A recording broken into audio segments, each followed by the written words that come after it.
is such that there is large amounts of trained manpower available which can be enlisted into these factories and which can work to get this manufacturing going again and going at speed.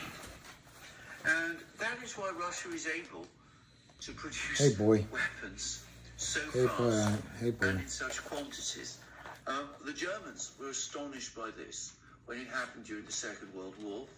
They were astonished also at the way in which the Russians were able to relocate factories from areas in the west of their country, transfer them with significant parts of their trained workforce, the engineers, the technicians, all the way to the Urals. Let's make some money. Restart production there. Let's make some money. And have that happen within a few Let's weeks. make some people happy. The war starting. Let's tell Lucky we love him. This is an extraordinary. Let's tell Lucky we love him. Organizational achievement, but it was done.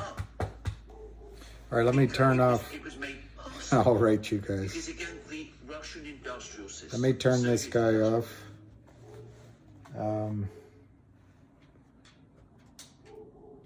Wow, Cape Town Airport. Claire Withrow. Safe flights. I guess from I have a friend. She's more of a friend, but I know her well. She says where you are isn't safe, so you've gotten Raquel Welsh. Oh, Raquel Welsh. She was bodacious.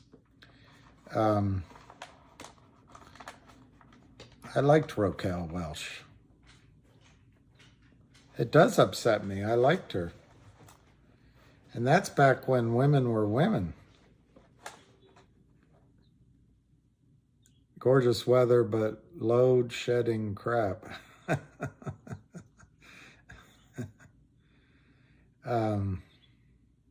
Yeah, I've heard it's gorgeous. That's tough. It'll happen to you. Someday Beyonce will die and you'll go, God, I'm old now. I remember Beyonce oh no, was it Rihanna? I don't know. When she grabbed her crotch on national TV. Let me look up Raquel Welsh. She was a Virgo, you know. And one thing about Virgo women, they're bodacious. That's my opinion. Hey everybody. 169 for GTIIL. Let's get into that. We'll get into that. I mean,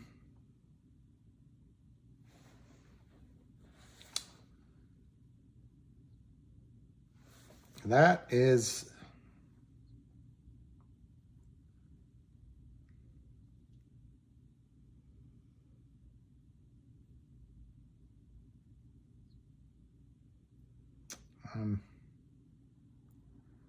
it's too bad.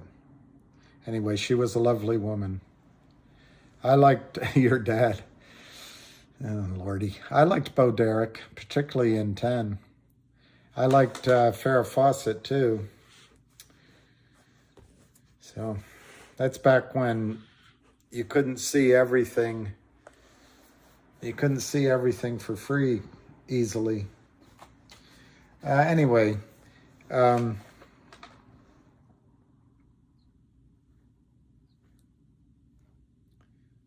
well, a more civilized poster. I didn't like Miss Kitty that much. I liked was it Festus and James Arness? Anyway, guys, I don't know. You don't know who she is? She is gorgeous. Raquel Welsh. I mean, she was in some bad movies. but she was, oh, she's been gone for a while. Anyway, all right. It's 3:20. I'm sorry I was late. I'm sorry I'm unshaven. I put this on to be somewhat, I'll take this off, to be somewhat presentable. But are you in the Bakken 406 cryo, man? Wow. Things that come to Emma Stone's nice. Things to ask you. 1, are there enough crews? 2, is it cold?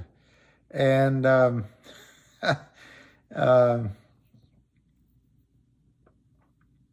finger heading towards the demand zone. I had a busy day today because of phone calls and how old was Raquel Welch? Let me just look that up.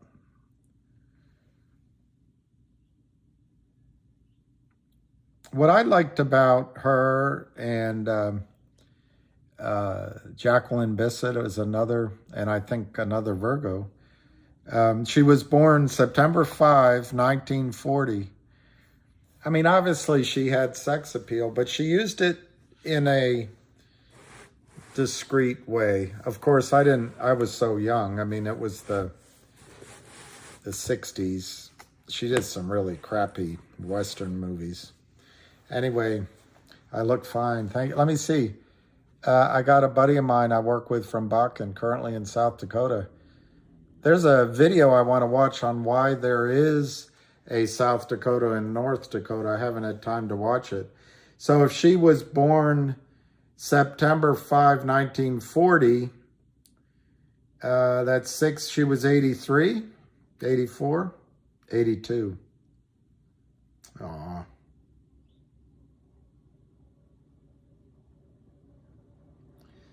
Looks like she got a little bit of plastic surgery, but I don't think she needed it.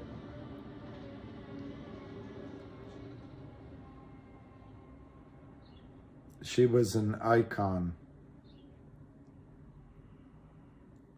Anyway, all right, let's get on to the stocks. We're not here for Raquel Welch.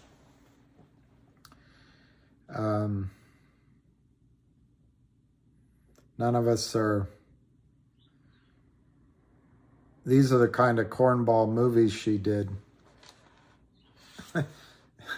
She would do cornball movies when she was a sex symbol. But anyway, let's go. Let me quickly run around the league for scores. Got to find the app. Here it is. All right, so CRTD first. Down 40, and it's at, no, it's not. It's up a little bit. It was down to 47.5. It's now up a penny and a half at 49.5. I can't give financial advice to you individually because I have no idea what your situation is. And I guess in general, this is all educational, but it's 47 to 50 cents. And if you had an inclination to acquire something, I think CRTD at 50 cents is just absolutely fantastic. I listened to a recording because I was unaware of it live, but I'd spent an hour and 20 minutes, I think, listening to Jerry Frommer held his first space call, which he initiated. And I listened to it so you don't have to, but I was really impressed. I think CRTD is like Raquel Welch, highly pounceable. All right, and then let's look at GTII. 170, 169 to 170. It got as low as 160, as high as 182. Again, I can't give specific advice, but I'll try to go through these stories today. But I think GTII, like Raquel Welch, is highly pounceable at these prices. And then we'll look at COSM. Recently in the news, it's up 15 cents at 464. And just for a touchstone, it's now at 18.5 cents, which is basically where it was when the Odyssey started, somewhere around Thanksgiving.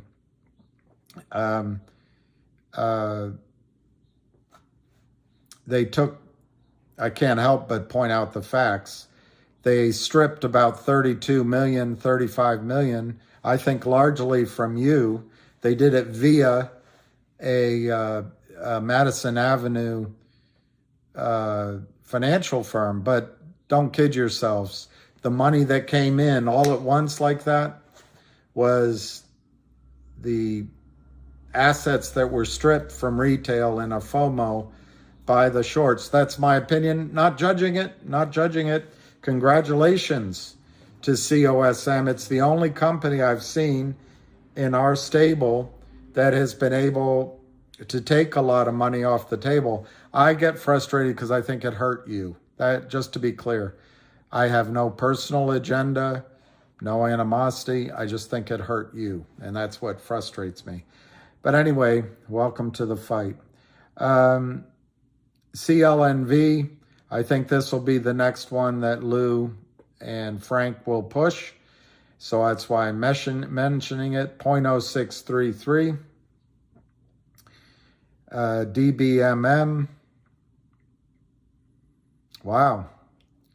They just keep this down. 0.0151. I don't have specific knowledge of items going on with DBMM. All I know is the Kramers and Alpine, as George W. Bush might put it, are going down. And I would think DBMM would benefit from that. MULN, 34.66, down 3 cents. My understanding is the CEO was offered an excellent strategy. As with all of these companies, it comes from Ham, and the lawyers said no. So I don't know what they're going to do. They're going to be delisted if they don't get above $1. So I guess they're going to do the strategy of a reverse split, which will invite further shorting. I think the CEO, I have never spoken to him, but I think people have to understand that the machine-like, the Terminator-like process that these criminals have set up, MULN, no matter how good the idea and how smart the CEO, is just ripe for the criminals to strip. So if he does a reverse split like COSM, remember COSM wasn't, and then it was promised that COSM, if they did a split, it was going to cause a short squeeze. That was the logic presented to you from people that claim to understand the market. Reverse splits have always been a disaster. But anyway, that's what MULN will be left with, maybe. And then what do? They do it 100 for one and it goes to $34, or they do it 10 for one and it goes to $3.40, and the criminals will start selling it off again. It's not the people that gave you advice, because I'm convinced now they didn't know what they were talking about, which is pretty scary since they're giving you advice. And it's not really this, well, in the case of one CEO, I think he knew exactly what he was doing. But I'm not sure most of these CEOs know what they're doing. It's just the system. It's like Sisyphus pushing the rock up the hill. It's an impossibility. All right, let me go to GoLogic. GoLogic had interesting news today. It's 250, 500 shares, trading by appointment. Let me see what else I got here. HNRC, talked about that on one of the calls last night. It's 11 cents, 11.40, up 0.009, 123,000. Let me see what else I have on my scoreboard. Logic, 27 cents to 25 cents to 27 cents, very low volume. Again, to me, like Raquel Welch, highly pounceable. And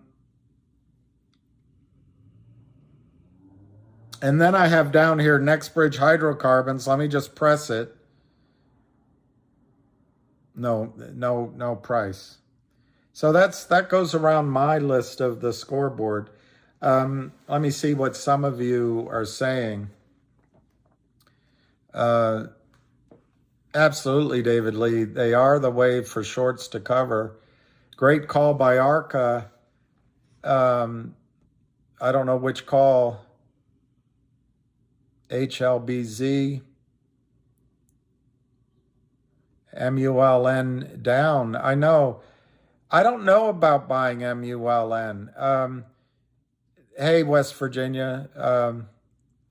That's the question, COB Swin, or Cobb Swain. That's the question. I'll get to it. Short answer, yes. Westpac, there's another one. David Lee, I want to talk about Westpac. Jenny L. Hey, Jenny L. On Westpac, but also on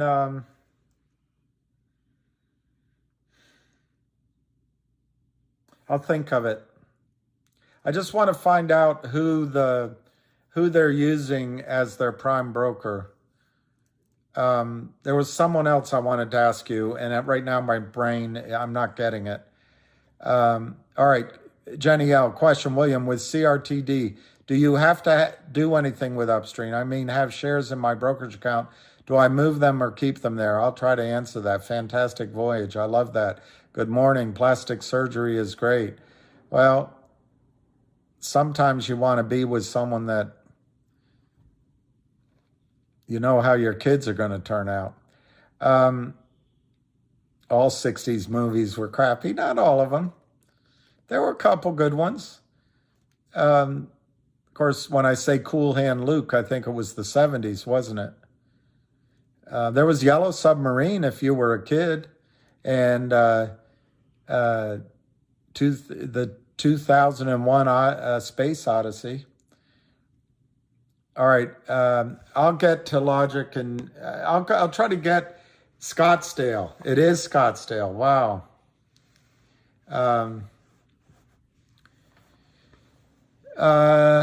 Malene Baki, I am so heavily invested in GTII, and I am so worried of it being delisted. There's no word. There's absolutely. You're the first person that's brought up being delisted.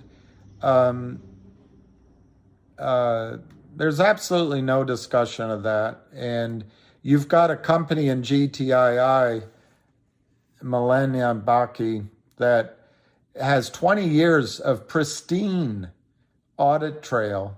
Pristine. It's got a market cap of 400 million.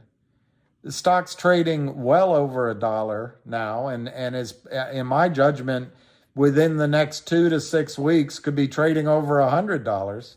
So I think the last thing you need to worry about, Millenna BC, is that it's going to be delisted. Now, if you're so heavily invested in GTII, I might recommend that you sell some of it. And why don't you buy CRTD as an idea? Buy some, I would buy Logic. I would buy HNRC. Maybe you go in and, I wouldn't, I've mentioned a couple of stocks I'm not sure I would buy, but Maybe you go in and you also buy some CLNV. These are, these are a stable full of nags in a way, because we're all in the space of over the counter where there's risk. But Milena Baki, if you're feeling something, that's what you said. You're worried. You don't give your basis. It's just feelings. But if you're worried, spread it out. Don't be concentrated in one position. Don't be as heavily invested. Yeah, Westpac, that's the one. The Pink Panther movies were all good until he died. He was a Virgo too, by the way.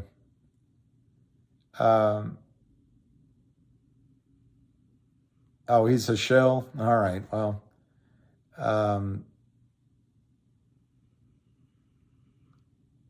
All right, Frank McLean. Bill, have a wee delve into Alpine 4 if you ever get time. Drone and battery company. All right, I'm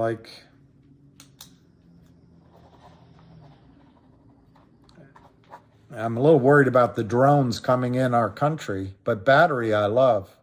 To Serve with Love was, yeah, there was some cringe in moments, but it was a good movie. There was I was going to say Cool Hand Luke, but I think that was later. Anyway, I was a kid. The Big Lebowski. All right, so I want to go over Jeremy's call with you, but I also want to go over something while the stock is still trading on GTII. I have to do it. I didn't take notes, but I had 3 or 4 different phone calls today. I didn't have time to pull up the story, but there's a brokerage firm in, I believe, California called Westpac. They had a young broker who's, and I'm taking this, I'm gleaning all this information by conversations I had today with people involved with direct knowledge. So what I'm giving you is what I have heard directly out of horses' mouths, not third hand, directly. Unfortunately, it's not like I'm going to give you exact share amounts or everything because they didn't know it. But anyway, there's a broker in, and I want to look into how big Westpac is. I think it's on the news, but there's a broker who was taking orders from a counterfeiter, one of these people that come in and try to scare you, one of these people like that Riaz guy that's always laughing, a guy like a Kramer, a guy like a Charlie Mayo, a guy like a Seth Kramer. There was an account, and it's like all these opportunistic mercenary shorts.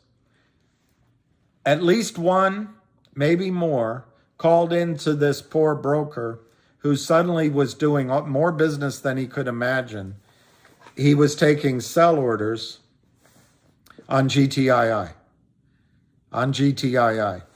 And my understanding is he was taking these orders under $1. Now, I will say that the people I talked to have firsthand knowledge, but I can't vouch exactly for what the prices are. I can just relay what I heard and what I understood I heard. But this guy had his biggest week, his biggest month, and he's getting married soon. He's young, he's all excited. And the criminals, the evil ones, like they're doing to you, they played him for a patsy. They played him for a shill.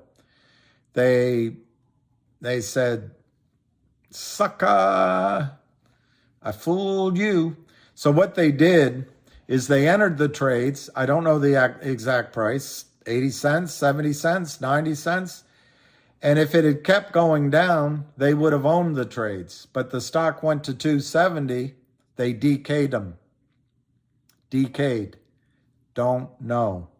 don't know the trade. DK the trade. They DK'd him. So all of a sudden, this guy, his gross, his commission is being held. He was at least honest in the last situation, so that they haven't fired him yet. But he's going to, in my opinion, he'll get fired. Why? One, they're keeping him around to get his information, that what he knows. But also, his bosses aren't going to want to be fired. The violation he made that they'll come up with is that he didn't know his customer.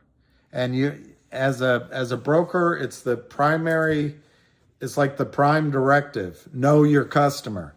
So if you're taking an order, you've got to know your customer, and that definition has all sorts of permutations. But the one thing as a manager, they tell you, you got to supervise your brokers.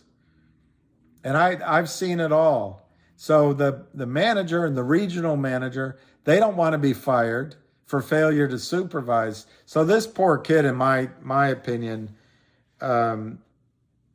hopefully he was honest the whole way through.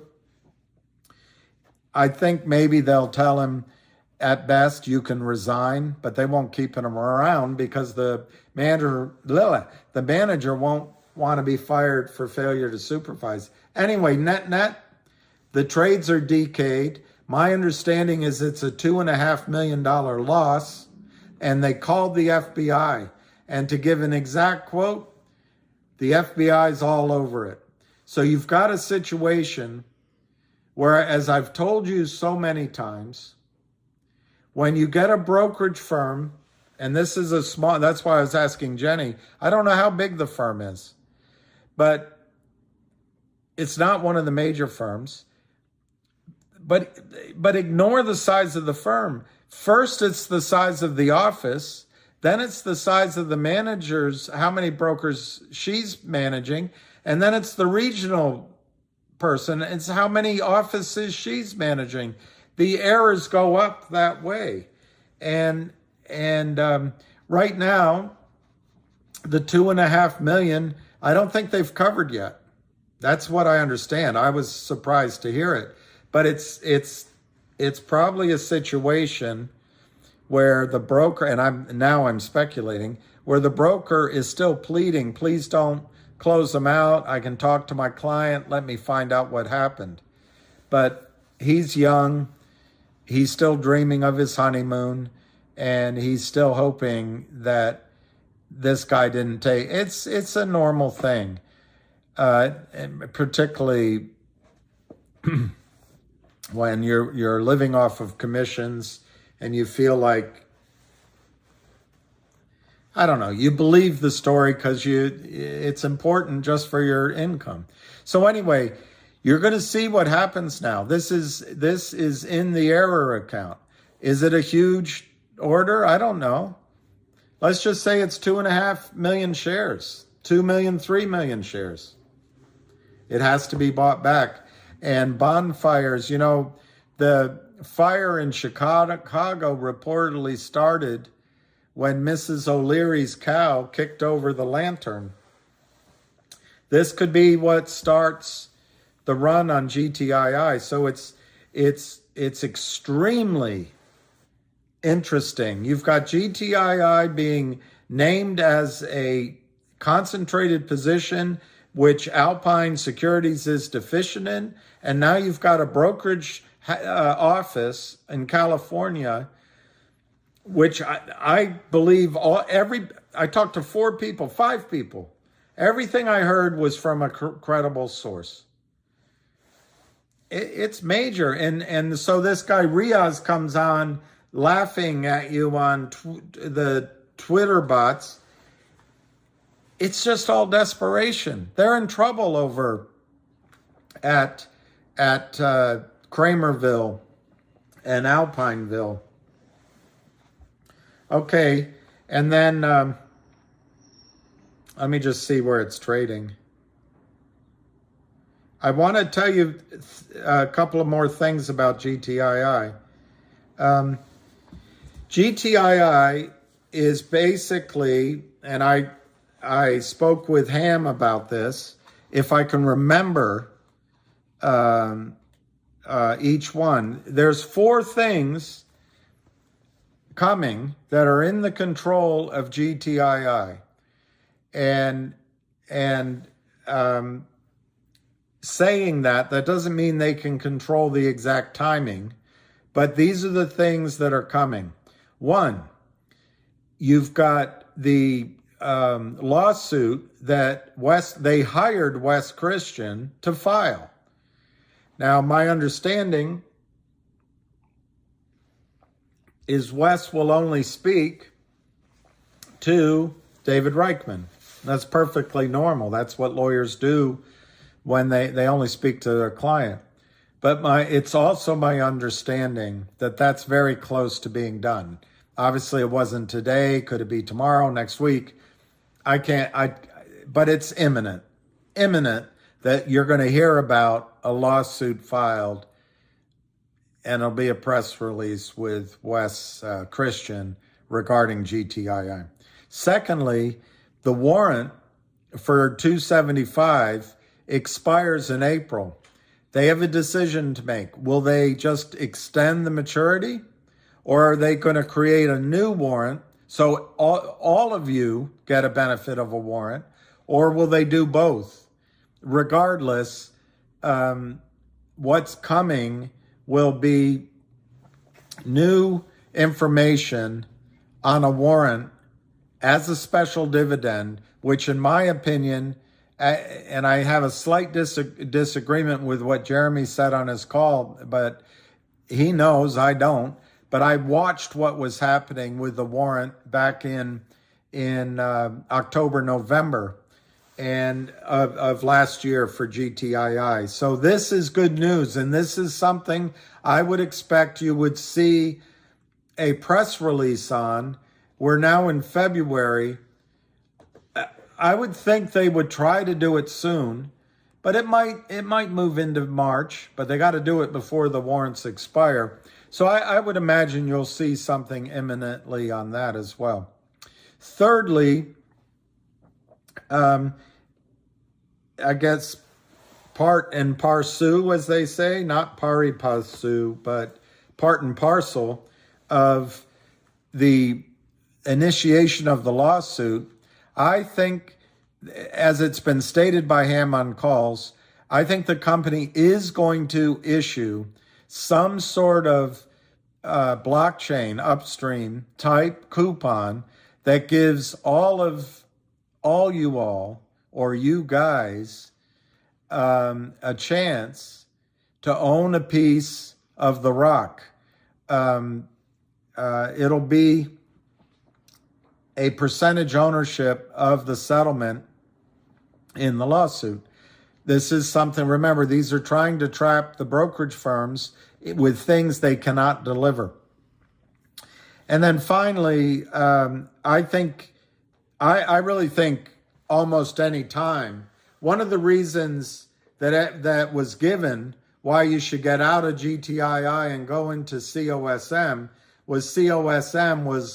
was going on upstream and maybe on what's the other one, T3? But GTI wasn't doing anything about it. Well, the fact is GTII is the company that initiated it. And even with CRTD, Ham met with them, gave the idea. Ham met with, guess who? Ham briefly met Frank Benedetto, and now COSM is doing upstream. But here it is 3 months later. So all that misdirection and falsehood, that's what I get upset about. Not any people. I'm sure Frank didn't know what he was talking about. He didn't mean to mislead anyone. I'm sure Lou didn't know what he was talking about, didn't mean to mislead anyone. And I'm sure the Greek that runs the company didn't mean to mislead anyone. They just all got taken advantage of. I get it. They're now in our fight. But the fact is, GTII has been on board this upstream train now for I think it's 4 months. That dual listing announcement should be any day now. Any day now.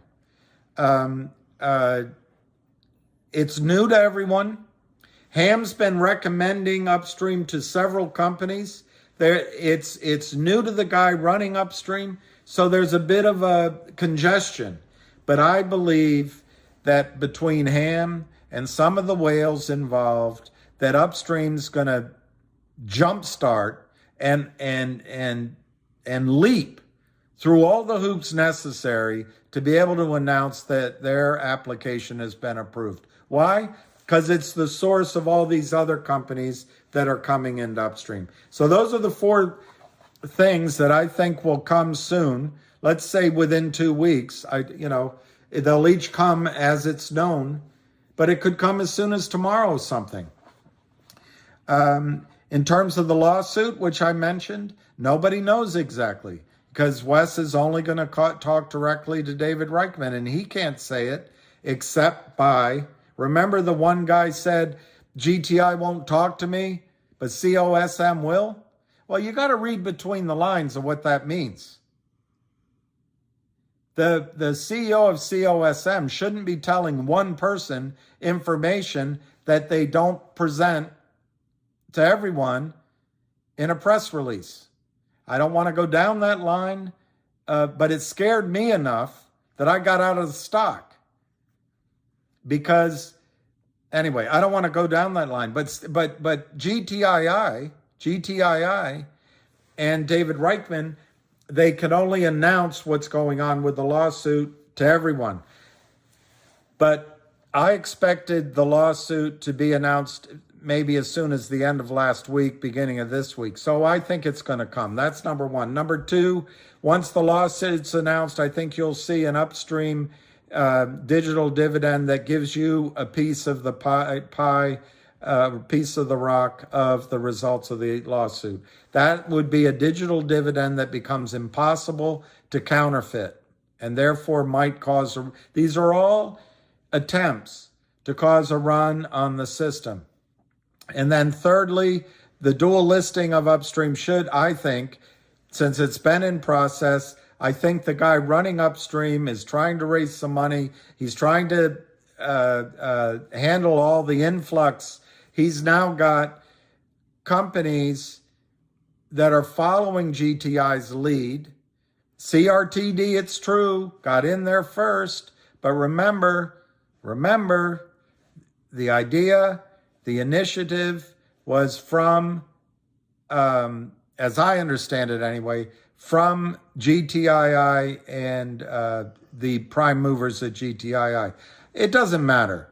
CRT got it.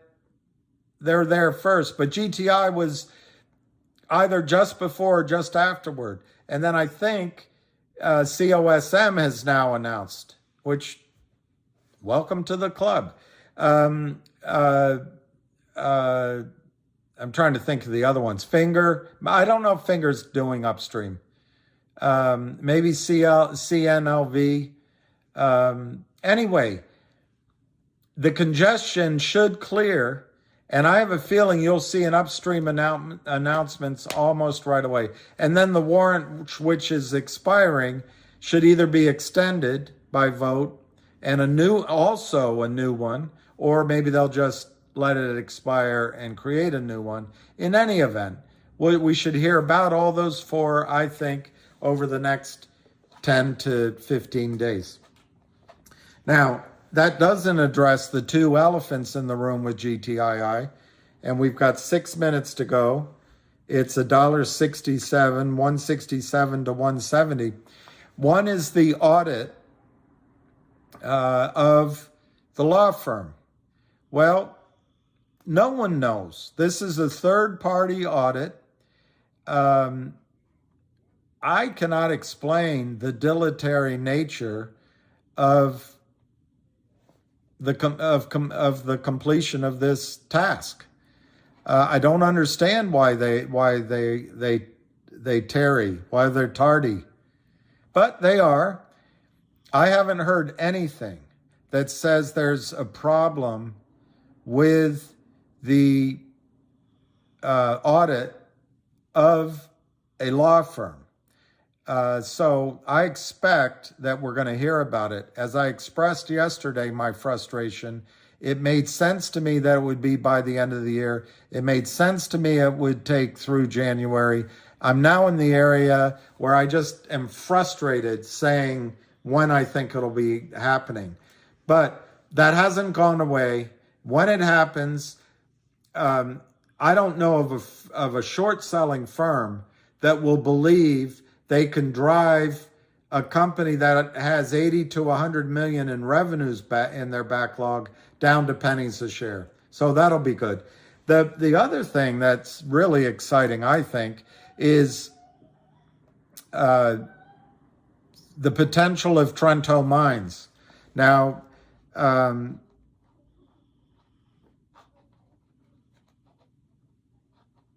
I think all I can say on Trento Mines is I'm confident that, well, I'm confident it's not dead. I'm confident of that. I'm also confident that we may be surprised, finally, with a bolt of lightning from the blue. And that would be exciting. Those two things can't be controlled by the company. One is an audit they can't control, and two is a system in process, getting what I remember being $250,000, it might be more, borrowings from big New York and London banks, getting purchase sale agreements and treaty agreements and memorandums of understanding across 3 or 4 continents. It's like a Wilbur Smith novel. So, okay, so now GTII is 166.75. There's no volume today. 564,000 shares. It's been there all day. And they're going to try to scare you at the end of the day that it's going down. I don't think it's going down. Claire,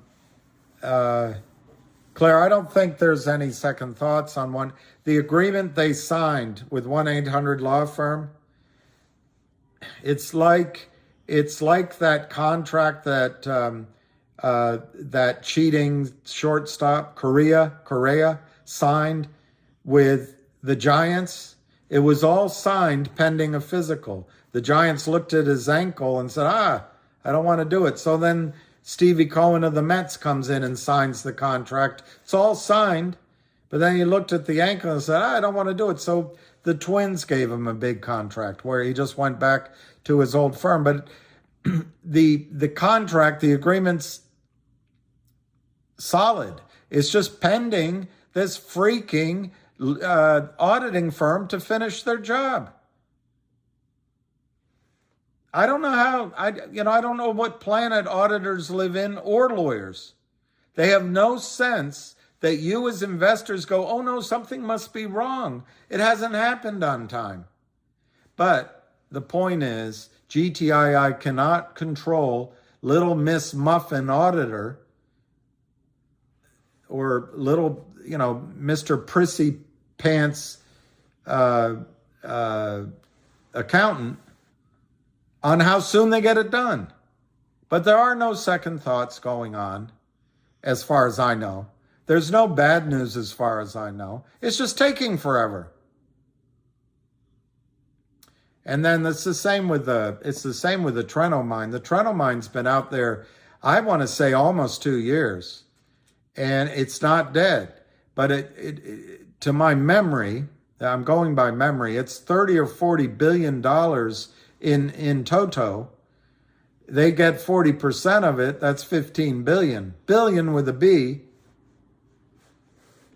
But I last time, a few months ago, it was my understanding the discussion might be now about the whole thing. I don't know. But these are things we can't control. What the company can control are those first 4 things, and I expect your long wait might be over.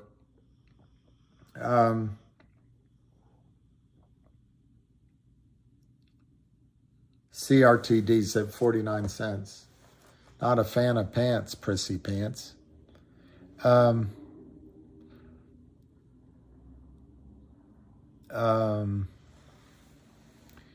So I was on the call with it's 4 o'clock. Let's go get the final scores.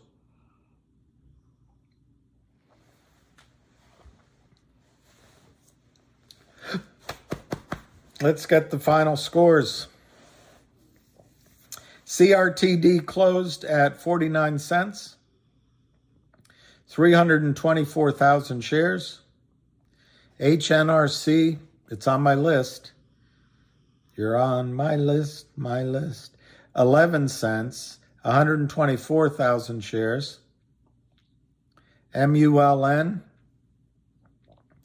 34.5 cents. Well, 0.3435, 117,000 shares, down 3 cents. That doesn't look good. If he makes a decision, maybe he can change it. COSM, up on the day, 24 cents, $4.73.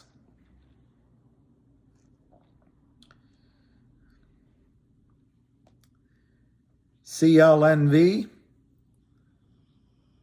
flat, safe, unch. It's unch at 0.0649, 1.76 million shares. DBMM, 0.0163. It says unch. So it's 2.48 million shares. Go Logic, 250 on a massive volume of 500 shares.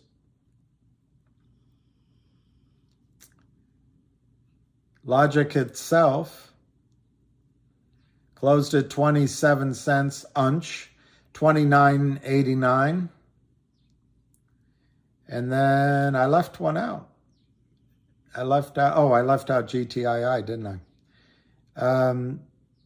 Closed at 168 down, 0.08 cents. Most of the day, no volume, 571,000 shares. The thing is with GTII, which market maker, which prime broker is going to accept orders when the FBI is looking into either one or more fraudulent securities fraud call-in orders? Every operations manager is going to say, do you know your customer? I'm not going to take that order until there's money in the account. And I don't think market makers are going to be willing to put their business at risk. So I think we're coming close to the point where criminals can no longer sell GTII in such volumes and with such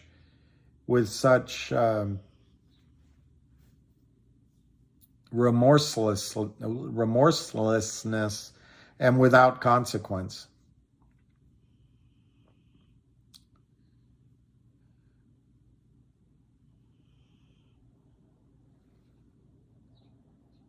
Lionel All Trades, CRTD's back in the... All right, I wanted to talk about Jeremy's call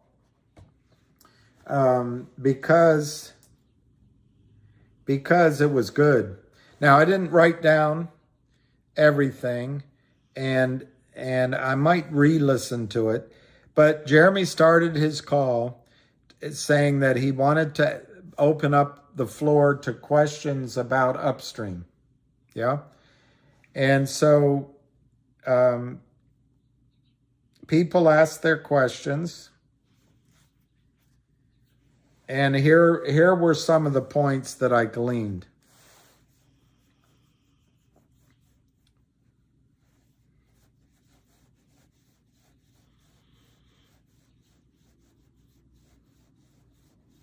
He encouraged everyone to open an upstream account. You don't have to, but this goes to one of the questions I saw earlier. And he encouraged you to, so you could get to know what's going on. He went on to explain, and he has knowledge of these kind of things, that in his judgment, it's going to be at least 3 months before upstream is approved for United States citizens to purchase U.S. securities, to purchase. What he recommended is that you go ahead and sell a little bit of your CRTD on upstream so it can create some liquidity, create a market. Now, I wouldn't do it at 49 cents, but he didn't put in a price limit. But just to answer the question before, I don't believe there's any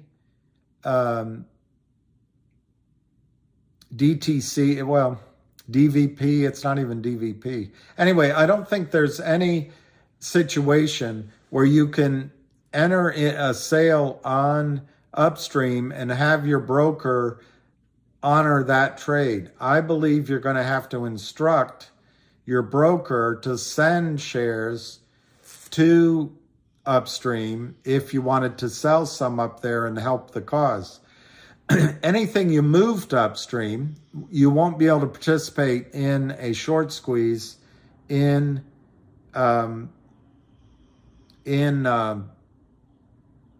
CRTD.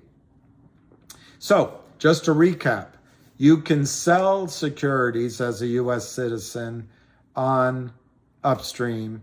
It's probably going to be 90 days before there's approval such that you can buy securities.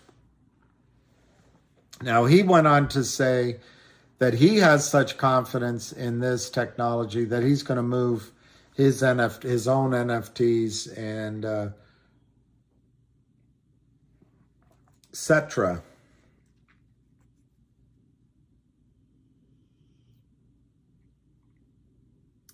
He did point out that he thinks there's a big change going on. I do too.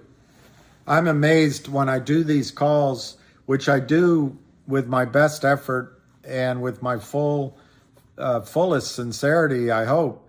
I'm just amazed how it's like feeding a sponge. I guess for the last 20 years, I was always warned this by my friends. Bill, Wall Street's changed. It's not the same as when you were here.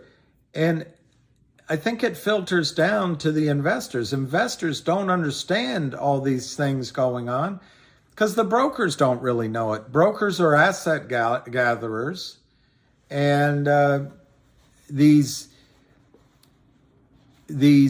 trading details and all that, I was, at least for the time, I was a top producer, and my business was involved, and I got to know a lot of things. But now, to be a top producer, it's just a matter of how many assets you have under management, because you're getting paid a point, or, if the investor's lucky, they're only taking, maybe 75 basis points. But it could be as high as 2 or 3% off the top. And anyway, just to move on, talked about T0 very briefly. He talked about his broader goal of what he's trying to accomplish. He discussed a little bit about how excited he is with his business plan, which I liked. He also said, I didn't write it down, but I'm remembering it now, he's going to try to get uplisted by May, to the New York Stock Exchange or NASDAQ. Personally, he won't listen to me, but I hope it's not NASDAQ. I hope it's the New York Stock Exchange. But I think they both own each other or owned by the same company. He did talk about how, in his case,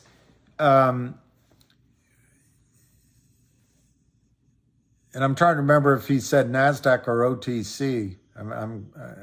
We can, I don't know where he trades. I can find it out. Let me look.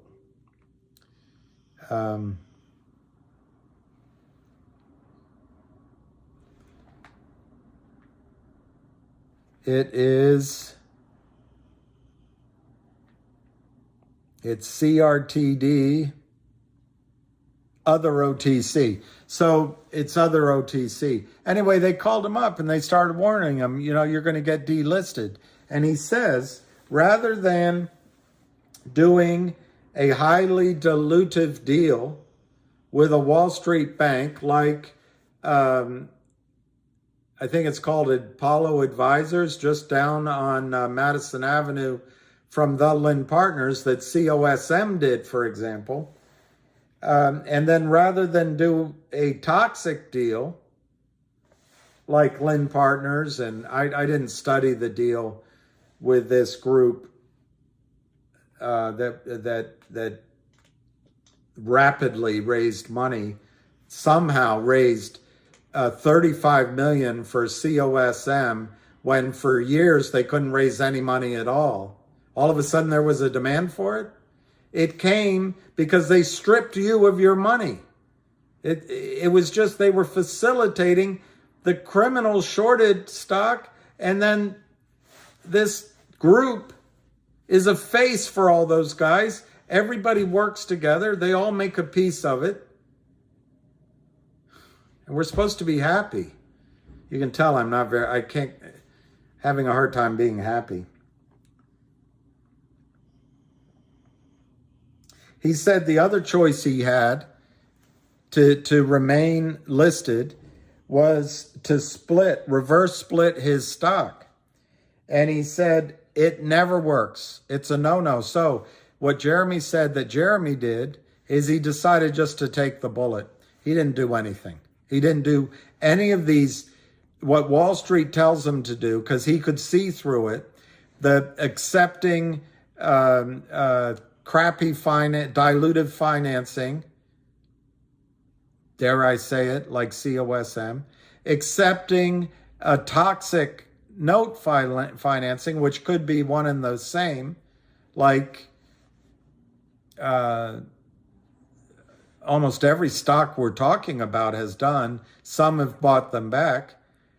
And he didn't want to do a reverse split like COSM did when they said they weren't going to. So he decided to gut it out. Oh, I did write it down. He wants to be on the New York Stock Exchange by May. He wants to be in Amarillo by morning. So then he didn't say how it happened, but he said that he made the right choice because his stock went from 4 cents up to $1.70, and now here it is where it is. I give, for my own part, I give credit to that initially to Ham Short Killer, but it's also the power of the investors behind that have made the commitment to CRTD, who are on your side, I think. Anyway, he said that 4 years ago, demand for equities started to become higher than supply in this over-the-counter space. And in his opinion, this is where I disagree with him, but he ran a prime brokerage. He knows what he's talking about. He's highly intelligent, and I just, you gotta repeat what he said because he probably knows more than I do. He said demand became higher than supply, and he mentioned that it might be from some of the stimulus money. But he said the algorithms in the computers didn't see the increase in the demand, so they kept spitting out confirmations of trades, and they just continued to fill orders. And then he described GTII.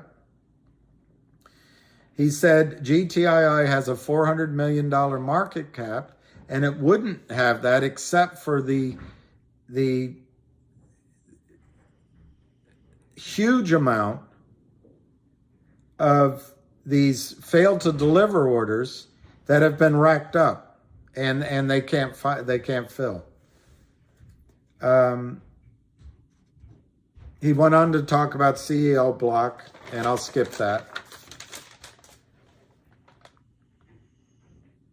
He made the interesting point, which is absolutely true,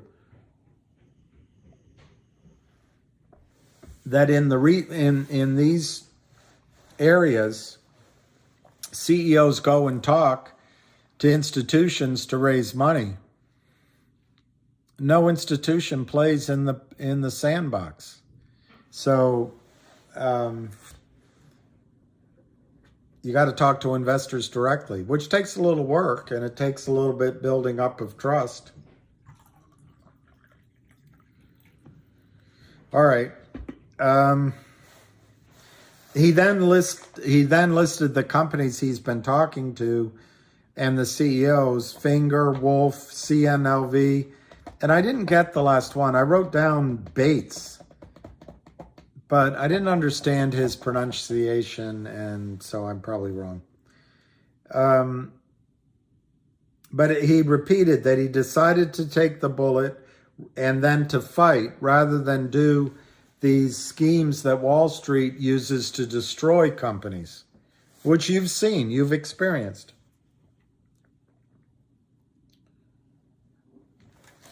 Okay.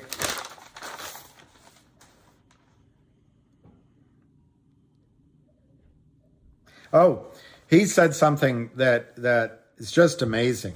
He said that when machines are executing orders, when the sell orders come down through machines, they don't even bother getting a locate.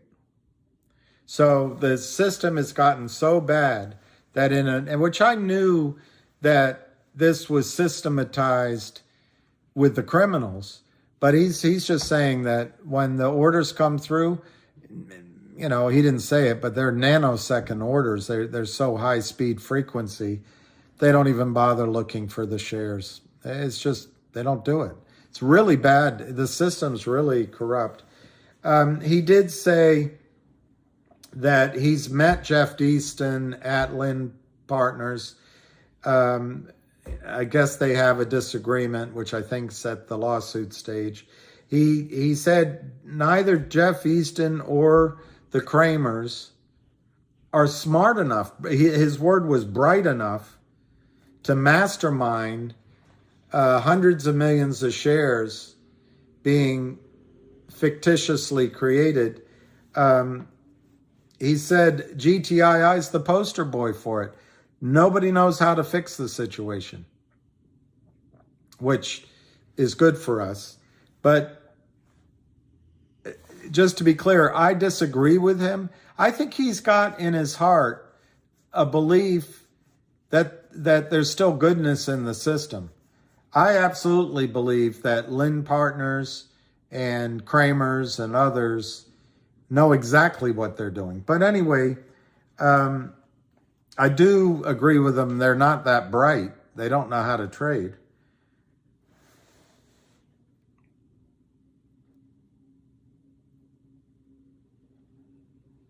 He did, and it's interesting, he did talk about how a lot of these CEOs are just jumping in and doing things and shooting from the hip. He doesn't think that's going to work. He mentioned that these, some of these distributions and announcements cause a temporary run-up in the stock, but he would fade those rallies. If he were trading, he'd get out. And he wasn't talking about a specific stock, just in general. He also said that even when the margin pressures build up, it doesn't last. What he was trying to get to is the only thing that works is a corporate action. It it makes the back offices have to act, and the pressure doesn't go away. So that gets us, I stopped writing notes, but it gets us to the key thing that he was talking about with CRTD that got me confident. He talked about the business model. He talked about Bob Guccione. He talked about the NFTs. He talked about the team he has at OG Collection. But he said that when they distribute OG Collection, it will be distributed, at least initially, only exclusively on Upstream. It sounded like he said for the first few months.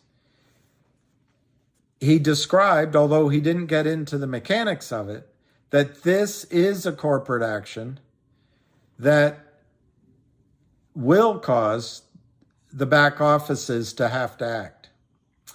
He then said that he has, to answer somebody else's question, that the company has received a takeover offer from GTII, and the market, he laughed. He said the market obviously isn't taking it seriously, but he's serious about it.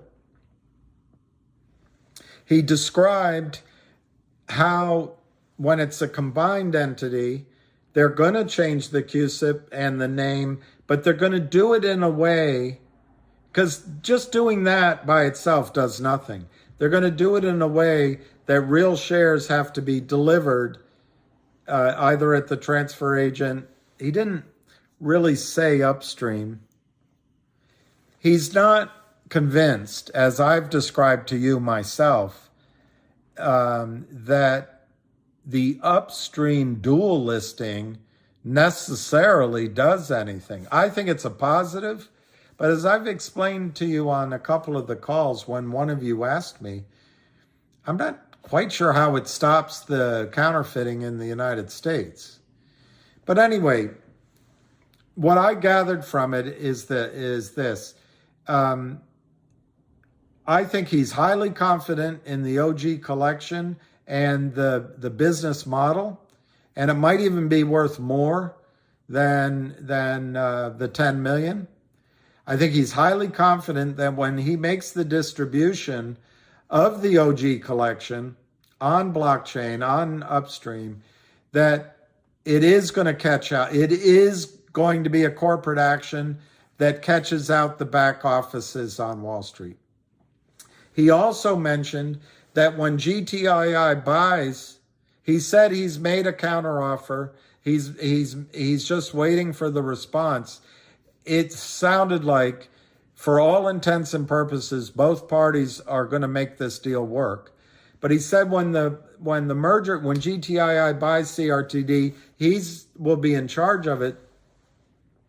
And he described quickly that they will structure that. They'll go to the New York Stock Exchange. They'll structure it in a way that it's a corporate action that puts pressure on the back offices. So I came away really pumped up. I guess I would summarize it when he said that that Wall Street's not taking the takeover seriously. I think he was implying that that's a mistake. Wall Street investors should be taking it seriously. Clearly, there's a negotiation going on, and he didn't want to touch it with a 10-foot pole. What are the ratios in a takeover? This is what shorts want to do in every situation. They want to move the shares around so the principals start yammering about, well, it was going to be 1-for-1, but look at the price. Now it should be, 1.2 to 0.833 or something. They'll get over all that because it just makes too much sense to have the merger happen, and then Jeremy can get on with running the company. He's got a big staff, 17 people that help him. His business partner was on the call. I just think it's all really exciting. And now that they got those warrants taken care of, I think the next thing you're going to hear from CRT is the OG collection distributed on upstream. You don't have to do anything. My own opinion about what will happen is that if you're at TD Ameritrade will get 500,000 whatever they distribute, upstream distributions, but they might have 5 million shares. That's where the squeeze starts, because they've somehow got to fit 5 million shares into the 500,000 that they got.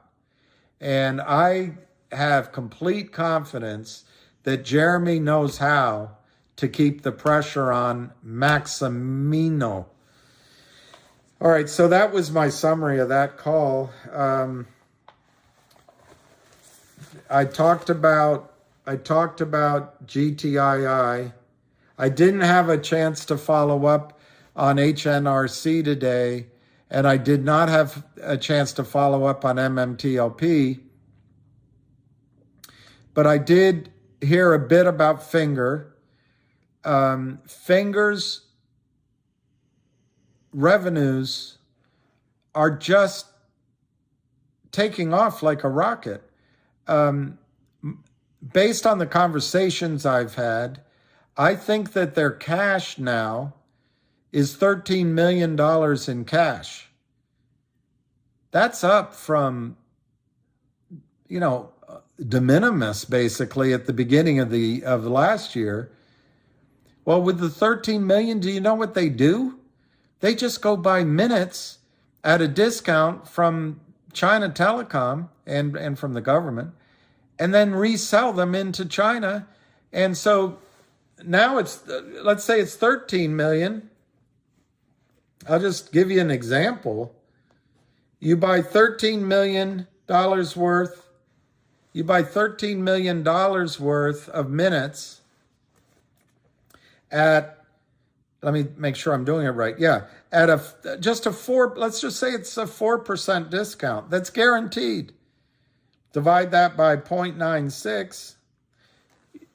You're ignoring any friction. You're getting 13.5 back. It could happen in an hour. And then you take that, you go buy more minutes at a 4% discount. You do it again the same day. All of a sudden you got 14 million in cash. And let's say they do it next time 14.6. Next time 15. Next time almost 16 million. That's just 5 times, and they can do that in one day. I mean, Finger is a powerhouse. They're also starting to get revenue from their insurance deals. So that what happened with the Lind Partners is Lind Partners allowed their warrants situation to expire, as I understand it.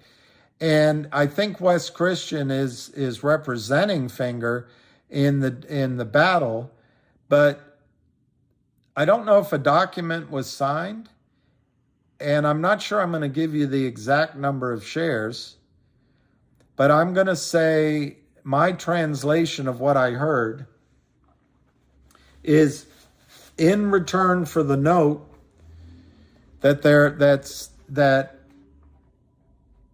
rather than accepting the money from Finger, the Lind Partners simply has the option to exchange the principal balance into shares of Finger. And my understanding, and I don't know the exact number, that's about 5 million shares. And they've already done some of it. It's going to take a while because apparently they don't want to do it all at once for filing reasons. You don't want to suddenly own, I guess, I'm extrapolating here, the 4.9% where you have to announce it. So they're going to be out of those shares, or excuse me, out of that principal soon. They've already sold the shares. So it's not like it's new shares coming on the market. They sold it, You remember Lynn Partners? They crushed the stock. So they got some cash to buy it back with. Same thing with all these criminals. They take your money, short the stock down, and then with a big smile on, their investment bankers, they give your money that they've shorted down and stolen from you without delivering. They give it to the company and hey presto, as they say. They're investment bankers. But that should be over with pretty soon. The good news to you, I forget the number. There was a counterfeit position of 115 million non-existent shares in Finger. Well, at the most, they get to cover 5 million of it. There's still 110 out there. So that's what I can add on Finger. That's about it on my reporting. Hey, go find yourself. Look, if there's fighting today here, I'm just going to... David, I'm going to take this away.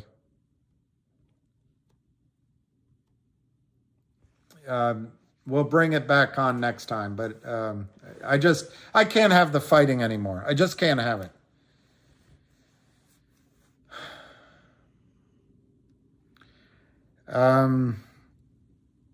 I appreciate everybody, including David Lee. I really appreciate being here. And I love this community. I want it to grow and thrive. I just don't see how bickering helps us fight the common enemy, who is evil. Evil. And we're all capable of angers and evilness ourselves. So why generate it here? Anyway, I hope I made the right call, and I'll feel badly, but I hope it's the right call. Anyway, all right, Westpac. What I want to know about Westpac is how big is it, and who do they clear through? Because one of the guys I talked to, by the way, I want to say something parenthetically to you all. It gives me so much energy to talk to these back office traders, these institutional guys. They're all my age, maybe older than I am. But when I was on Wall Street, I would have just traded half my commission to talk to these guys. And you're getting it via ham. You're getting it I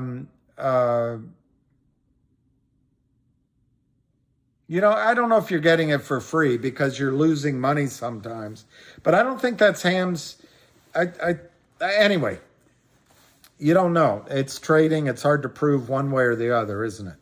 But I was just so thrilled talking to a couple of these. I talked to Albee, who used to be on here, and I talked to a guy named Jeffrey. I talked to a guy named Bill, I think. Or Billy. I talked to a Billy too. And it was just amazing to learn. But one of the gentlemen said that when Westpark's client DKs the trade, it becomes a fail to deliver at the clearinghouse level, the prime broker level. That's why I'm asking. Now, in my experience, in that situation, the error becomes the office's error. And then if the office's error account, because they set aside money for the error account. If the office's error account can't handle it, you've already taken the money from the broker responsible. The next person is the manager. You take everything from the manager. The manager can go from having a nice bonus coming to literally wondering how she's going to pay her mortgage. So I'm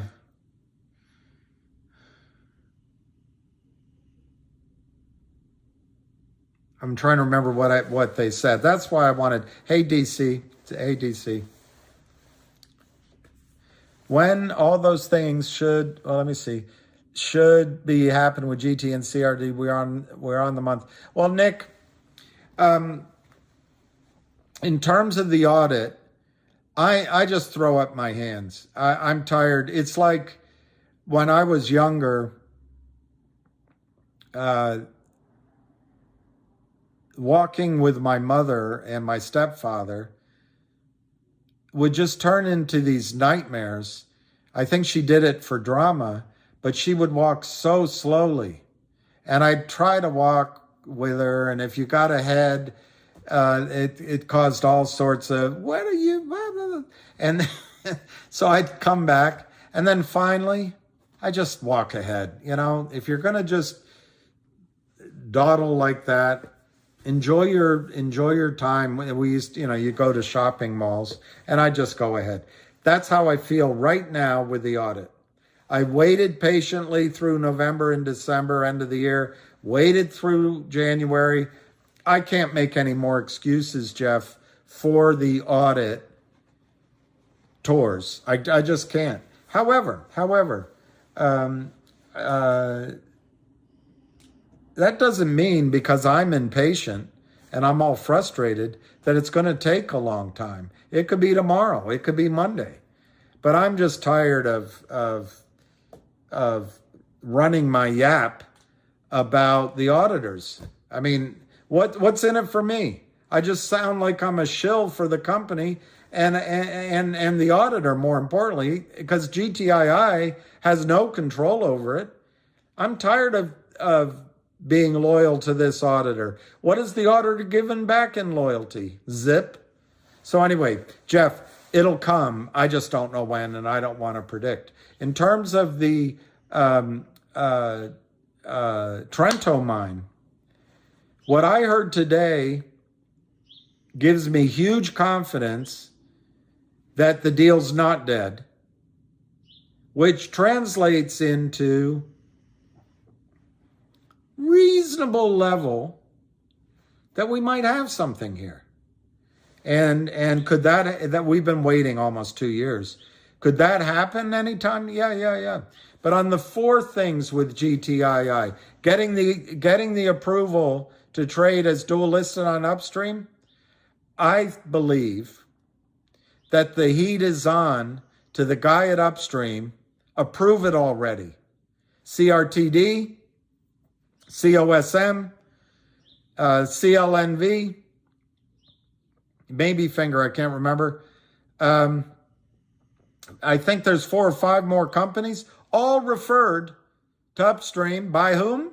Ham and the core investors.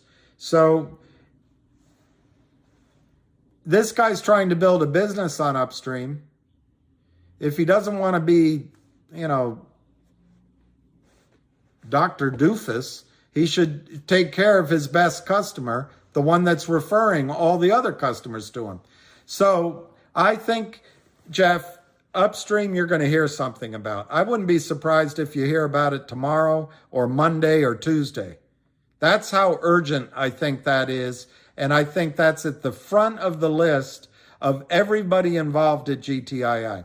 Number 2, it can't really be controlled by the broader scope of the company, but it can be controlled by Reichman, is Wes Christian has to file or announce. It doesn't have to be a perfect document. He can go hire a law clerk to write it, but he's got to file his lawsuit, and there has to be an announcement. And I bet same timeline. Could be tomorrow, could be Saturday, could be Monday, could be Tuesday. That's the urgency that's going on at GTII right now. In terms of once that's filed, in terms of going on Upstream with a digital NFT or coupon that represents for you an ownership of the lawsuit's potential settlement as a blockchain dividend, I think that'll turn around just like that for the same reason. Because Upstream's best source of company leads right now, it'll change, everybody else, is coming from basically because of GTII. So I think that obviously has to wait till the lawsuit's filed, but I think that'll come next week.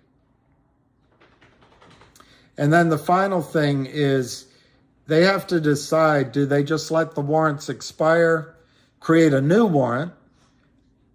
My feeling is they should extend the warrant and create a new warrant, but whatever.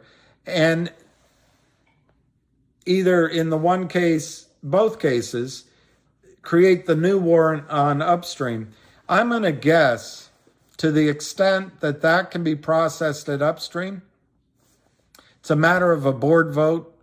They can do it at simultaneously or the next day or within 48 hours of announcing the distribution of a piece of the lawsuit, the law firm's settlement, potential settlement. I think that's going to be in lieu of, by the way, I think that's going to be in lieu of issuing a coupon. Those four things are coming. Now, if you listen to Jeremy on Jeremy's call, he doesn't think any of those really have a lasting effect. Well, with the possible exception of well, we'll see. I don't totally agree with him on part of it. But anyway, leaving that aside, the thing that'll have the bang for the buck is when GTII actually buys CRTD. And then Jeremy's in charge, and then they implement the strategy of making it a corporate event to create the new co. And Jeremy's the man for the job. So Jeff, I know waiting is a annoying thing, and I'm more annoyed than anyone. But I think you're on the cusp of things happening. And since it's already February, I bet everything happens by the end of the first quarter. And of course, you're going to hold me to that. But you have to acknowledge that I'm giving you my best estimates. And we've already experienced delays. So if there are delays,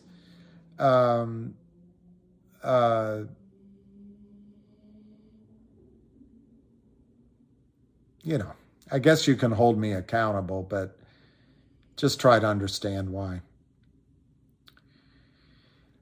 Jenny, Rebecca, 4 days old. I don't know the answer to that, Jenny.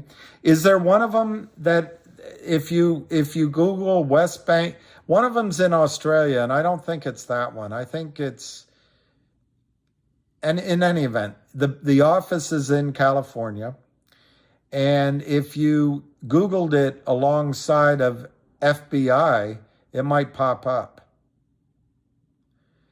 Well, Adam Aaron, it's funny, Jeremy kind of dressed down Adam Aaron on the call, but I don't think he was doing it on a personal basis.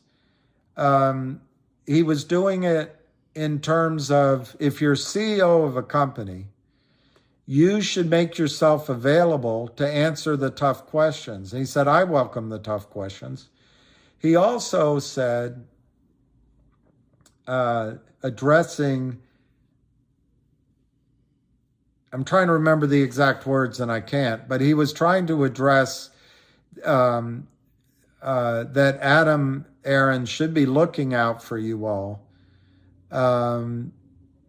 in his decision making as well.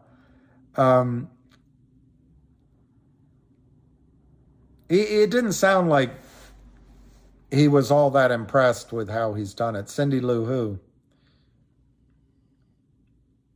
What did Popcorn say today? What? Tucker Weston, do I think MMTLP will conclude by the first quarter? Hey, mucho con mierda. Today the guns are silent. A great tragedy has ended. A great victory has been won. The skies no longer rain death. The seas bear only commerce men everywhere. walk upright in the sunlight. It's pretty cool. I like that. I don't know where it comes from. Is it Hemingway? West Bank Banking.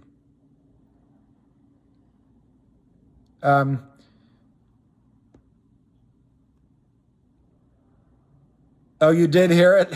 Cindy Lou Who. Yeah, all right.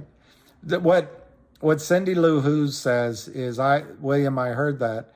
I don't think Jeremy agrees with AA at all. Do you get the sense that she said it much more clearly than I did? Millennial Collector, I really would like to know the outcome if Adam Aaron really screwed millions of people. Imagine talking to these people face to face just to backstab them.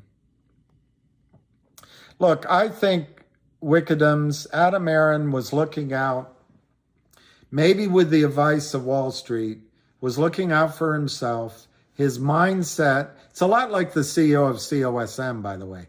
But now they're joining the fight, now that they have a big war chest, which it certainly is better than not joining the fight. So you got to give them credit for that. But it's the same decision-making process. The companies are on the verge of bankruptcy, and they're seeing the light flash before their eyes. And so the criminals short a lot of stock. I believe in both cases, there was a lot. I hate to give some credence to these jerks that come on all the Twitters and on all these calls, but I think there was some hyping that went on in the story, and then it caught fire. Well, and by the way, the fact that it caught fire in the case of AMC, it should have kept going, except they took the buy button away. To me, the fact that GTII caught fire in November, it should have kept going. The squeeze was on in the back offices. But anyway, somebody had a better idea. So,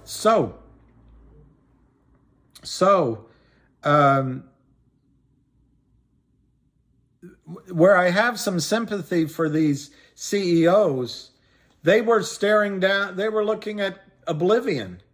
And do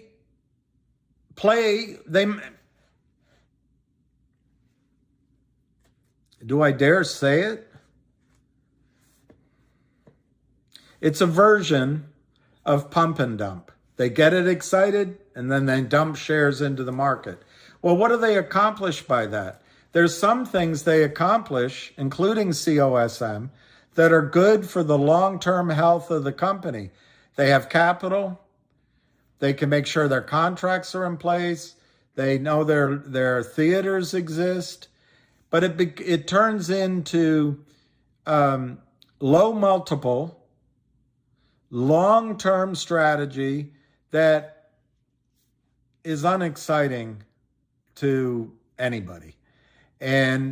But the CEOs and all the insiders, the IR guys, the consultants they hire, everybody gets paid, and they can pay their mortgages and they can live. But are they really not doing their job? Because their job is to make sure the company survives. That's their job. Now, I would argue a CEO wears a lot of hats, but if you're a wimpy CEO or one that takes advantage of your investors, you can fall back on the argument, hey, I just made sure my company's viable. And by the way, I get big bonuses. I get huge allocations of stock and warrants below the market, but we'll leave that aside. So I've set the company up, and as a consequence, I've set myself up for life. You're going to argue? How can you argue? But one of the things I admire about Jeremy Frommer, and I did a video side by his speech, when Jeremy went up to New York to speak to the conference and try to raise money and brown-nose Wall Street, He spent about 2 minutes on that, and then he immediately hit hard in a courageous speech. What did he do? Now, I think you and he owe a lot, and I always give credit to him, but also to a core group of investors who have been around these stories for a while and supported. It's in the filings, supported Jeremy, and I think, it's to Jeremy's credit that he was able to convince them of his competency, which I think Jeremy is competent. But anyway, there's a lot of credit to go around. But you know what Jeremy showed, and he said it on the call today? He didn't take a dilutive financing. He didn't take after the first one with Lind. He didn't take a toxic financing. He didn't reverse split. He didn't just do a name change and a CUSIP change and tell everyone that was going to magically work. He was honest on the call today. He thinks a lot of that not only doesn't work, it's just a bunch of gimmick, shooting from the hip and gimmicks. It's just gimmicks. So sometimes when you're CEO, you have to have courage. You have to have the courage to make a decision for business, for your shareholders, for big returns, not just steady Eddie, we're going to survive so I get my big salary. Sometimes you have to have courage, and you got to tell your lawyers, I heard what you said, but we're going to go this direction. That's who you have with Jeremy Frommer, in my judgment. I'm really impressed with his forthrightness, integrity, his willingness to be James T. Kirk. In other words, come up with a third way. James T. Kirk always came up, he was given this option and that option, either or. He always came up with a third way. That's Jeremy Frommer. And I don't know why people are waiting to buy his stock. You're going to have a distribution. Either you're going to get it through blockchain or the brokerage firm's going to have to get it to you of at least just under 20 cents. It might be worth more than that. And it's going to be taken over at $2 a share. Now, or just under, like 190. You got to take the number 100 million and divide it by 52 million shares, whatever that. Let me do it.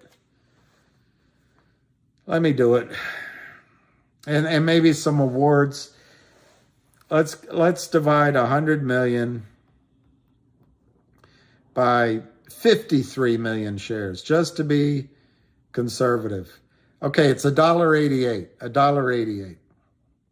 So that means you're going to get 18 cents, 18.8. You're going to get about 19 cents distributed to you on top of $1.88.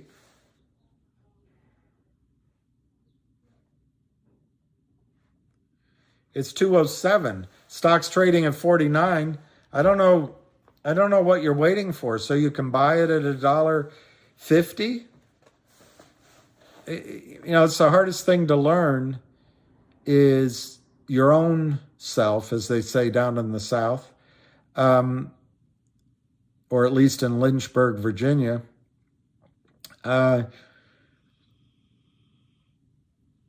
It's the hardest thing, just to do it, just act.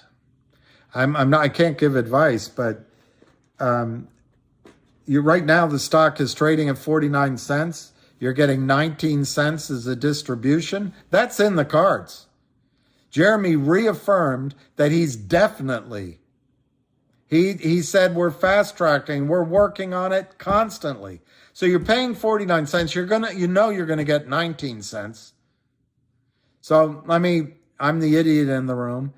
49 minus 19 9 from 9 is 0. 1 from 4 is 3. So you're betting 30 cents on a company that's growing revenues, got a kick-ass CEO who's committed to making it work, has already shown you he's got courage, has already shown you he's not going to back down from Wall Street.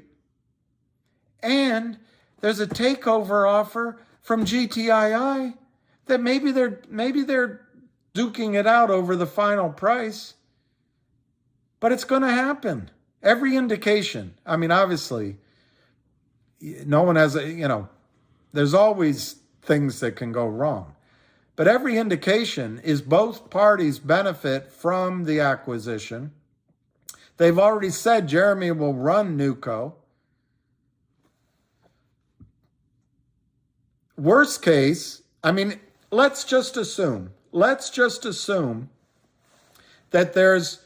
Jeremy said on the call today that he's given a counteroffer.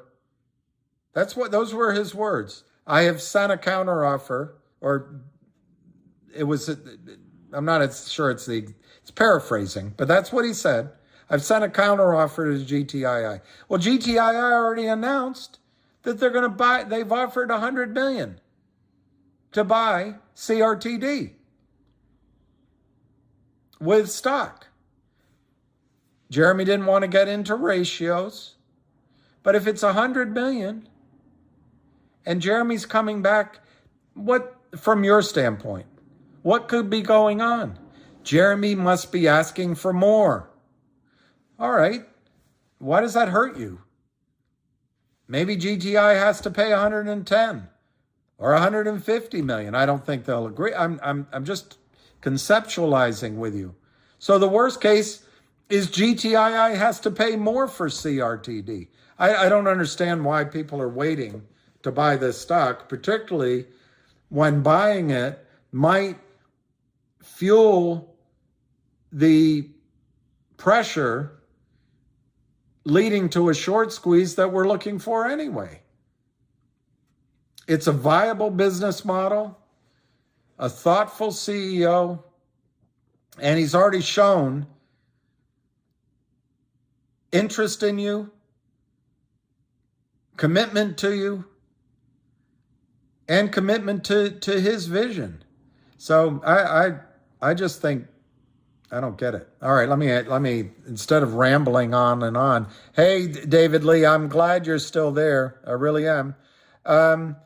Webull changed QSIP for MMTLP because their transfer agent would need to separate the shares being, well, Mexican silverback. I couldn't find it, but I spent about 2 hours going through all manner of internet. I used to think that Webull's strategy was just to give you fake shares. They admitted it in one of their presentations. They didn't say it that way. So anyway, they're giving you maybe an internal QSIP. That's my question. I don't know. An internal number. All right, Tom McCartney, don't forget the 30 million. Yeah, 300 million in short sales. I know I've been repeating. Don't look, guys, please. I made a decision. I've appreciated David Lee's participation, especially since he was in early and has been here long time. And it goes both ways. Let's not be petty, please. All right, CRTD is on its way. Are you going to put it all over there, True Blue? That's exciting. No, I didn't mute him. God, so much. Relax, everyone.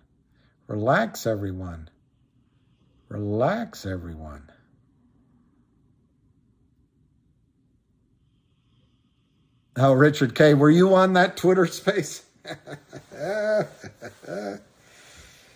All right, so I wanted to Moon River. Yo, I don't know what OPX is, but I really think GTII is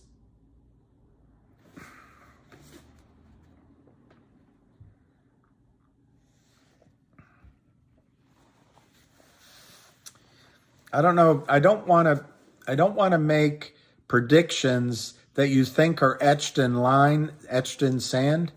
But you've got the FBI exam, and I talked to 4 people in the know and a 5th person. I talked to them. I listened directly. FBI is, the exact quote, all over it. So they're tracking down, and you don't think they can't find him? They're tracking down whoever gave those orders and stiffed the firm for $2.5 million. That's felony. As far as I know, $10,000 is felony. If you kite a check for 10 grand and it bounce, I think that's felony. $2.5 million? Could be more by the time they close it.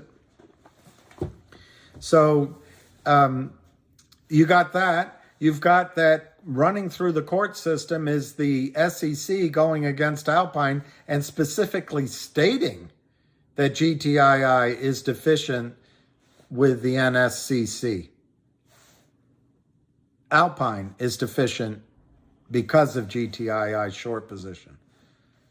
Those 2 things are explosive.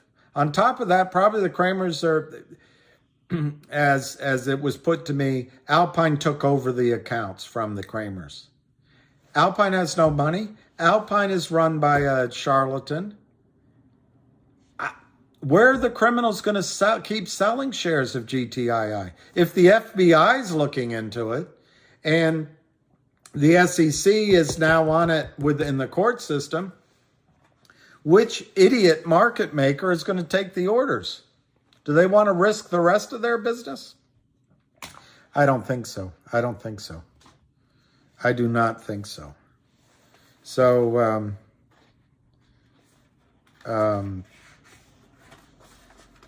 to summarize, not only do I think GTII is going to go over 2, I'll just pick a number. I think it's going to go to 20. And I think it's going to go soon.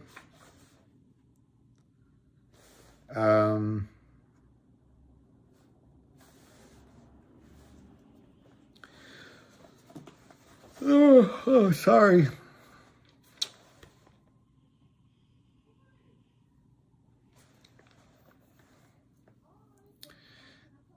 Lion was dying to listen to the replay of the call. Oh, it's James was. I could have played it. I could play a little bit of it now. Parts of it you don't need to hear, but he'll do more. Dying thing. What? No, I didn't see that, VO. Who was the former CEO of Goldman Sachs? Was it the governor? Was it Corzine?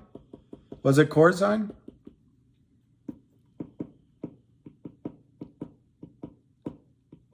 That's, maybe they'll find a poster of Raquel Welch in there.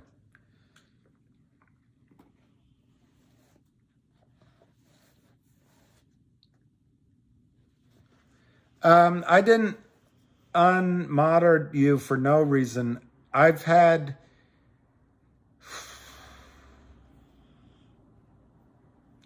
without exaggeration, at least 20 people ask me to do it. But I'm willing to remoderate, or whatever the word is.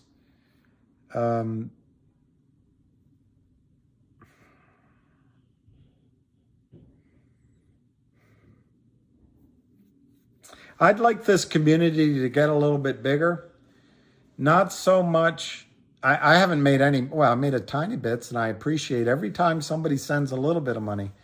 But I haven't monetized, I don't know how to do it, but I haven't monetized anything. But I was a little bit inspired today when I listened to Jeremy speak about how this community broadly, this broader community, he said some CEOs are coming in and some influencers, he used that word, are coming in on one company at a time, and they've got their own agenda. But he said that his goal was much bigger than that. His goal was to try to change things. And he painted a much bigger goal, which that's where I am. However, I've admitted to you, and I stand by it, I am convinced the best way to do it is to cause one of these squeezes to happen so it costs a prime broker, Kurt Kramer, Alpine, DTC, a ton of money. And it makes you wealthy. Then we'll see change. Lawyers won't get it done, to me. Time is the friend of the short sellers, the criminals. I mean, there's legitimate short selling. And David, one thing I just thought of, I haven't done it yet. I'm looking into it, but I intend to get a better computer so I can have people on and we can have conversation. And I'll invite you on.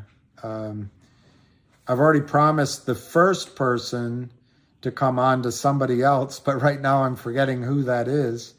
So unless I remember, I can even make you the first person I invite to come on and talk.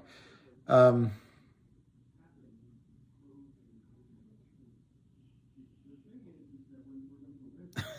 can't remember. That's terrible. If I make a promise and I can't even remember who it was, I will remember, but Lord, I can't remember. GNS when? Did I see the barcoding on GTII? Yes and no. What I picked up on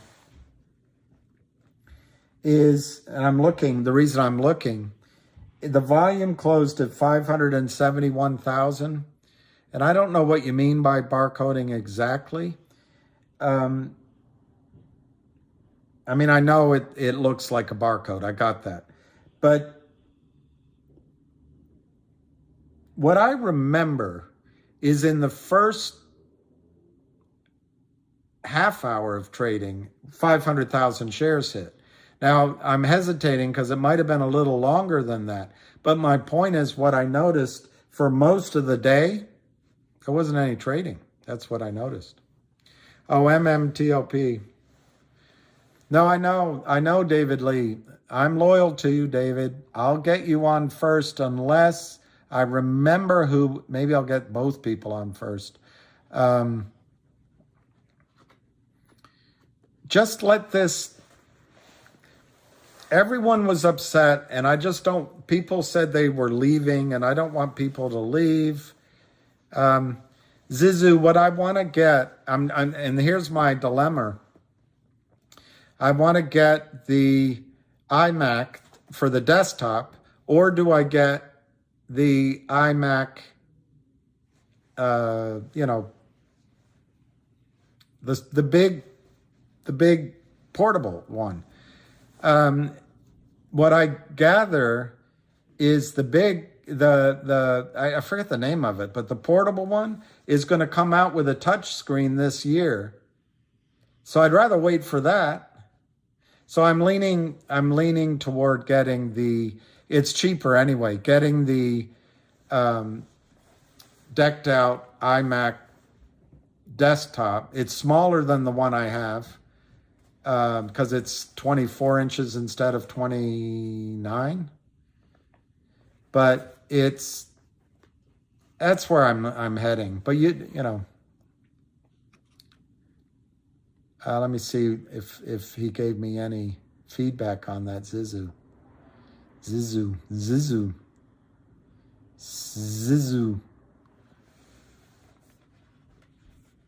The Perry Como? Is that Perry Cuomo?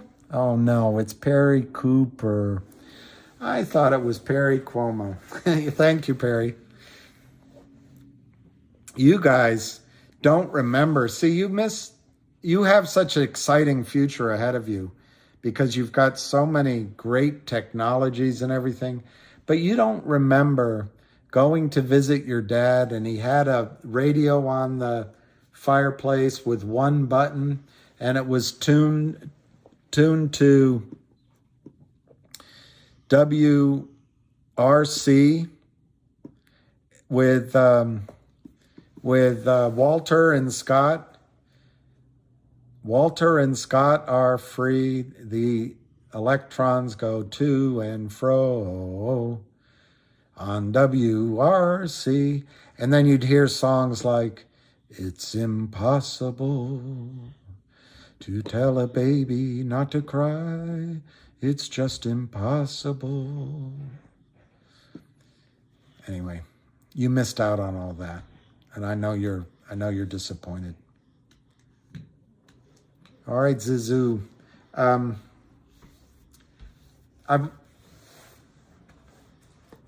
got to pull the trigger on it. But see, Zizu, part of me is thinking of moving to London. So it's, I don't know. But I want to get my computer set up better so that, I really mean it. It would be good to get people on. It'd be good to get, a little window up here with a moderator that's speaking, that's actually talking. And I don't have to talk the whole time. I've almost run out of things to say. Yeah, I miss the cassette player. Dave Allen, if you miss the cassette player, I miss the 8-track. I miss quadraphonic.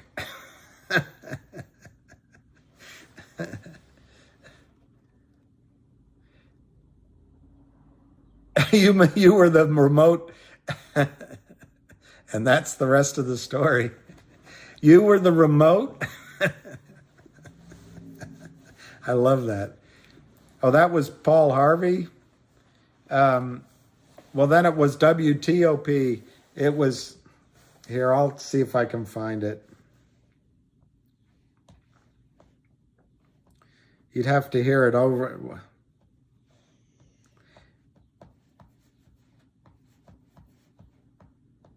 WRC, maybe.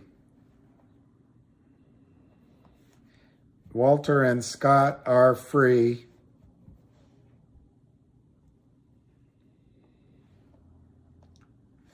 I can't find it. WRC.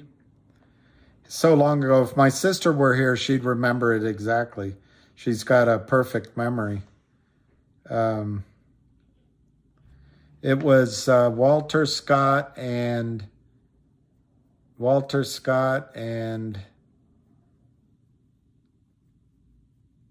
the electrons go to and fro on WRC. I don't know. I didn't remove Alicia. Where is Alicia? KYP, is Alicia here? Oh, Dave, I don't know about the 80s music. I lived through it too. The only thing that was worse is now. Where is Alicia? I haven't seen her in a long time. I don't know Art LeBeau. See you later, Wanna Gamer. Someone removed her completely? I didn't, but if I'm the only one that can, I must have done something. I didn't intentionally. Let me say that. I didn't intentionally, KYP. I don't see her. Is she just not invited ever again? You know what it is? It's the shorts doing it. Disco. Jack Wolf. When I went to school,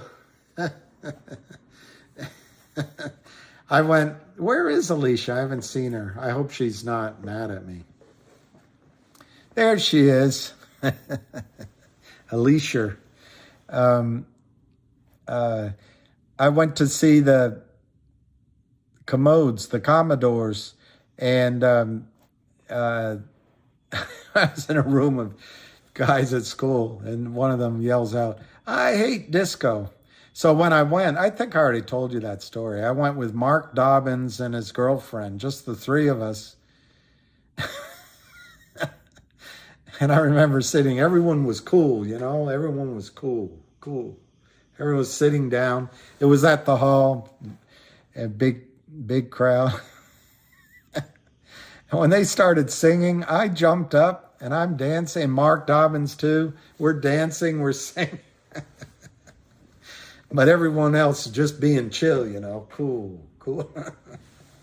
Anyway, I don't know if it's disco, but I like some of that music. Do you remember Rod Stewart's "Do You Think I'm Sexy"? Just the worst. All right, Jenny L., thank you for looking up some of that. I didn't have time to do my own research, but I want to find out more about Westpac. For kicks and giggles. Yeah, Rod Stewart. Kicks and giggles.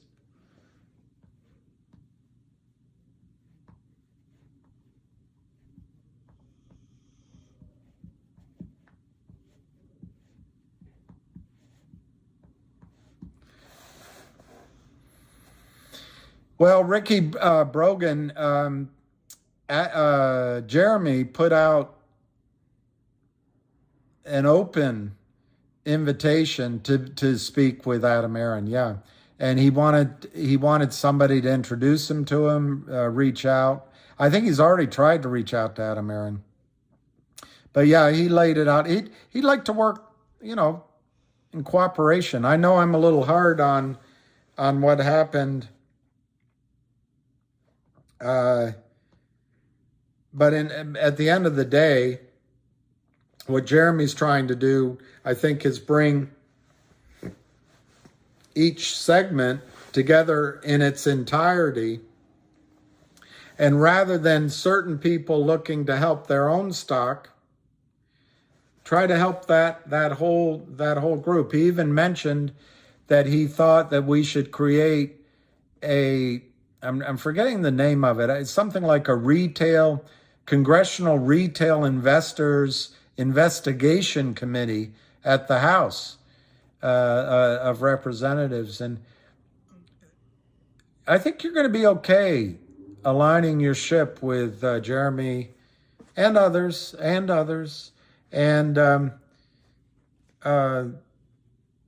I even think people who have made mistakes can come back and really help you as well.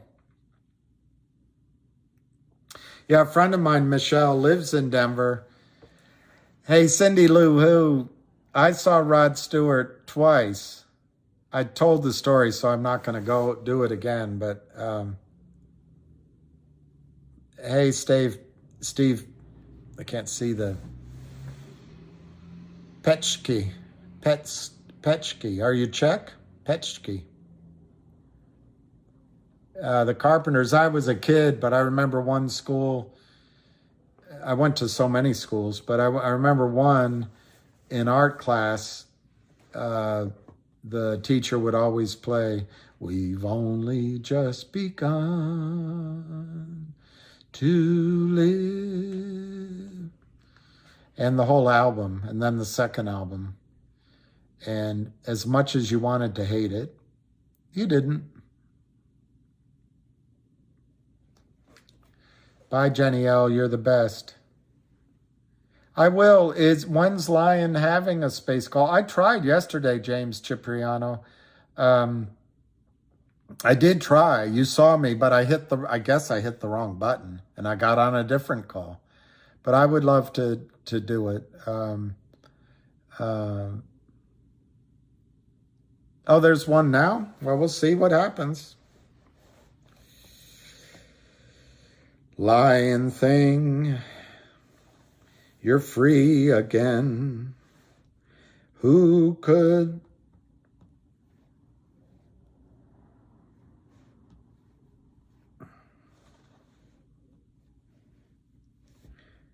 Lion thing, You're free again. Where do I go? Do I go to Lion? I guess I go to Lion.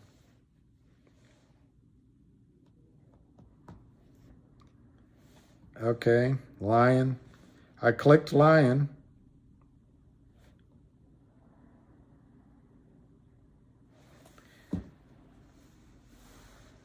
I'm on Lion. I don't see a call. I don't see a call. I don't see a call. Oh, it's GTII.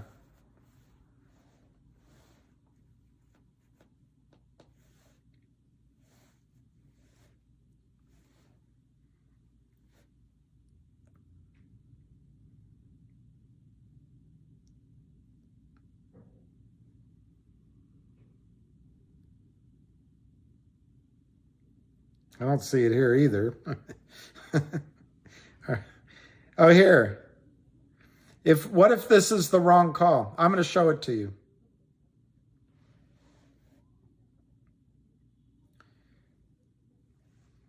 Is this the right call? Man City 3, Arsenal 1?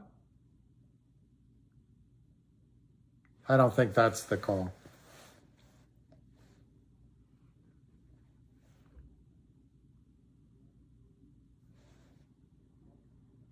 Is this the call? Is this the call? MMTLP chasing Jack? No, okay.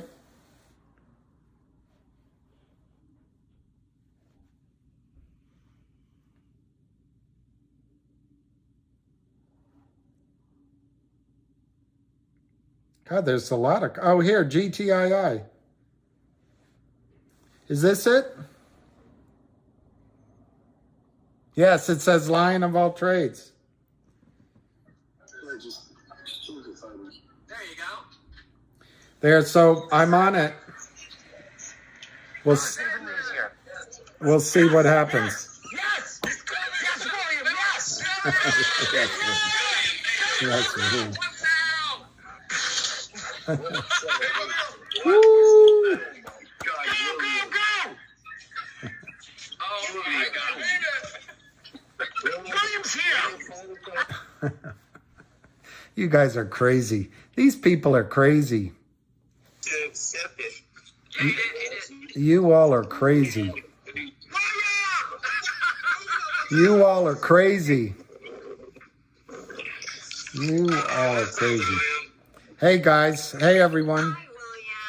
Hi, William. Hi. I know, finally. Jordan Peterson. Well, welcome in, William. Thank you for welcoming me. Jordan Peterson thinks that what women look for in men is competency. I guess this is why I've never been married. I can't even figure out a space call. Hey, Alicia, William. Yeah. Alicia, he says he had a crush on you. Where is Alicia? I don't see her. Can anybody bring Alicia in, please? She's on my call. I see her over here. Thank you for finally stopping by, sir. Thank you. I apologize. I apologize that you have to say finally. I didn't mean to be rude. I'm very glad to be here, and thank you for inviting me. We're very excited you found us.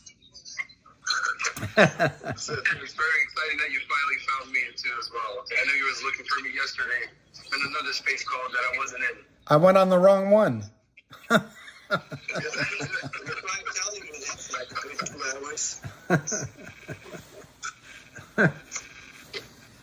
Yeah. So, Funny watching the stream and then listening to the space call.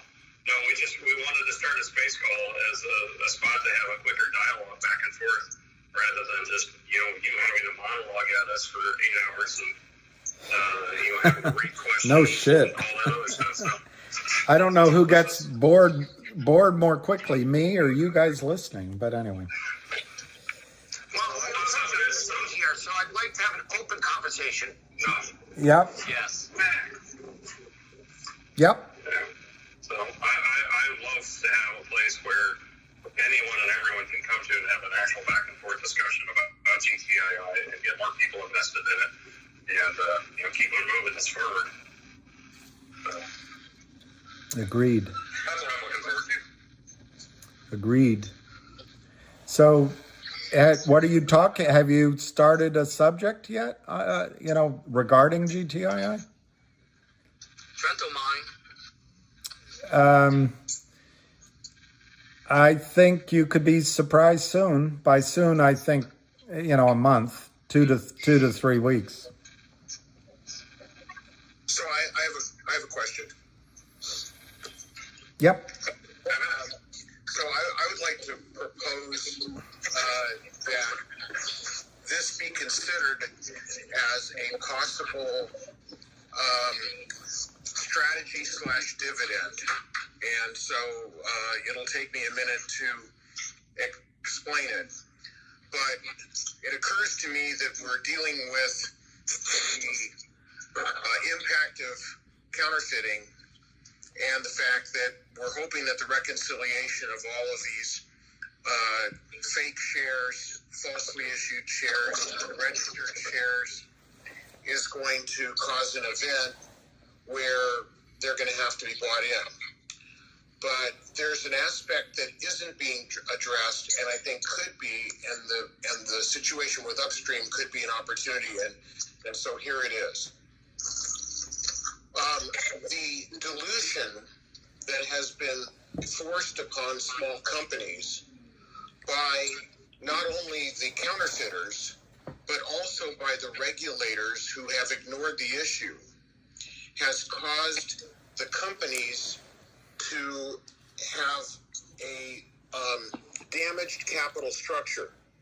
In other words, you're having to issue a lot more stock, whether you like it or not, because now, instead of there being 30 million shares of GTII or 40 million shares, there are potentially 400 million shares out there and a lot of stakeholders. Now, we don't know what the impact of that capital structure is, but it seems to me that as OG shareholders, of which I like to think of myself as being one, that I have been damaged by the negligence of the regulators and by the actions of the counterfeiters, independent of the effect on the share price.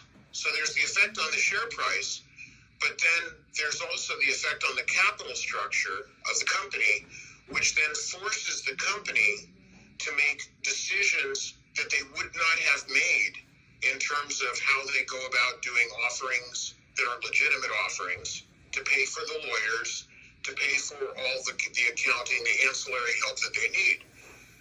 So the thing that I would like to put out there is there a strategy in the offing for having the legal team, i.e. Wes or whomever, file a separate lawsuit that is for damages against the company's capital structure, and then making that a separate dividend, in addition to the damages that are being sought for the actual fraudulent sales and spoofing and all these other things.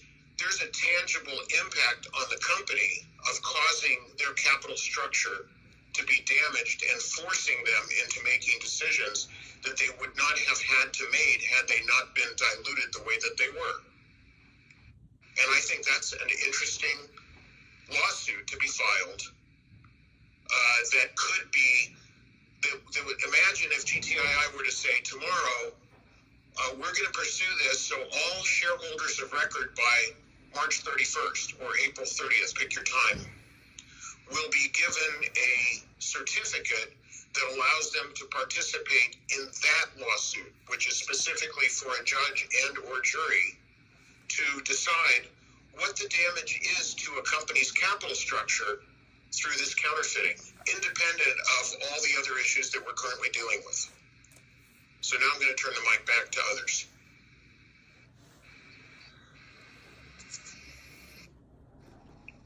William, thoughts? I think it's a great idea.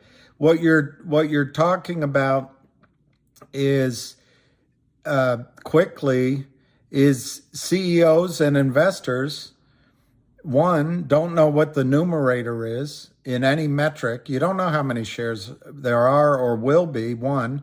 Two, you're basically talking about the damage caused by unregistered securities dealers, which is what the Kramers are and others. They're issuing shares to you without a prospectus, without a use of proceeds, without approval from the SEC, all the things that are required in a normal situation. And in the final analysis, which I won't go on and on about, the real problem is that the over-the-counter markets used to be a vibrant, deep, active source of capital creation. It's all gone now. The way it's set up, a company can't raise money there. So ipso facto or de facto, these criminals come in. They, I used the example of COSM earlier. I'll try to use a different example now, maybe AMC. The criminals come in and sell stock at higher levels. There's a fear of missing out, and you don't know the numerator. You don't know what's coming. And then they give the stock back to the company with this massive inefficiency of going through a front. The firm that comes and gives the money to the company is pretending to be an investment banker. Just going back, for example, to COSM, how does a company that couldn't raise any money, all of a sudden it's able to raise $35 million in a nanosecond? And I'm not picking on them specifically. It's the only example I have in my head. But the shorts have accumulated a pool of money. They go through a front. It's inefficient. It's expensive. It's raising money when the company doesn't want it done. And exactly as you said, James, it destroys. Well, let me give you I'll give you one last thought. When you have a small company, it used to be you used your stock as currency. There were times where the stock got ahead of itself as a CEO. Well, you could go acquire another company. You could go acquire a great talent from another firm with a stock option plan. They take all that away. I love your idea. I don't know how you quantify it, but I love your idea. Well, and I think this is where, and I bring back in the regulators. Right now, we're fighting against the Thielen partners. We're fighting against the Kramers. We're fighting against all things. But now,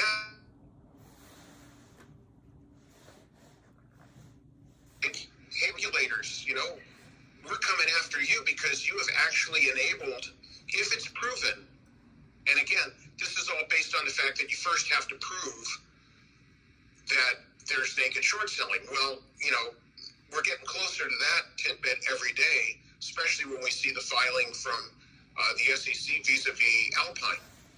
And we know that there are people who are trying to buy stock. So, the idea that it's yet to be proven, well, maybe 5-10 years ago, you could have that conversation and say, sure, we're not in discovery, it hasn't been proven, follow the sell tickets. But information and evidence is leaking out all the time, almost every day, that the problem exists.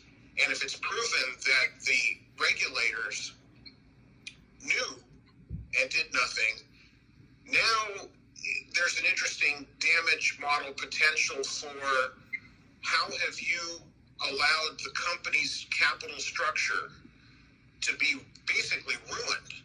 As you're saying, William, it's basically you're taking away the ability of the company to raise capital. And I would say, in addition to that, you're also creating havoc with the number of shareholders that are out there, because now, instead of there being perhaps 1,000, 2,000, 5,000, there could be 100,000 shareholders in GTII. We have no way of knowing. How do you have a legitimate vote? How do you have a vote on anything? You don't have legitimate votes. You don't have legitimate accounting by the brokerage houses. They're keeping track of IOUs. There's all those things. But this is specific to what is the impact? Now, I'm not an expert in capital structure, so I wouldn't be in a position to quantify. But clearly, there has been damage done to a company's capital structure when they're forced to go from 200 million authorized shares to 1 billion shares, even if they're made whole through the buy-in. Well, it's worse than that in some cases. If you follow some of the Kramer's beauties like HPIL or GTIIL or even DBMM, God bless her, she's fighting so hard. But it gets into billions of shares, and then the companies are just zombies, and there's no way out. There is no way out. And then you're into the seller boxing in the IRS, the tax avoidance because the positions are never closed out, and on and on and on. Well, one thing... This is another potential dividend is what I'm getting at. I like it. Separate from all those things. The one thing I caution you on, though, unfortunately, and I did pursue a couple of, not that idea you had, it's an excellent idea, but I pursued with lawyers, actually with Ham about 4 years ago. And the biggest issue you're going to run into is each of you, including me, when you trade through a United States brokerage firm, you signed your new account form and it has an arbitration agreement in it. And so most lawyers are going to shy away from this kind of a lawsuit because they want to go after the big pockets of money. We already signed arbitration agreements. I'm not trying to be negative. I think there's a way around it with fraud, but I'm not an attorney, so I can't speak to it. Well, the question is, can you pierce that agreement if there's willful negligence? There you go. There you go. There you go. You might be able to, you can pierce a corporate veil if you can prove negligence. There you go. There you go. So I don't think that they can use that as a piece of kryptonite.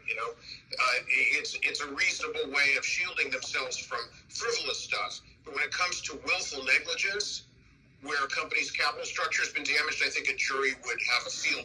Just expanding on your idea, what if we probably represent at least a dozen companies we're all interested in, and they're all getting destroyed? What if you got 20 companies or 30 companies to all file the same lawsuit against the same parties? That would be and do what you're saying. Give it out as a dividend amongst them all. That would be newsworthy. That would dominate the news. Rather than just one company, they could say, oh, it's a meme stock, Did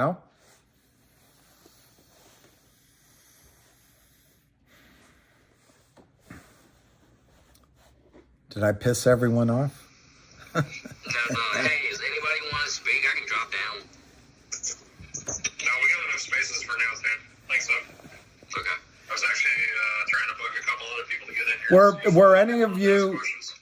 Did any of you, I don't know if all of you or any of you were on my call, but you should know that this event at Westpac Securities, whatever it is called exactly, I spoke with 4 different people today and that have information on it. And there was a young broker that got really excited about having a big new account. It might have been more than one account. And he was accepting sell orders. He was getting ready to get married, accepting sell orders on GTII. And apparently, I can't confirm everything exactly, but apparently his orders were under $1. So when these criminals were attacking the stock and by extension attacking you, he was having a huge payday and he's ready to go off on his honeymoon. Well, when it came, whoever pushed on him, it came for delivery of money against the trades, the collateral, they decayed the trades. And so I hope the broker was honest all along, a young guy. The error right now is what it was told to me, $2.5 million. It wasn't told to me that it was closed out. And they called the FBI. And the exact word I heard directly, The FBI's all over it. So I only bring that up. This is how a squeeze starts. Potentially. You get now a brokerage firm who's looking down, a small office, a manager looking at a loss of $2.5 million and growing, and the FBI's examining it, and they're going to close it. They haven't yet. In the scheme of things, maybe it's 3 million shares, 2.5 million shares. It's not a huge amount of shares, but that's how it starts, and it will be closed. The FBI will track down who did it. And when you combine that with what's happening at Alpine and the fact that probably the Kramers aren't even in there anymore, I think time is short for the criminals in GTII. I'll be quiet.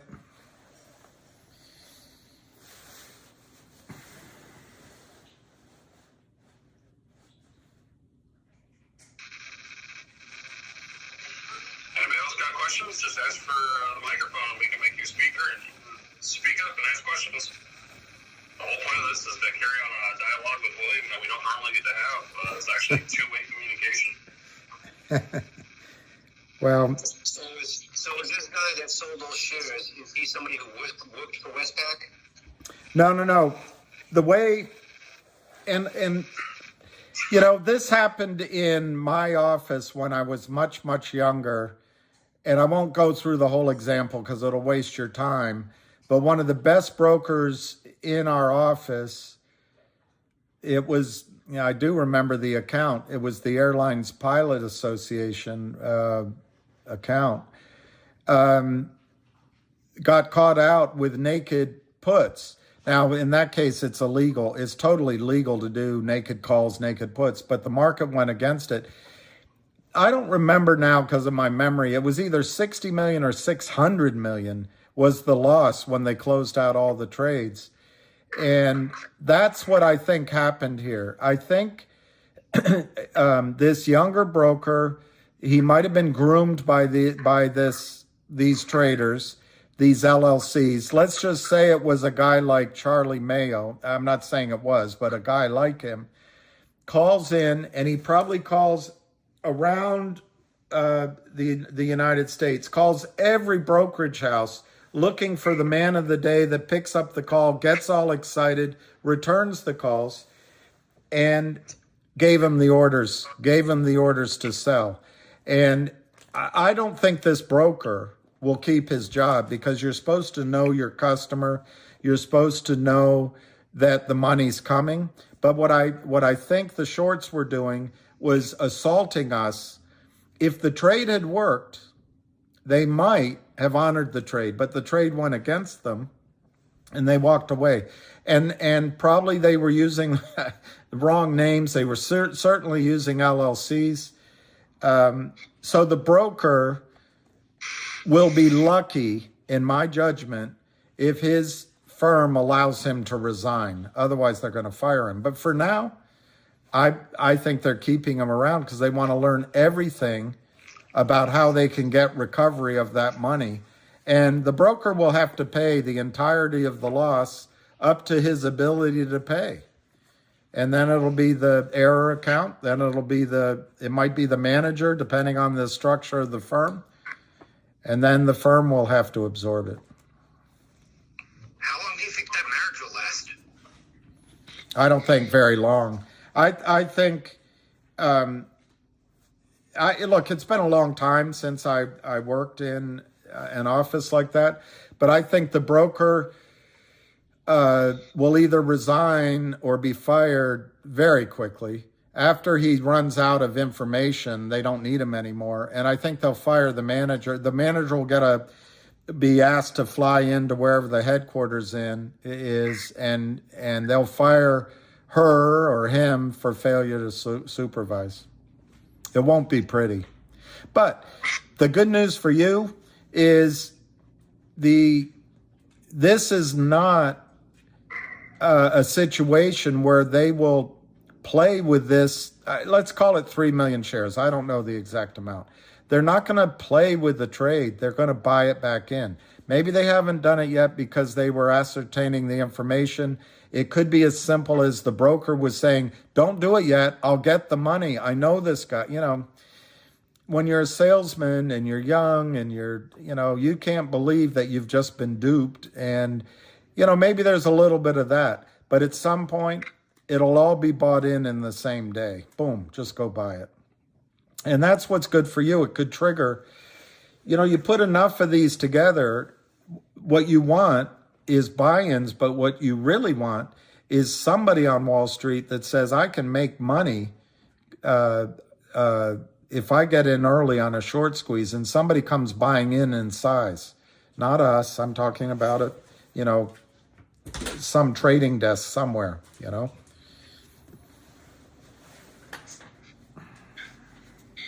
Anyway, that's my answer.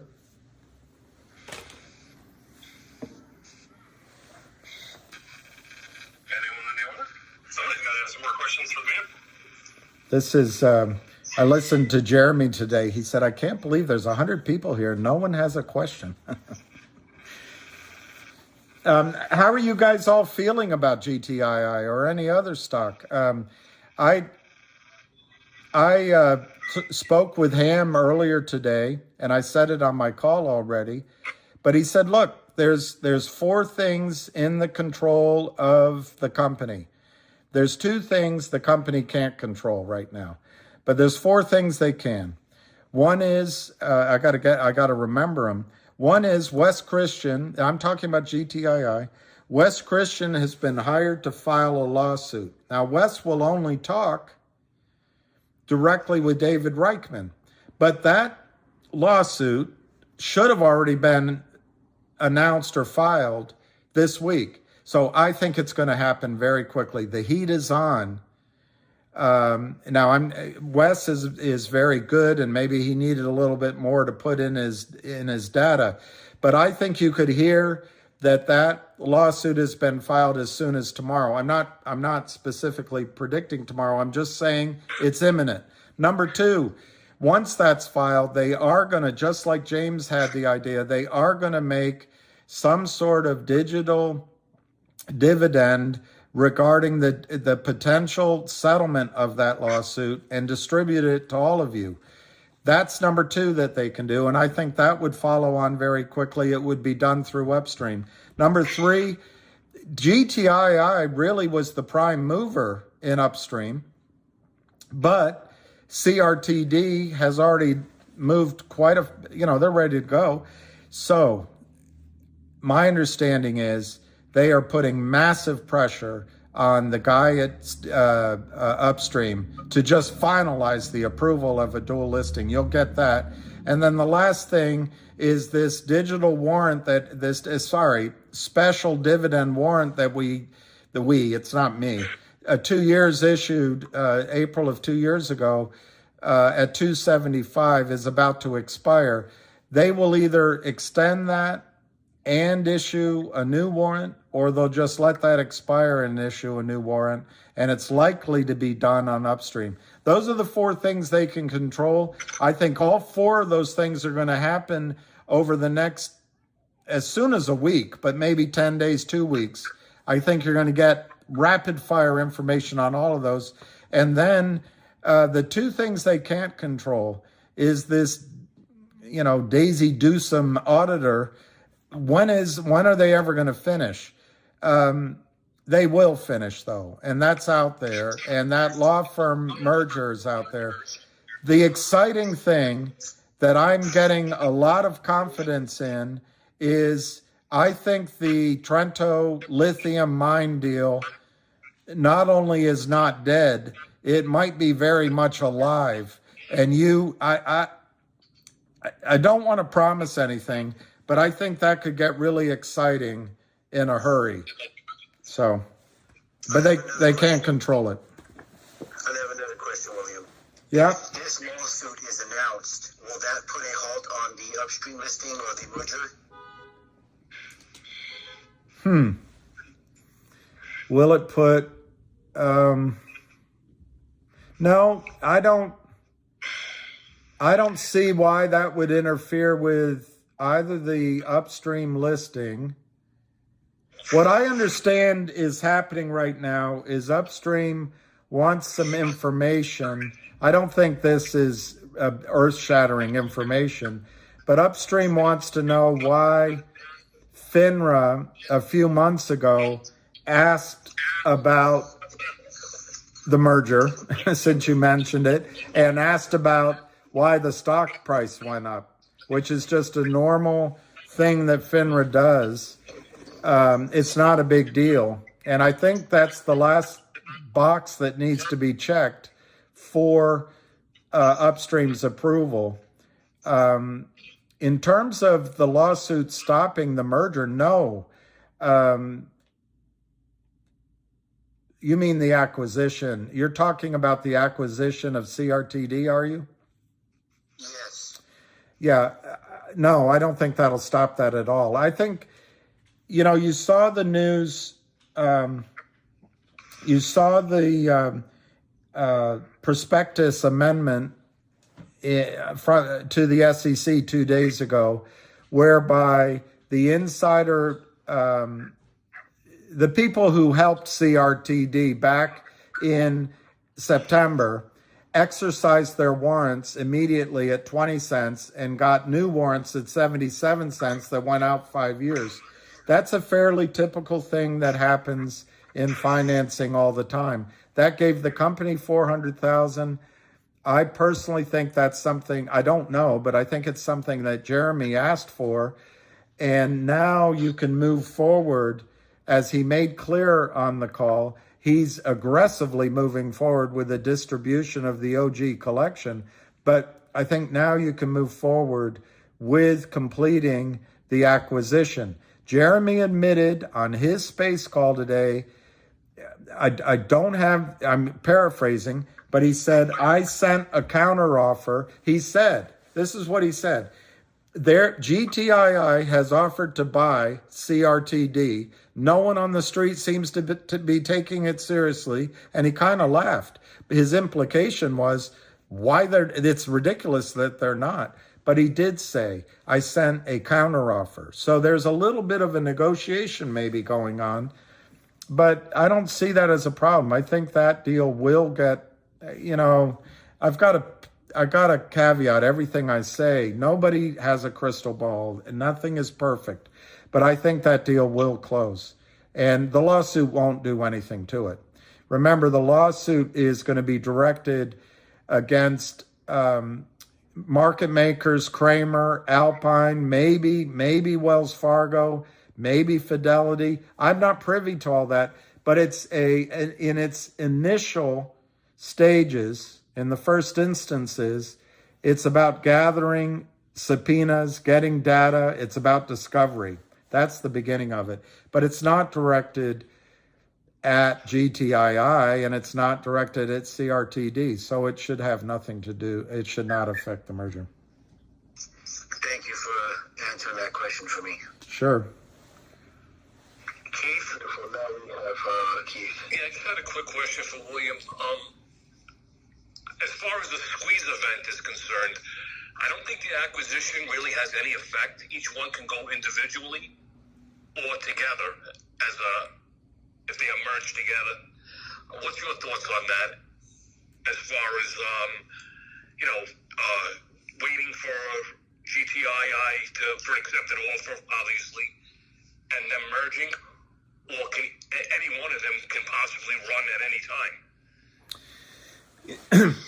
You ask a more complicated question than you realize, but I'll go with the last thing you said. I think either one could run it at any time, regardless of what's going on. In the case of GTI, as I've expressed, and it's probably because I have a problem letting go of what happened, I think GTI was ready to run in November because of the pressure building up in the back offices regarding exercising of that real warrant. However, that's what I thought. Absolutely, Was it not in the beginning of October? That it started in October.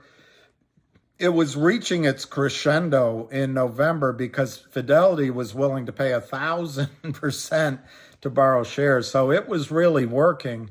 But the good news is they sold another 75 million counterfeit shares or more since then, and the problem hasn't gone away. So it's just a matter of getting the pressure going again. So answering your question, I think some of these details like Alpine and West Park Securities could set up a squeeze anyway. Price could set up a squeeze anyway. But in the case of CRTD, you've got you've probably got close to 400 million counterfeit shares out there. I think Tom Ronk's number of a month ago was 376 million, something like that. Wow, I didn't realize it was that high. That is massive. It is bloody massive, and it's against a realistic float of less than 10 million shares. But if you look, for example, on Yahoo, it was 30 million. And then if you see the S1s that relate back to the investment in September by insiders, it's now 52 million shares. And you got to remember that these filings are not about raising new money the way COSM did. I just use that as an example. I'm not trying to pick fights. This is money that already had been raised. So anyway, if you compare, for simple arithmetic, 400 million almost counterfeit shares versus at the most 50 million that exist, that's not the float. You're talking about a huge potential squeeze happening at any time. Now, to go to your question about does the merger do it? Does Upstream do it? I actually don't want to be negative, but I think dual listing on Upstream is terrific. We're all learning as we go, and we're making progress. But to me, I don't see what stops the criminals from criming in the over-the-counter markets in the United States at the same time you're listed on Upstream. That's just because... That same thing with Juniper Networks, JUPW. They were listed, and nothing had ever happened with that. So it's really the coupon dividend that tracks the share count, that gives you an actual share count that will cause them to cover. Not really so much the Upstream. Even Jeremy said this on, I was listening to a space call with him a few weeks ago on a Saturday. I don't remember whose call it was. I think it was, may have been Roger Hamilton, or it was somebody, but he did say that Upstream is not going to actually cause short, make shorts close out their positions. Well, it's because it's not a finished sentence. To me, if Upstream is dual listing, that's just my opinion. He knows more than I do, but it's a start. And then also remember this, and I forgot who I'm talking to, but remember this. On Upstream, Jeremy said this morning that Americans cannot buy securities, United States citizens cannot buy securities on Upstream yet. So that's 90 days away, the buying. You can sell securities, U.S. securities. You can do all the rest of it. But also remember another thing. There's an awareness process that's going on, and people are learning it. And the markets are a discounting mechanism. Right now, they don't see a threat. Eventually, they're going to realize that listing on Upstream is a big threat to criminal short positions. But I think you're right. When you issue a blockchain dividend on Upstream and you combine it, to finish the sentence, with a guy like Jeremy, who knows how to create a corporate event, then you get a squeeze. Sorry, I cut you off. William, can you try and get me unbanned from your channel? I'd love to go back on your channel. I'm banned on there. I know you weren't sure how, but... Who are you? Keith Munzer. I've been on your channel for a long time. I'd love to get you back on. I don't know how to ban or unban. So let me... Okay, do it, William, if you like. It's a shame that, I've been off the channel for a month now, but to being banned for no reason, and I actually miss the channel. I miss going on there, and I miss you too. Same here, William. It's been 3 months. Who are you? Who's you? Who's you? Matt E. All right, Maddie. I mean, Lion has been telling you, and I know it's hard because there's so many people that talk to you, and we don't want any drama in your live stream, but we both love your live stream. Lion and Boba Queen have been telling you that, we'd like to come back on if you can figure out how. Show me how to do it. I'll do it. And I not only welcome you back, I can't wait. I really apologize. I would love to have you back. I can't wait to have you back. Okay, that's nice. And then that way you can check to see if there's anybody else. Absolutely. There's a lot of people that were banned for no reason, and they want to come back, and they're banned. My goal. Honestly, I would clear out the ban list at this point, just because anyone who's going to troll. Where do I find a ban list? Where do I find the ban list? YouTube settings, William. Yep. We can send you. Yeah, let me do it later. Well, I'll do it later. Let's just keep going. I will do it, guys. I wrote it down. Okay, because like we said, there's 50 to 60 YouTubers, and we've been regulars on yours. And, to be honest, we miss going on. We miss. I miss you guys. And someday when I get a new computer soon, I'm gonna invite you to speak. And my whole goal when I listened to Jeremy this morning, I couldn't have said it better than he does. It's to help everybody fight in the bigger picture, Yeah, we have much respect for you and everything that you're doing for us. Well, God bless you. Thank you for saying that. Question for you, William. Yeah. This Yep. is David Lee. Yeah. What's the chances of them doing to GTII, merging or buying out CRTD as they did to MMTLP and NextBridge? Well, good hearing your voice, David Lee, and thank you.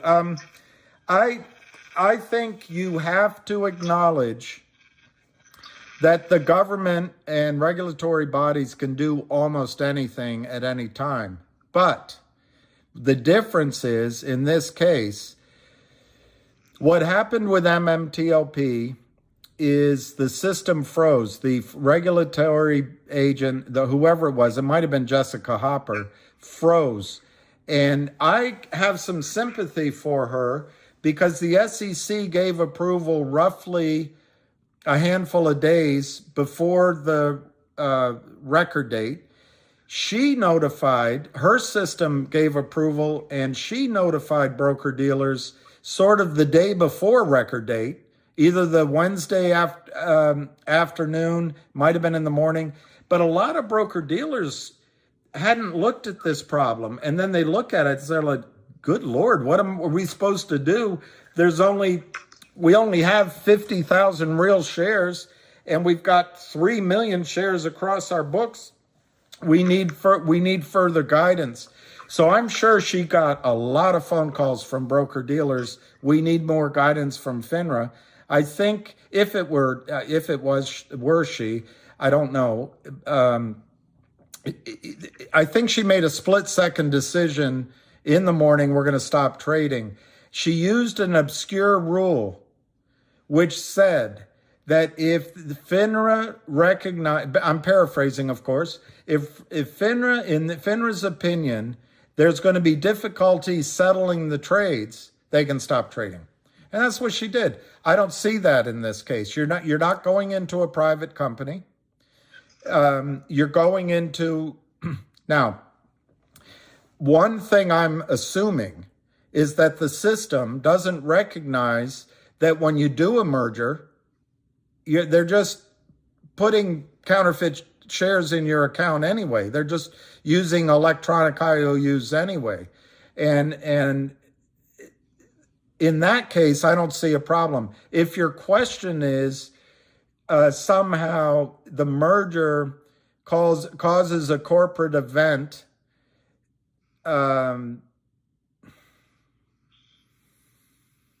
only part of the people get, because you're also asking about MMTLP in that sense, I think, which is that there were 164 million shares of MMTLP that got into AST in time, in the people's, own name. If that's your question, whether or not enough people come in to get their real shares at the transfer agent, and everybody else, like MMTLP, has counterfeit shares, that's an issue. But I don't think they'll stop trading for that, David. They used a specific rule that applied to a specific situation about settlement, and this won't be about settlement. But you might have a smarter answer than I do.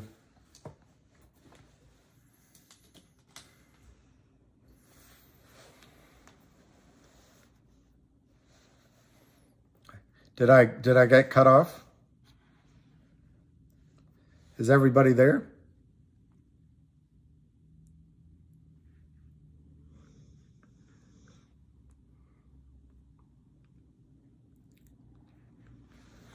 I guess I'm not on it.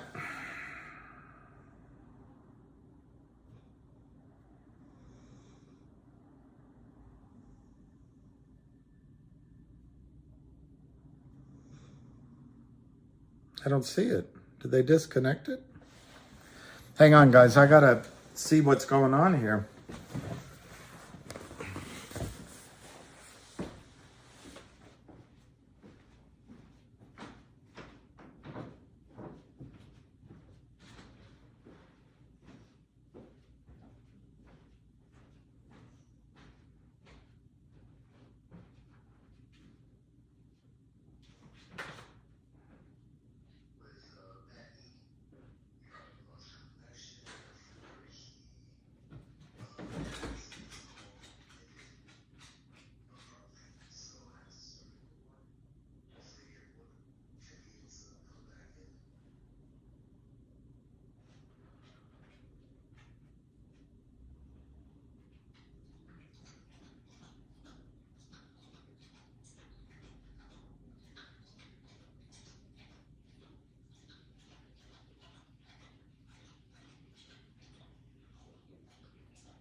Yeah, hi, I don't know what happened.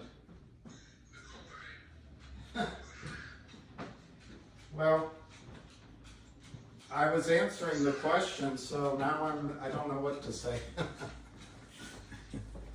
I can answer it again, or we can start all over. I think it was a good question, but I think it's different, is my bottom line. I do know Jennifer wanted to talk. Hi, Jennifer.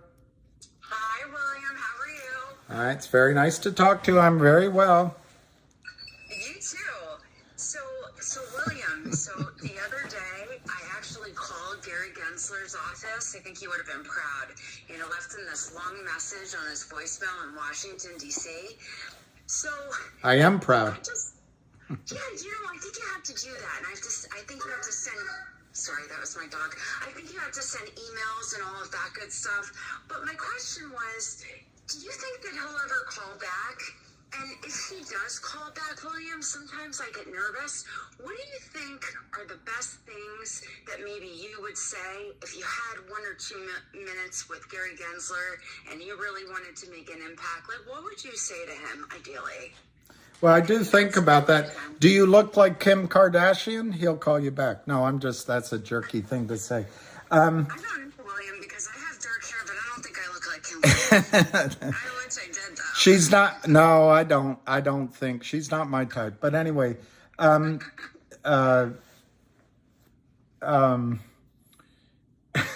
that's that James Bond line. he turns to Eva Green and he says, "You're not my type." And she says, "What, beautiful or smart or something?" He says, "No, available." Anyway, I think number one, he might call you back. Oh, okay. And because he's that kind of guy, but he probably gets a lot of phone calls. It might be one of his aides that call you back, but it might surprise you. If I were to speak with him about it, you want to get him talking. So you want to ask him a question about his understanding. It's my opinion that he knows exactly what's going on and that this helps Goldman Sachs. So he's conflicted. I think he's conflicted, but you want to be respectful. I think the question I would ask, I said it when Jeremy Frommer asked me, what question would you ask if you were suddenly interviewed on TV? I think I'd ask, what's in my account? What's in my account? We put up cash, we settled, and I just would like to know what's in my account. Do I have real shares or not? Okay. No, that's a really good question. Because, that's, I think what's on everyone's mind is what's in my account and where the hell is all of our money, right? Because, in December, right before Christmas, I put so much money into MMTLP because, I came in when it was like $8.25. So my average, I feel like, is higher than a lot of people's. And it was such a drag because I was thinking, okay, well, I can make a quick trade before Christmas and I have to get, things done with my house. But, my situation isn't as bad as everyone else. Well, I don't feel like it's as bad as everyone else's, but, I just, my heart bleeds for some of these people that have been in these situations. But I just wondered what you would say.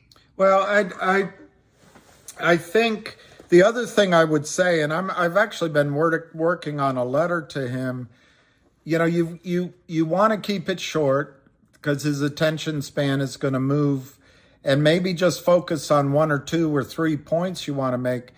But I intend to ask him, if I ever speak to him, that he has an opportunity to control how he's remembered or not. He can go into history and no one remembers his name, or he might, just because the fates will set it up this way, if at some point, particularly if you listen to Dr. Susan Trimbath, the whole system's going to collapse. So he might go down in infamy, but he has a chance to take a principled stand and go down so people always remember that he was the honest man that changed the system. And to that, just to finish that thought, what I would ask him is, you've just gone through Congress and you've proposed a lot of changes, and try to read up on those changes.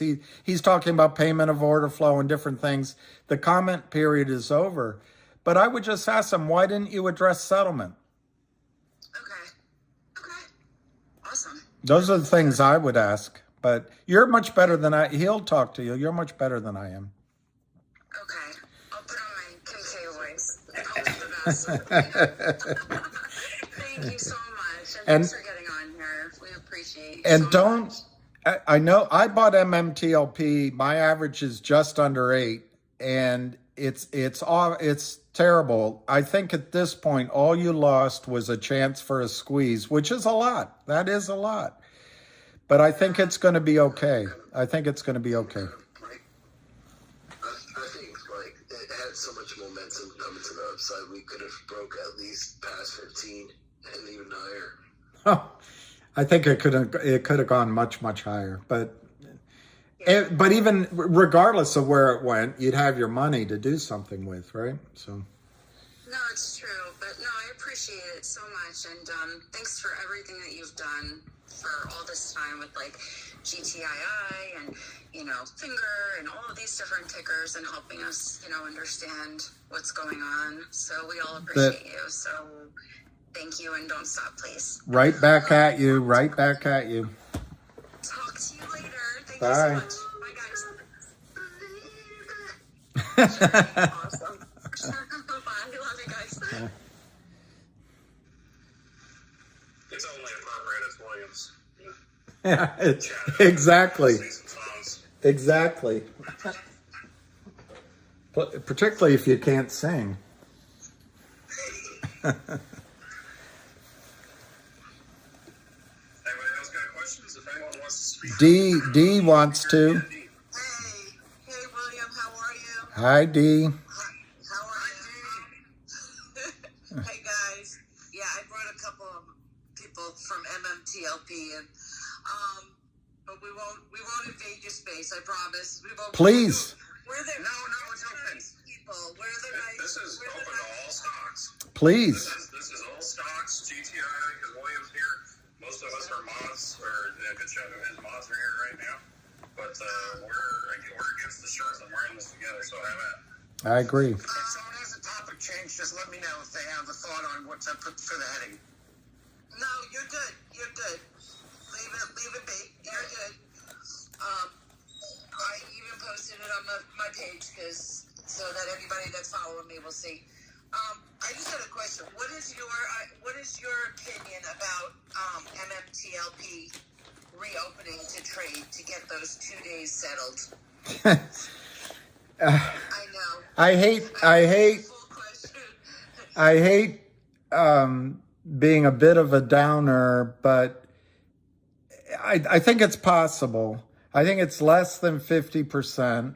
On the other hand, I hear from really smart people that are close to it that it's going to happen. Look, it's the cleanest way to do it. It would be the best solution.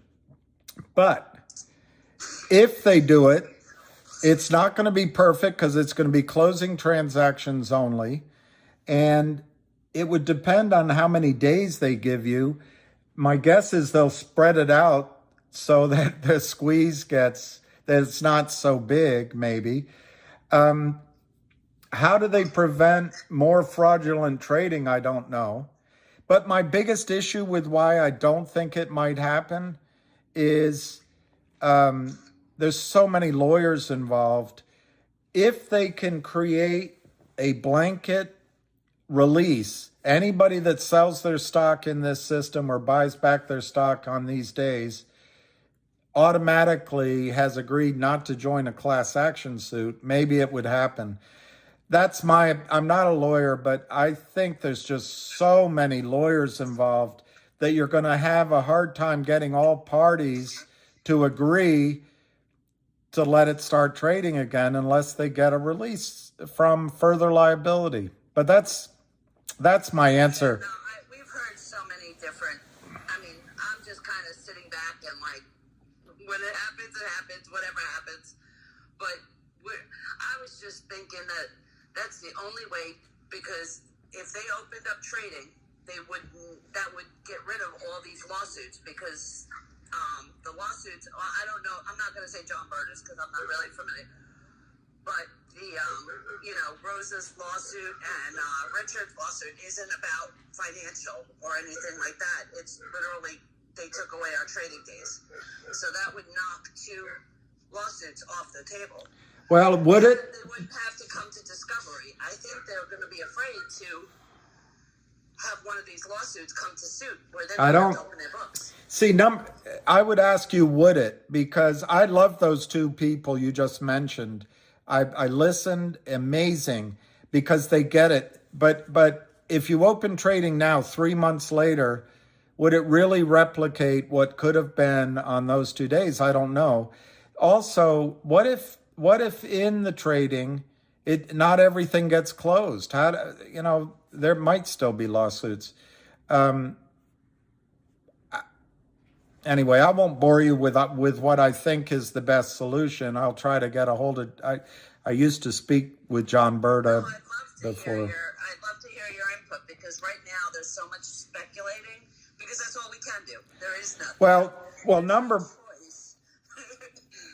number one, you have to make a baseline assumption that you're not going to lose your money.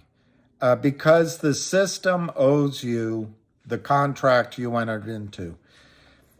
Yes, you can design all sorts of doom and gloom, and I'm not saying they won't happen, but you can see scenarios where one attorney who was quite sharp said that she thought at the time, I don't know if she still thinks this, that they would just have to unwind all the trades because there was fraud. I don't think that even passes. I think that's risible, but you can make up those situations. So just be calm, I think, right now.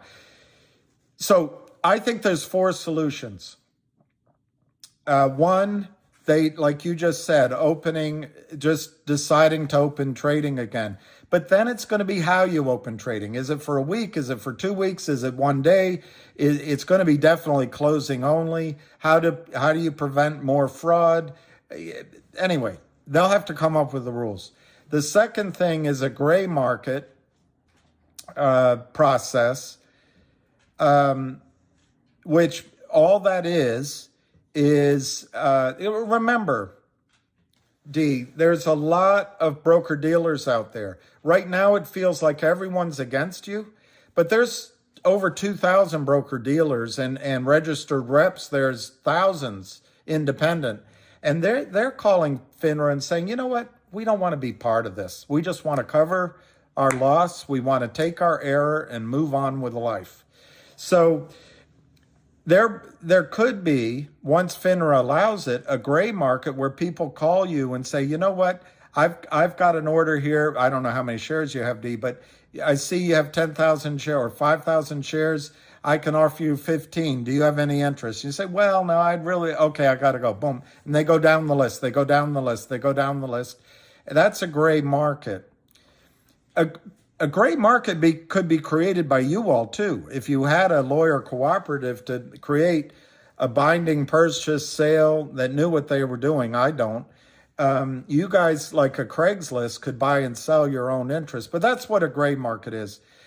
In terms of it trading, opening trading again, even though that's the cleanest, I only give that for myself about a 30% odds. In terms of a gray market, I'd say 30% to 60, 70%, because it might happen anyway, but it doesn't solve the problem it doesn't really solve the problem. The third way, which is gloomily where we seem to be going, is just letting the lawyers duke it out for 7 years. Right now, that looks like where we're headed. But I think it's time for business women and businessmen to take charge. The best solution is a settlement, and I'll give it to you as quickly as I can. The parties right now are the regulatory bodies. They don't matter. What they want is a resolution soon, and they don't want it in the press, and they want to make sure their daughters go to the best schools and they can get a nice job when they leave. So they don't really matter right now in a settlement. 2, you've got the criminals. 3, you've got a prime broker with their ass hanging in the wind. And then you've got the broker dealers who will argue, well, we didn't know, our systems didn't catch it, but they've got some liability too. The judge is going to say, what did you do? And are they committing fraud? They've got some interest in settling it. Then there's you, and then there's MMAT and Nexbridge. So I think the answer is to Nexbridge to issue whatever the number is, 1 billion shares at $100, $500, whatever, a high number. This way the lawyers get paid. The criminals don't get discovery and don't go to jail. That's what you got to swallow your pride. MMAT can get on with its business. Nexbridge can move on with its business and be, by the way, one of the biggest, best oil companies in the country because they have so much money. What you get, and what the other broker dealers, they'll have to cough up capital, but they can get on with their business. The prime broker, probably there's going to be a prime broker at least that goes down, but they can get on their business. DTCC will have to put up money. But what you would get, I think, is a share in the new Nextbridge, which would be a massively valuable piece of asset. And I won't waste your time now, but I do oil and gas. The Ora Grande is exciting. Doesn't mean it's going to fully work out. I think it's worth $100 a share right now. But that could be worth a lot to you. I think you'd get 1 share per 1 share plus a big cash distribution if it all settled. And would that be in the interest of the industry? Absolutely. I don't know if they'll do it. To go down the loss route, I think it's $1 trillion lawsuit. And the coverage and the media, it's a nightmare. But that's what they're wrestling with right now, D. Everybody wants an instant solution. But for the first time, human eyeballs are noticing that whatever this Frankenstein of a system we have, if you choose, like I do, to blame it on criminals, okay. If you choose to blame it like Jeremy Frommer is inclined to do on the fact that the computer algorithms haven't caught up with the demand for stock, I don't know, or something in between, doesn't matter. There's 1 billion shares that don't exist. What do you do? And to expect them to come up with an answer in 90 days, I've gone on too long. Those are some of my thoughts. Okay, so you think they just gotta figure out what they're doing. It's gonna take a while.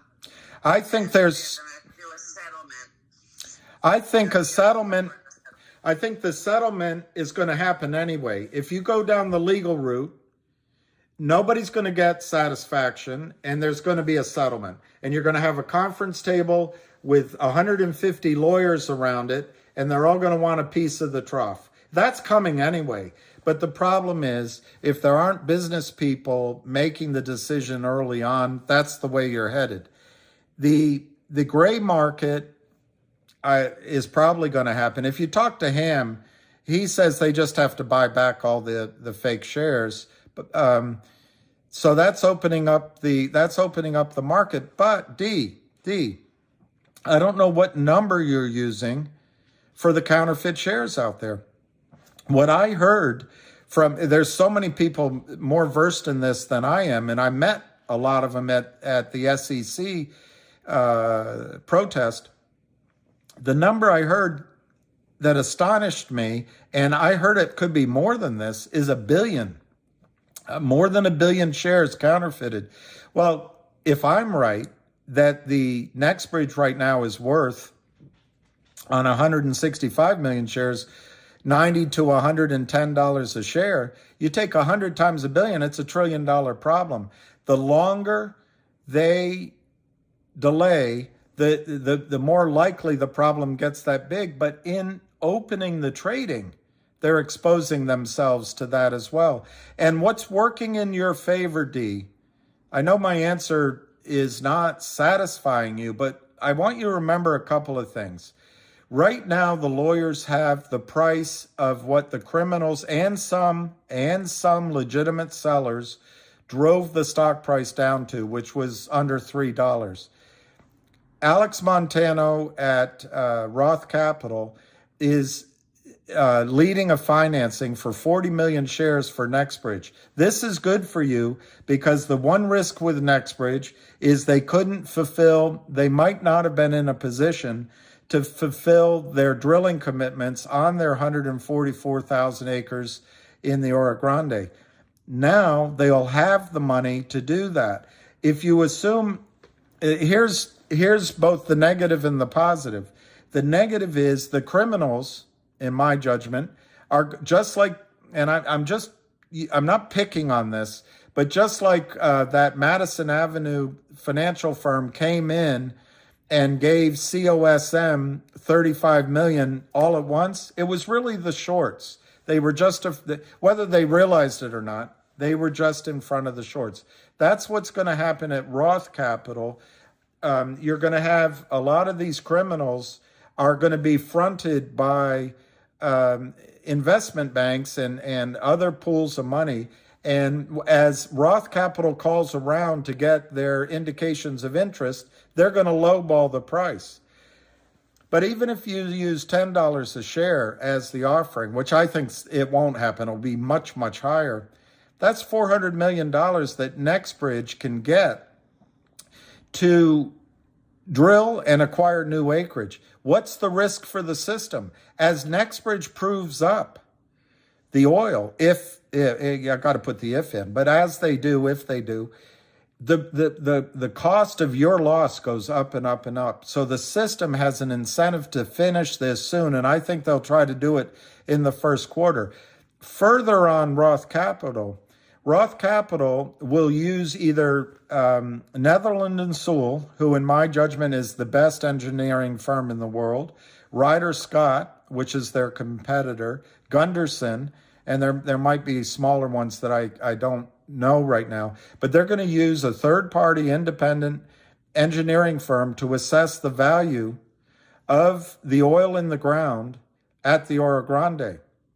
Now, there's a risk, of course, that Netherlands Sewell is very conservative, extremely conservative. If they give a number, you can borrow money at the bank on it. But there is a risk. They come in and they say, we don't agree with the insiders that this should be worth $600, $700 a share. But the thing is, it's going to be third party. If they come in, and I'm basing it, anyway, I won't give you my numbers, but if they come in at $50, $100, $200, what they're going to come in with is a total value. They're going to give the value for proven reserves all the way down to moose pasture. They're going to risk it, and they're going to come up with a number at the bottom of their reserve report. You take that number and you divide it by the 165 million shares that exist, plus 40 million or so that they're going to sell. With a green shoe, it might be more and whatever. So call it 210 million. You take that number, you divide it by 210 million. That becomes the data point in every single lawsuit, in every single settlement. And guess what? That is a risk to the system, because what if it's $100? What if it's $250? What if it's $50? It's a huge number, and it's coming soon. So I know I can't give you the answer of when you're going to get cash, but the fact that Roth Capital is going to do an offering, and I would guess it could get done anywhere from 2 weeks to 2 months. It's going to be fully engineered. You're going to get a realistic value on what Oro Grande is and the Hazel. And the system's going to owe that to you. And it's going to owe it to you tax-free, by the way. Unless you sell, you get that step up tax-free. So I'm actually optimistic, unless Alex, the lawyer, is correct that they unwind everything for fraud. But think of all the trading in the world that people have been hurt by fraud. You'd have to unwind all those trades. It doesn't make sense to me. So anyway, that's a long answer. I'm optimistic, though. Thank you very much. And just for the record, I know I've been watching you, and I've been around since AMC, so I have zero emotion in this whatsoever. I'm just numb. So I'm not anxious for it to trade. If it trades, great. If it, eventually I know one way or another, I'll either get NextBridge or I'll get paid out. That's there's two options. So whatever they choose will happen. That's just my thought. I think you're going to get both. And I think the 4 big shareholders are going to drive a hard bargain. And at the end of that bargain, I think they're going to say, and our deal goes for all existing shareholders too. So Hey, Brian, I see you got a question, or is there someone else who has a question? And also, if anybody didn't want to speak, if they could drop their mics. Hey, Matt. I wanted to just talk to William for a second. First off, special thanks to Lion, Matt E, and Matt Claridge for putting this together. William, we're so glad to have you on. I'm Yo from the live stream. So, William, I just wanted to ask you, do you think that there's any chance LGIQ logic, if you I guess if they would consider putting together using Ham's playbook and trying to get their stock price up. I know you've brought that stock up on your stream numerous times. I know you kind of know the management over there. So wondering if you and Ham maybe would consider doing that. Well, I think I can only speak for myself, but yes, is the answer. I think you're going to, just quickly, I know that might bore a lot of people here, but Logic right now at 27 is trading essentially for the value of its GoLogic shares. They own 4.5 million shares of GoLogic. And if you divide it out by the number of existing shares, you're basically, when you buy Logic at these prices, you're getting the value of its GoLogic position, and you're getting the distribution that's about to come for free. And that distribution, there'll be a record date. They're merging into Aubrey SPAC, but they're taking the data logic portion of Logic. It's going to go into the Aubrey SPAC. That'll be de-SPACed. And just to quickly, because I want to not bore people, that's worth about $2.50 a share to current shareholders when that happens. Obviously, there's no crystal ball. The second thing is, as that's de-SPACed, the shell called Logic it's already announced. These things are announced. They're going to acquire an existing financial asset firm that starts out at 50 cents a share. So Logic right now represents a roughly 20 some cents a share of GoLogic plus 50 cents of the unnamed private company they're going to acquire, and roughly 250 of the data logic that'll be a trading company. Now, the data logic company, they've already hired a guy from Media Gel, JEL, you can look it up. That's an excellent company. That becomes the logical next acquisition that they'll make in data logic. In the terms of the private company, they've already lined up the next acquisition they're going to do there as well.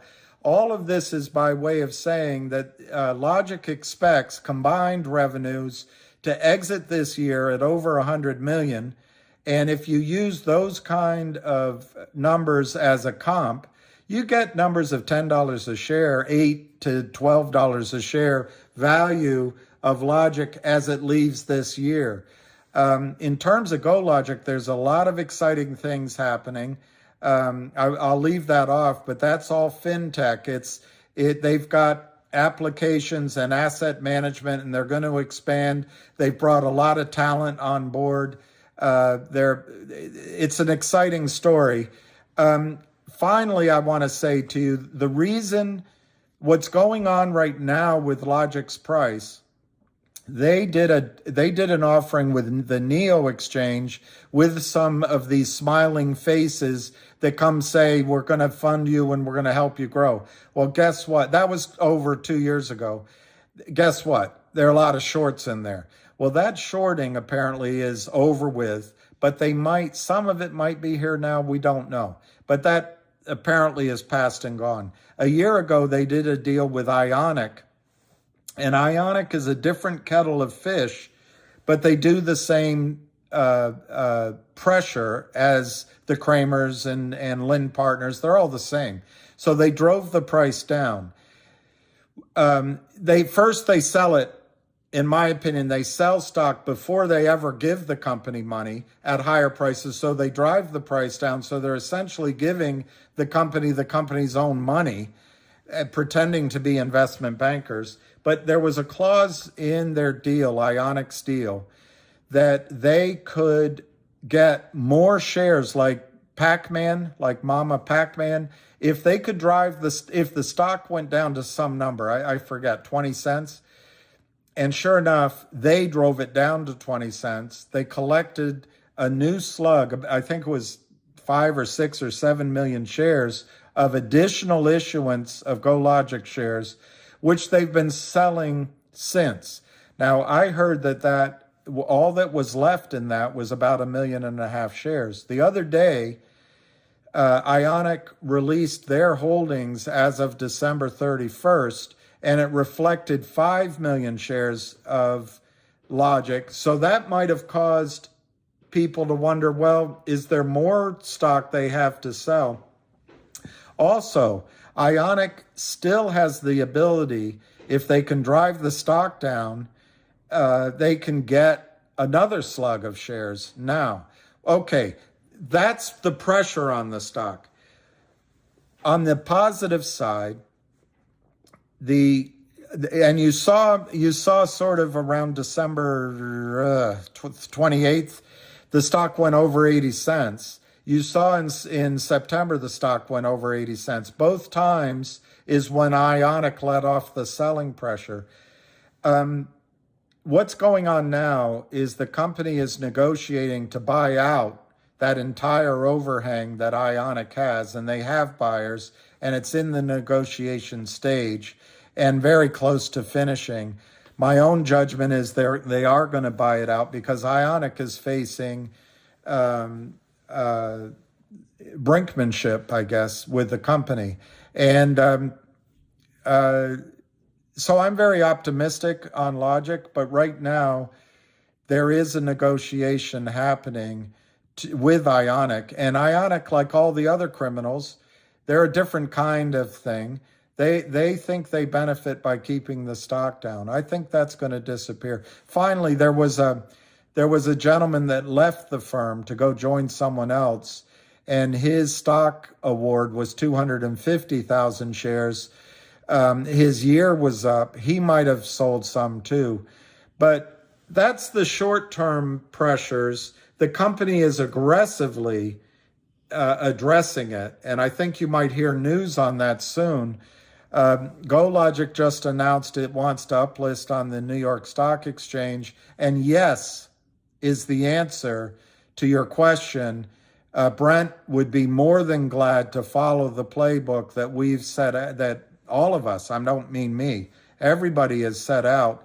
In fact, he's very close to the management at Finger, for example, and so the answer is yes, and he's working aggressively. They have great deal flow, and I think you're going to be happy with that investment. Thanks, William. Great to hear from you. Okay, Thanks. Thank you. I'd like to ask William a question if I could. Yep. Go right ahead. William, this is Brad. I'm actually on your YouTube also. Thank you. Also, I've been with AMC and GME since the beginning back in January. It's been a long fight and a lot of PTSD here. Actually, I was originally Torchlight also. Now, the question I have to ask is this. With MTLP, they have stopped trading on it, and the shorts are trapped. In GTI, we have, trapped the shorts also in GTI. Okay, why would you want to open up trading again on MTLP and let them take away the buy button, first of all? And secondly, we talk about our side of the track here more often than not. And Mao Zedong's art of war is know thy enemy. What is it that the shorts are going to right now? I think that is the most important part about this, the checks that they are writing. We sit here and hold this stock, and it doesn't cost us a dime. What are the numbers that it's costing these people to hold this stock? And why hasn't the bank just looked at them as far as their solvency? How can they maintain these shorts? And with MTLP, with it being halted, are they still writing those checks? You asked a bunch of questions, and I didn't hear part of what you said with Mao Zedong. But yes, it still is costing them. And the shorts were trapped, and we forget that. I forgot to say it, and thank you for bringing it up. We all feel trapped, but guess what? The shorts wanted to do, and again, I'm not picking trouble here. It's just the one that I just saw, and I remember it.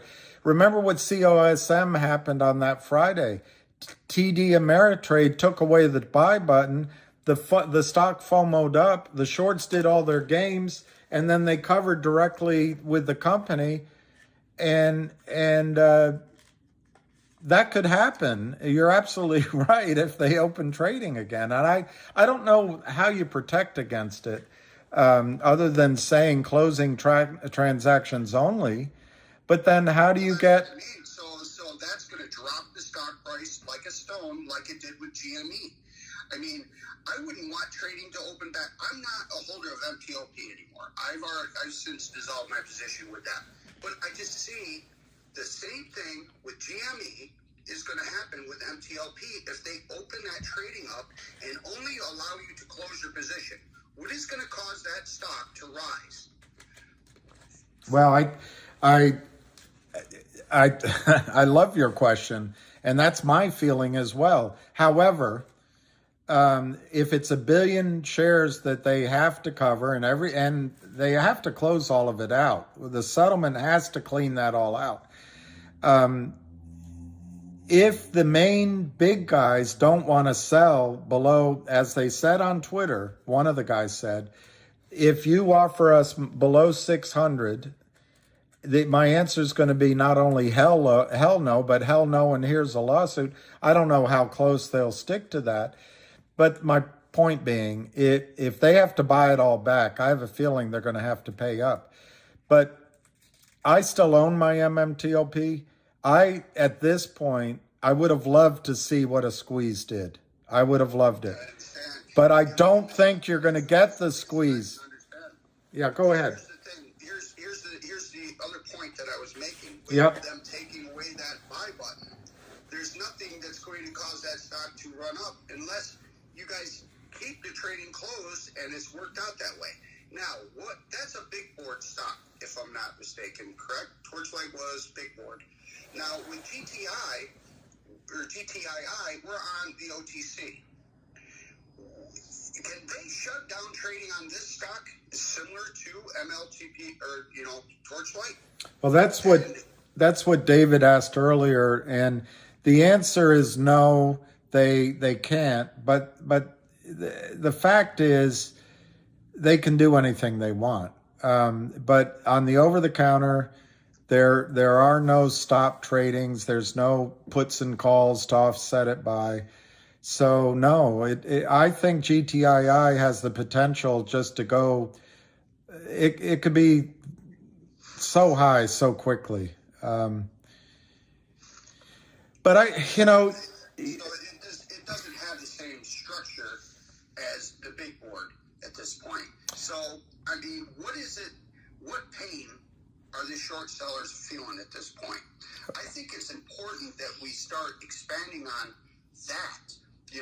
What's putting the pressure on the shorts to cover? I waited for 2 years for AMC to cover. I mean, I saw that sucker run up to 71. My account was over 100,000, and I saw it go. I mean, it's a whole different deal. The CEO of this company is with us, whereas it's questionable on the AMC side and the GME side. I just, you know what? I have PTSD. I don't blame you. Are you there? I'm not in the money. I want to change my lifestyle, and that's why I'm in this. So what is going to squeeze these sons of bitches so that they'll pay us our damn money? What kind of pain are they feeling? Are they feeling pain right now? I don't. I know a lot of people have been feeling pain for 2 years now. Enough's enough. I agree with you. Say something. Yeah. So that's why in here, I think we should have an open conversation where we can have a strategy as our investors. GTIIs right now, we have the crook that's just very vulnerable. Is there any strategies or anything that us individual investor, can do, try to buy the stock up? Just like what they're trying to dump our stock down by 100 share. What is your thought on that? Not financial advice. You can't do it because it's collusion, and we're not allowed to. We're law abiding, and they can because no one polices it. But what you're doing, and believe it or not, Brad, as well, I hear your frustration. By educating each other, that's the number one thing. You know more than most people on Wall Street about this, and they're not going to be able to bury it again. Secondly, by accumulating stock and not being panicked out, and that's why I even started my first video, is to stop people from FUD, causing them to sell. That's the number one thing you can do. But to answer your other question, the shorts, it is costing them money. And in the case, I'm not as sure in the case of GME and AMC about the legacy short. Maybe it's hurting Citadel, maybe. But remember, those guys have yo-yoed that stock, and they've been able to make a lot of money selling it back down. So I'm not sure about their pain, because that's just on a magnitude different than ours. But in MMTLP, there's pain because they couldn't hide themselves, and there's a lot of pain in GTII.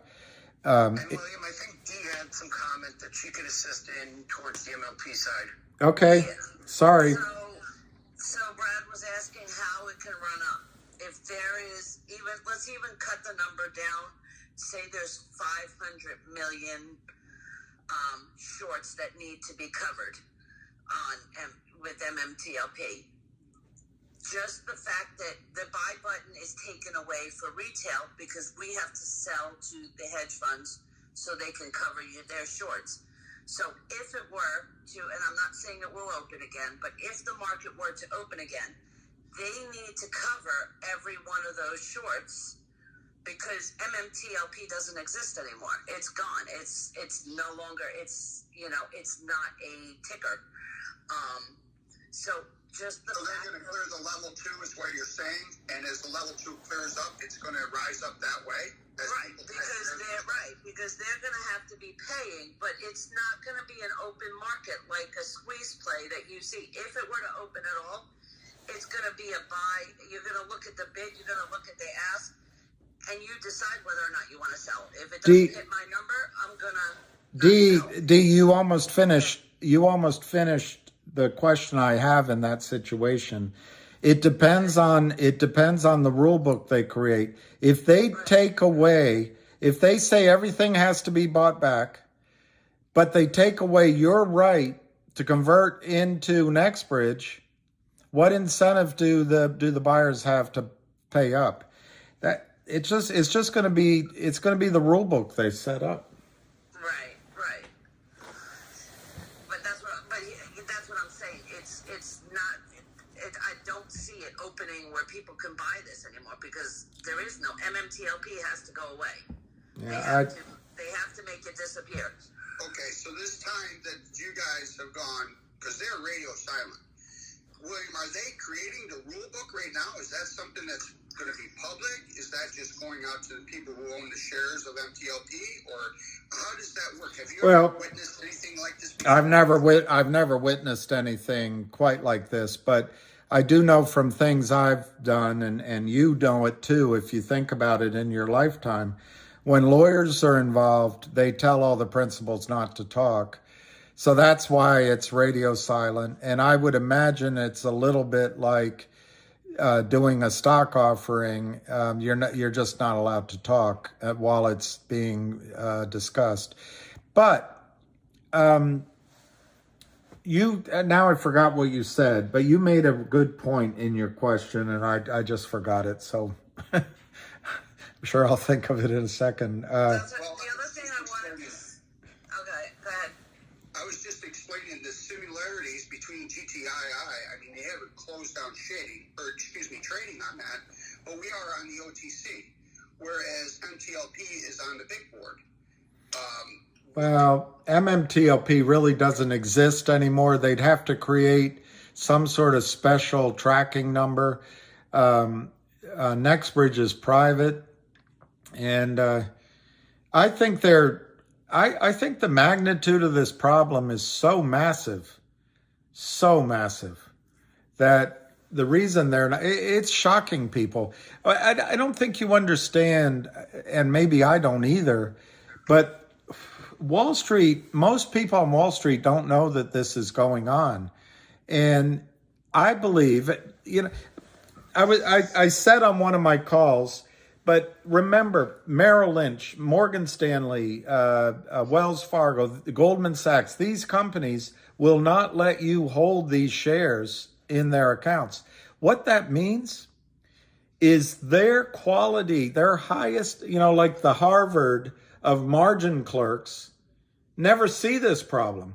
And in Fidelity, and I'm not saying these are bad firms, and Charles Schwab, they don't have the same standards, not because those people aren't talented, it's because everything is computerized. So it's the first time this FINRA is looking at this, and everybody's looking at this and saying, oh my gosh, the music stopped. There's 1 billion shares here we got to come up with. It's a massive problem. And they're all determining who's going to pay for it. Anyway, I can go on and on. I'll shut up. The other thing is this. People, I mean, you guys are going to be making some bank, it sounds like. Just be patient. Yeah, the other thing, go ahead. I'm sorry. I was just saying, is it Black Beauty have his hands up? Hers or his? Hi, thanks. Yeah, I also have been in since Torchlight, but through William, thank you, I stumbled across you one day, and I now have a position in GTII. I was kind of shifting gears. You guys are really talking about some here and now stuff. I've been watching as many videos as I can on GTII just to get information, good, bad, and otherwise, and I stumbled across a gentleman that is bashing the company pretty hard. He won't invest. So, William, I was just wondering if you could give a brief history of, he was saying that Michael Valier and his connections with Drexel were a red flag for him, and I just have no idea what he's referring to. Can you enlighten me on that? Who is the individual that's Marantz Rants. I don't know this Drexel guy. I don't know, and I don't understand. No, he was saying it's Michael Valier, and he worked at Drexel, Burnham. I don't know. He was, it was a short video, 3 minutes, and he was just saying that this Michael Valier, who's on the board of GTII, was a red flag for him. Well, I have to admit that's the first time not only that I heard that name, which it catches me out a little bit, but it's the first time I've heard that negativity. My answer to you, though, would be why. Remember, guys and girls, everybody on here, these numbers are massive, and you're not going to be, particularly people that are new, you don't know if you should trust them.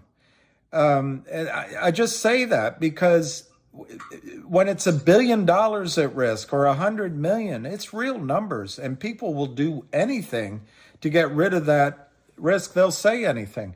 But what I ask you to look at in GTII, and I happen to know the people close to the company, that you don't know their names, that are working on your behalf, and they're working hard. They're tired. I mean, it's over 2 years, but the company had plenty. They get phone calls all the time.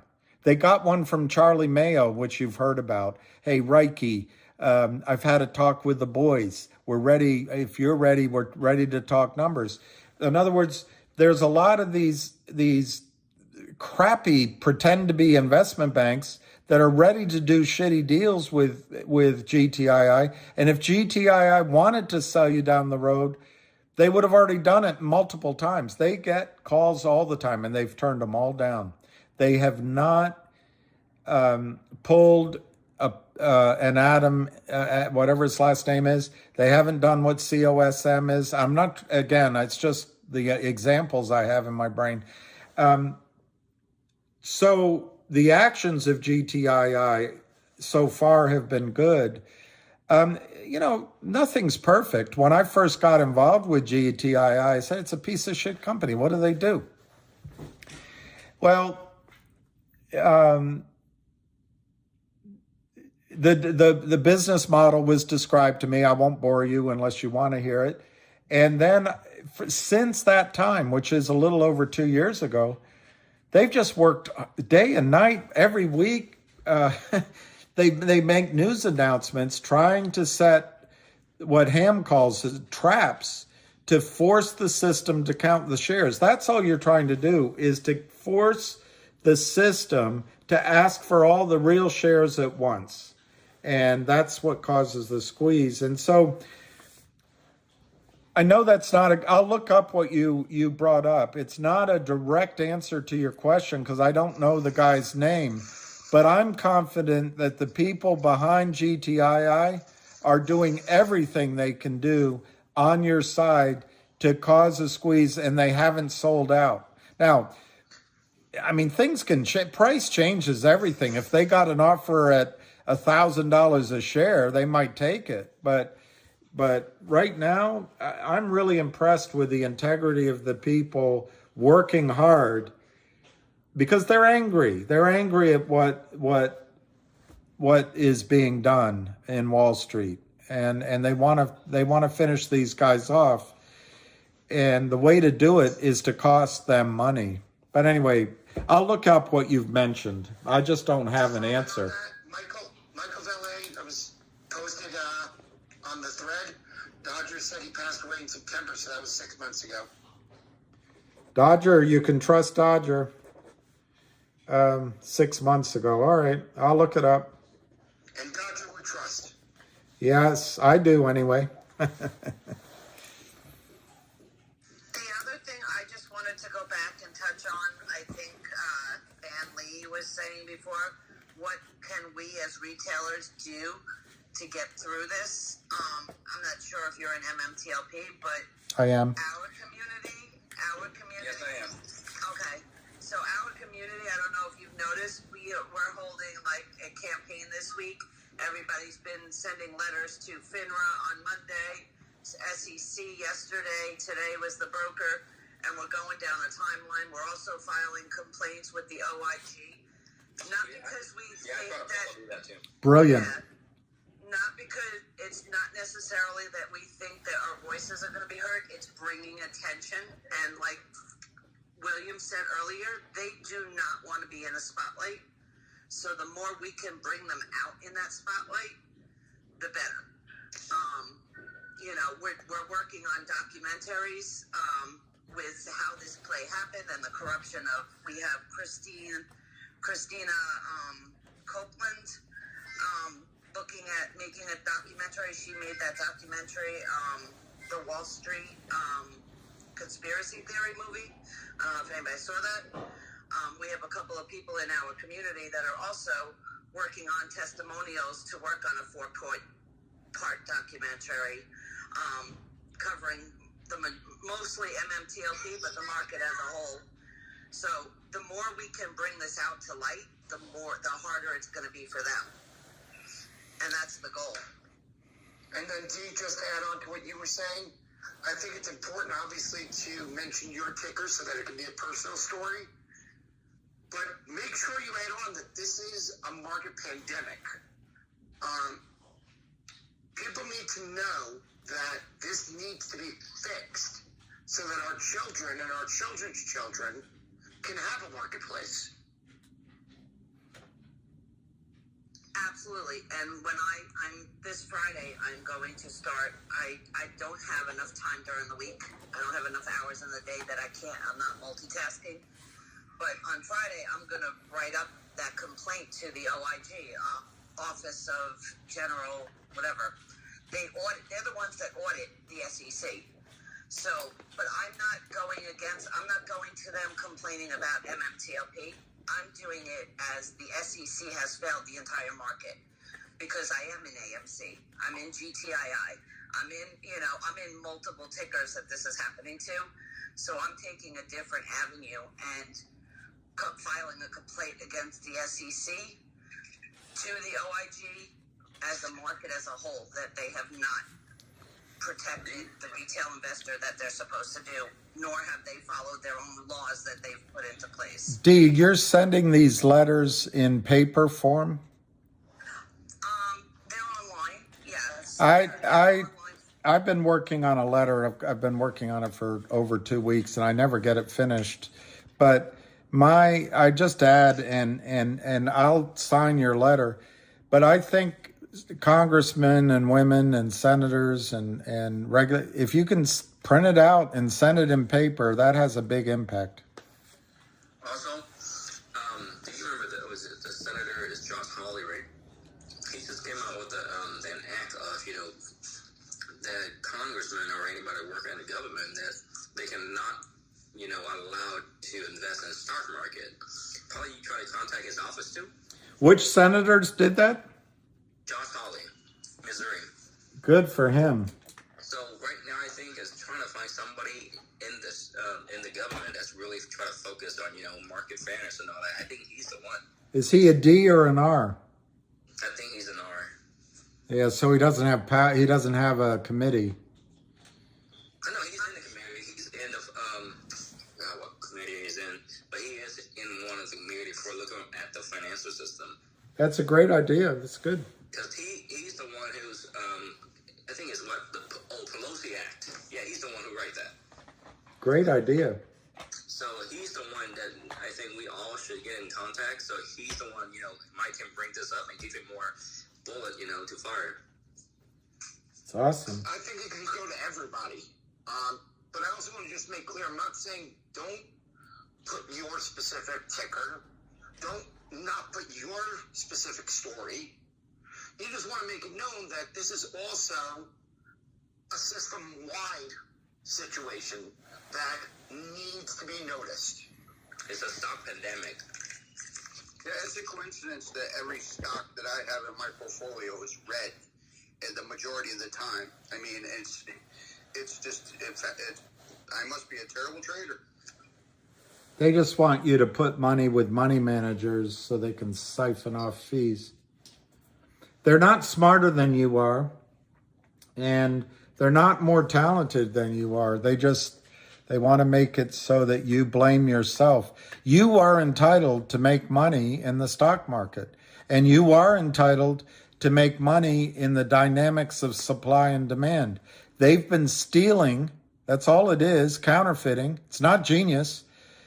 In the case of MMTLP, for 5 or 6 years, in the case of GTIIL for at least 2.5, in the case of the other names, AMC, much longer.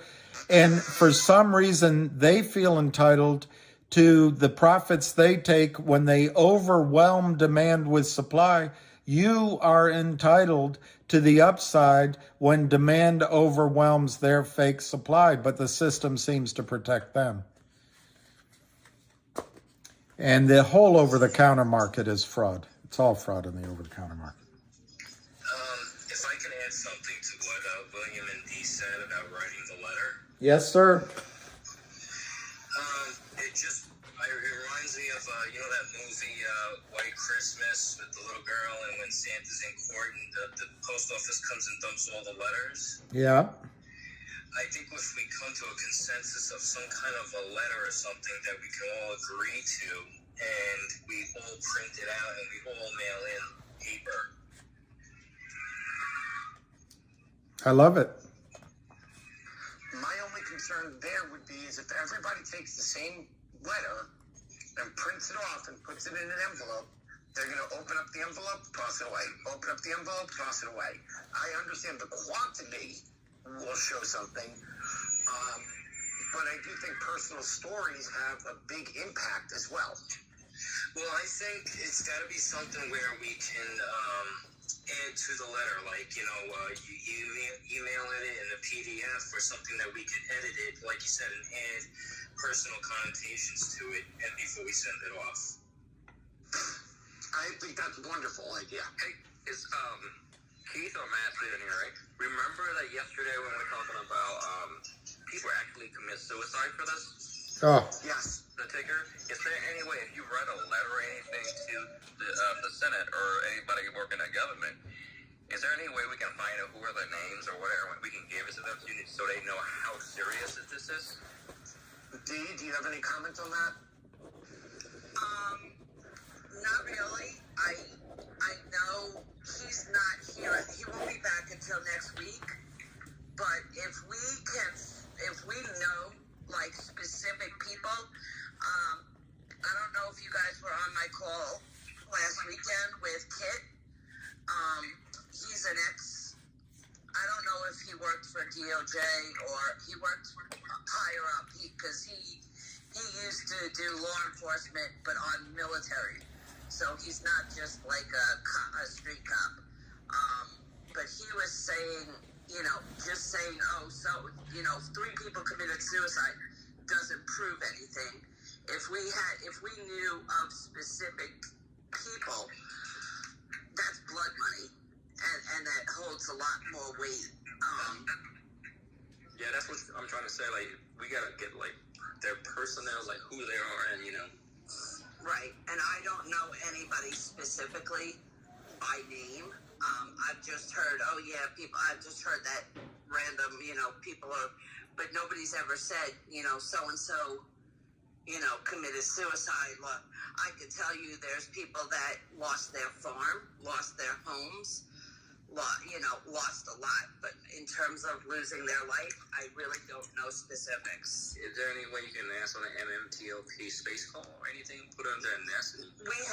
We have, but nobody's been able to bring up any specific people, so I don't know if people are just, protecting identity or, I see 100 in the room. If he would ask for a mic, he might know more than I do, but I don't know anybody like specific.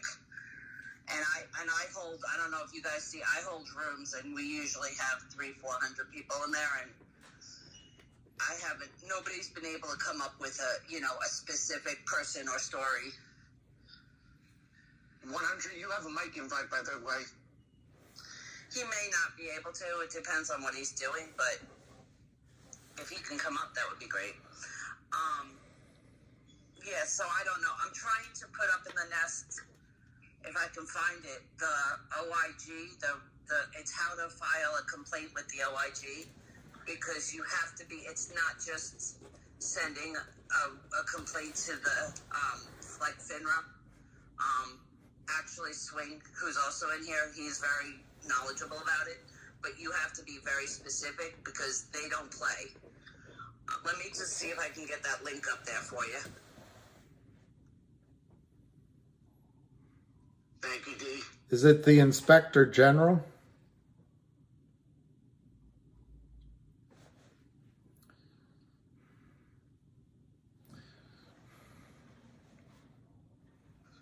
But they have a specific department that acts, because I found out they actually audit.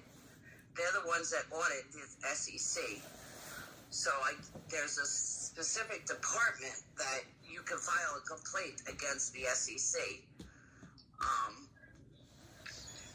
But not necessarily like ticker specific. You know, like they may not have jurisdiction if you turn around and say, oh, they halted my stock, MMT.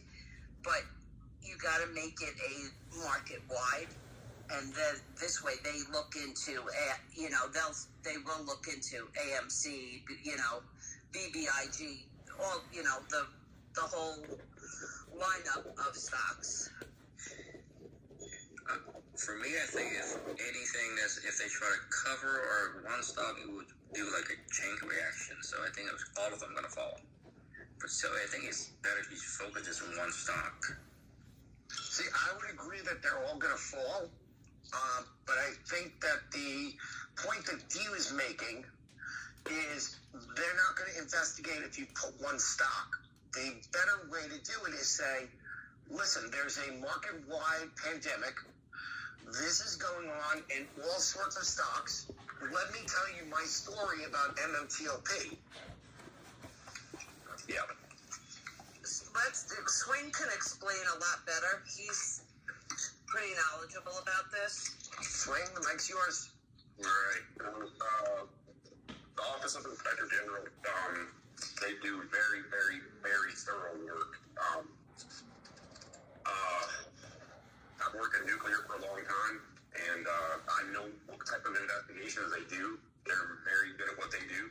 So making a complaint to them, we know the facts around MMTLP. We know the facts around your particular specific stock, whatever it is, and you're the purveyor of information to them, and providing that information to them, I believe will get some traction. That's just my opinion.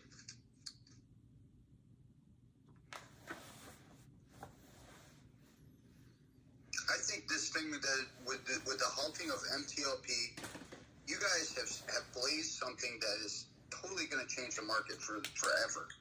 Once this thing is seen, once the eyes are on this, because there's obviously eyes on it. I mean, this is big money. I mean, MTLP is going to be the catalyst for the future at this point. William has said this has never happened since he's been in the market. So this is brand new. Even during EMC and GME, nothing like this happened. I mean, they shut down trading on this stock. This is crazy. This is awesome. I can't wait to see how this plays out. The eyes that are going to be on this. I mean, you guys are in a catbird seat. Not only that, we have never U3 halted a preferred A dividend. If you go look in the history of U3 halts, this has never ever been done to a preferred A dividend stock. It's not just a regular trading stock, which even blows it out of the water even more. I was very disappointed that I didn't get involved in GME. I mean, I'm old, okay? I'm a boomer, I guess. People call me a boomer. When GME went to $500 a share, I was pissed at my daughter, and I said to her, how did you not know about this? You're on the computer all the time, you know? So that's what brought me in originally. So I missed that boat. But you know what? No, I missed the boat on MTLP. You people who have stock in that company and are in this position right now, you might as well just get a hold of your accountant, because you're going to get paid. And I'm so happy for you. Band together, count your blessings, because you've done it. You're setting the future for the next investors in GTII and CRTD and all these other tickers that we've been just literally, our boats has been picked for 2 years. I mean, I see my account go from $160,000 to $8,000 over the course of 2 years, because these CEOs, they're involved in it. I don't care. I have no love for Adam Aaron. I had no love for Adam Aaron in the beginning. I didn't get into AMC stock because I like Adam Aaron. I'm an investor. I like money. That's why I'm doing it. You people that are in MTLP, I wish you just won the lottery. So Godspeed, and just be patient and get paid. Well, there's one more thing, Brad, that people can do in MMTLP, and it's Ham's idea, but you can just start a journal and keep track of all the winning trades that you would have made since they stopped trading with the money you might have made. So great. Because in a legal settlement, that is a claim. Yeah, that's damages. You could have took that money and invested it in whatever. Yep. They're all winning trades, like William said. Start your journals. Continue to get paid. Yep. Listen, it's not costing you a dime to sit here, in it. That's the beauty of it. Yep. I would just like to hear more of the pain on the short seller side, because they're trapped also. They have to continue to write checks, as I understand it. You guys haven't been writing checks. You're just sitting here, you're talking about, hey, what's this, and this, getting more informed, getting learned, and just ready to capitalize. Godspeed and God bless you.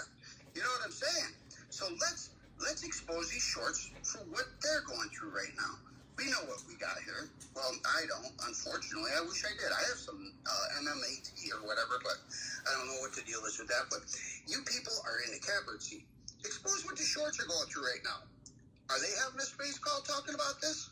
Hey, Brett, why do we want to expose what the shorts are going through? Why do we want to say they're in pain because they have to make a payment? Because the hell with them. It's because I don't know about you, but it puts a big smile on my face when I look to see how many zeros they have to write. Absolutely agree, but it doesn't do us any good. We need to focus on how it affects us. Well, what are they doing to us? You're going to get hurt at this point. You guys are in the perfect position. How is it that you can get hurt? William has already explained, what the stock you can start out. There's people that own institutions that own how many shares, and they said $600. Well, screw off. So there's your floor, $600 a share. Damn. Understood, but it's a matter of getting there, and in the meantime, there are a lot of people that are in a lot of pain, that have lost a lot of their life, and that's more important than what the short has to pay in interest. We don't care what they have to pay in interest. Why should we even sit there and say, oh, they're hurting? Who cares? I'm sorry, I must have conveyed myself improperly. I enjoy and relish in the shorts being in the situation they're in. Absolutely. But I do understand what you're saying as far as people that have invested and are in pain. That's unfortunate. But for our own joy, I agree. Yes, great. They have to pay all these things. I'm more than happy that they have to pay all these things.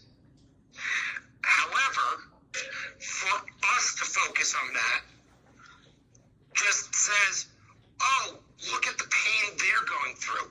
We don't care. It's about our pain and how do we get what we're entitled to. So, for our own enjoyment, 100%. But to make it a specific point, it doesn't benefit us. Right. Well, they see what you guys are doing, because you can't tell me you don't have an infiltrator and you're listening to the space call. So I've never gotten any information as far as, what the shorts are doing. Even when I was at AMC, we had many space calls, Discord calls, as far as the short interest, we own the flow, this, that, buy the dip, We never got any information as far as Citadel. Well, they were making money. They get to sell shares that they don't own. They create out of nothing. They sell them. They get money for nothing. And we all understand that, and we've all spoken to it. It's an endless stream of money for these people. Absolutely, and we've spoken about it. For us. Completely understand your position, Brad. We have obviously said about what they do, and they do this, and they get away with this, and they don't care. What I'm trying to say is, as far as you saying they have the pain of they have to pay this interest, that's their problem. There's no reason for us to even bring it up other than for our own personal enjoyment. And to focus on that is not going to get us where we need to be of settle and fix this market.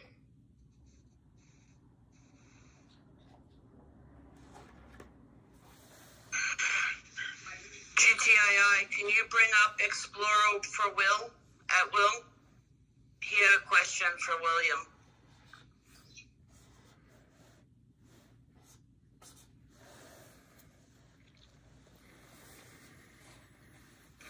Looking for him. Did he request the microphone? It's way easier if they request a microphone, by the way. Explorer, request a microphone if you didn't, and again. Yeah, just hit the button on the bottom left corner, and that'll pop it up on our screens.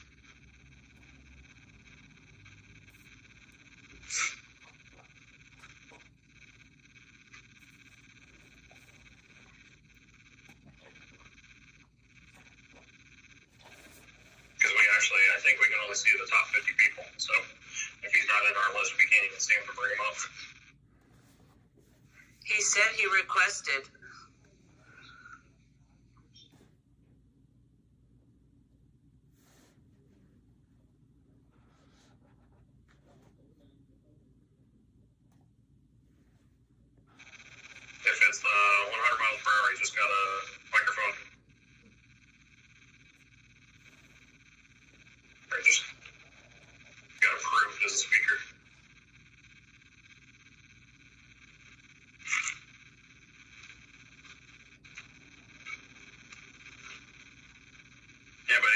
questions?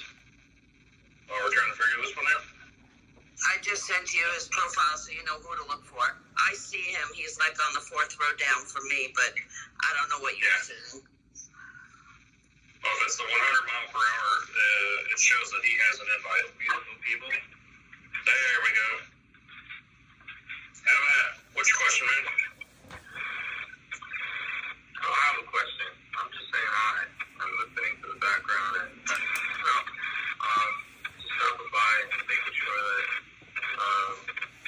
you guys know that I'm still here. And also, I like seeing what has been transpiring in the last few days, especially with Congress getting involved, and the pressure is still, increasing little by little in different directions. Been spending a lot of time in the background and a lot of diligence to try to make things connect. And 100, you're breaking up really bad. oh, okay. My phone's terrible.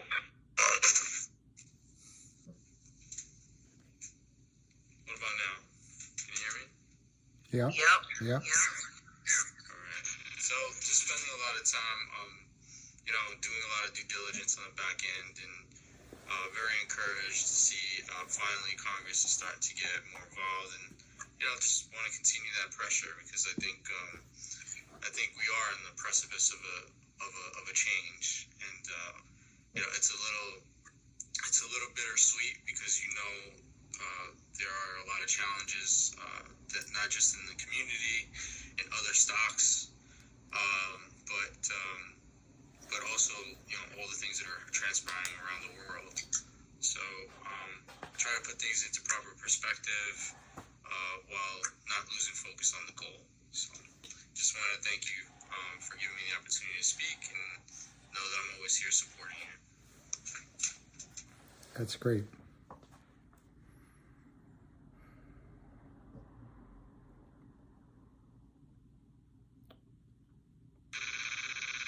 Anybody else want a microphone? Yeah, I don't William had enough? I'm fine. I'm trying not to talk very much. Twice, but I don't know why he's not showing up. Yeah, I can't even find him in a search. I just messaged him.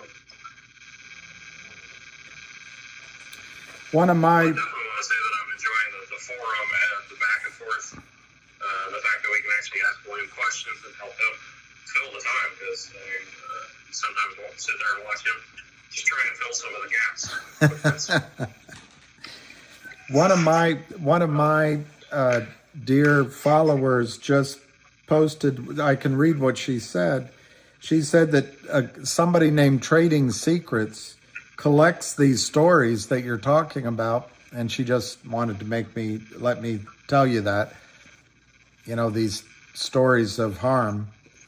I don't know who Trading Secrets is, but I guess he's That's on Ollie. Ollie, yeah. So maybe there's some stories there that you can use.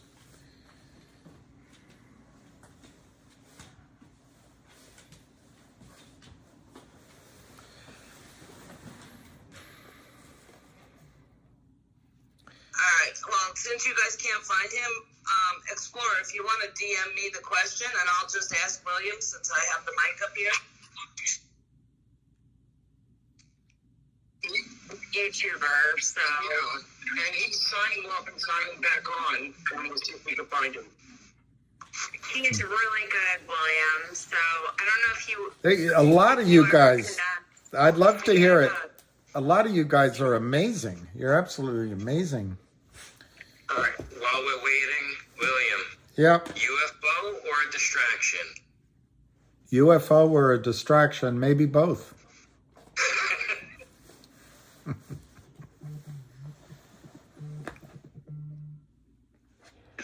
Distraction. I'd rather it be aliens. I'd rather it not be China. I tell you, all this. The funny thing, and I told William this, and I know it from my previous experience in the field, is worldwide there's just under 2,000 weather balloons launched daily. So if you want to give some people to be paranoid about, the weather balloons are a pretty damn good thing to point them at, because they get to look up in the sky, see all the weather balloons launched every day and think they've discovered the next Chinese spy satellite.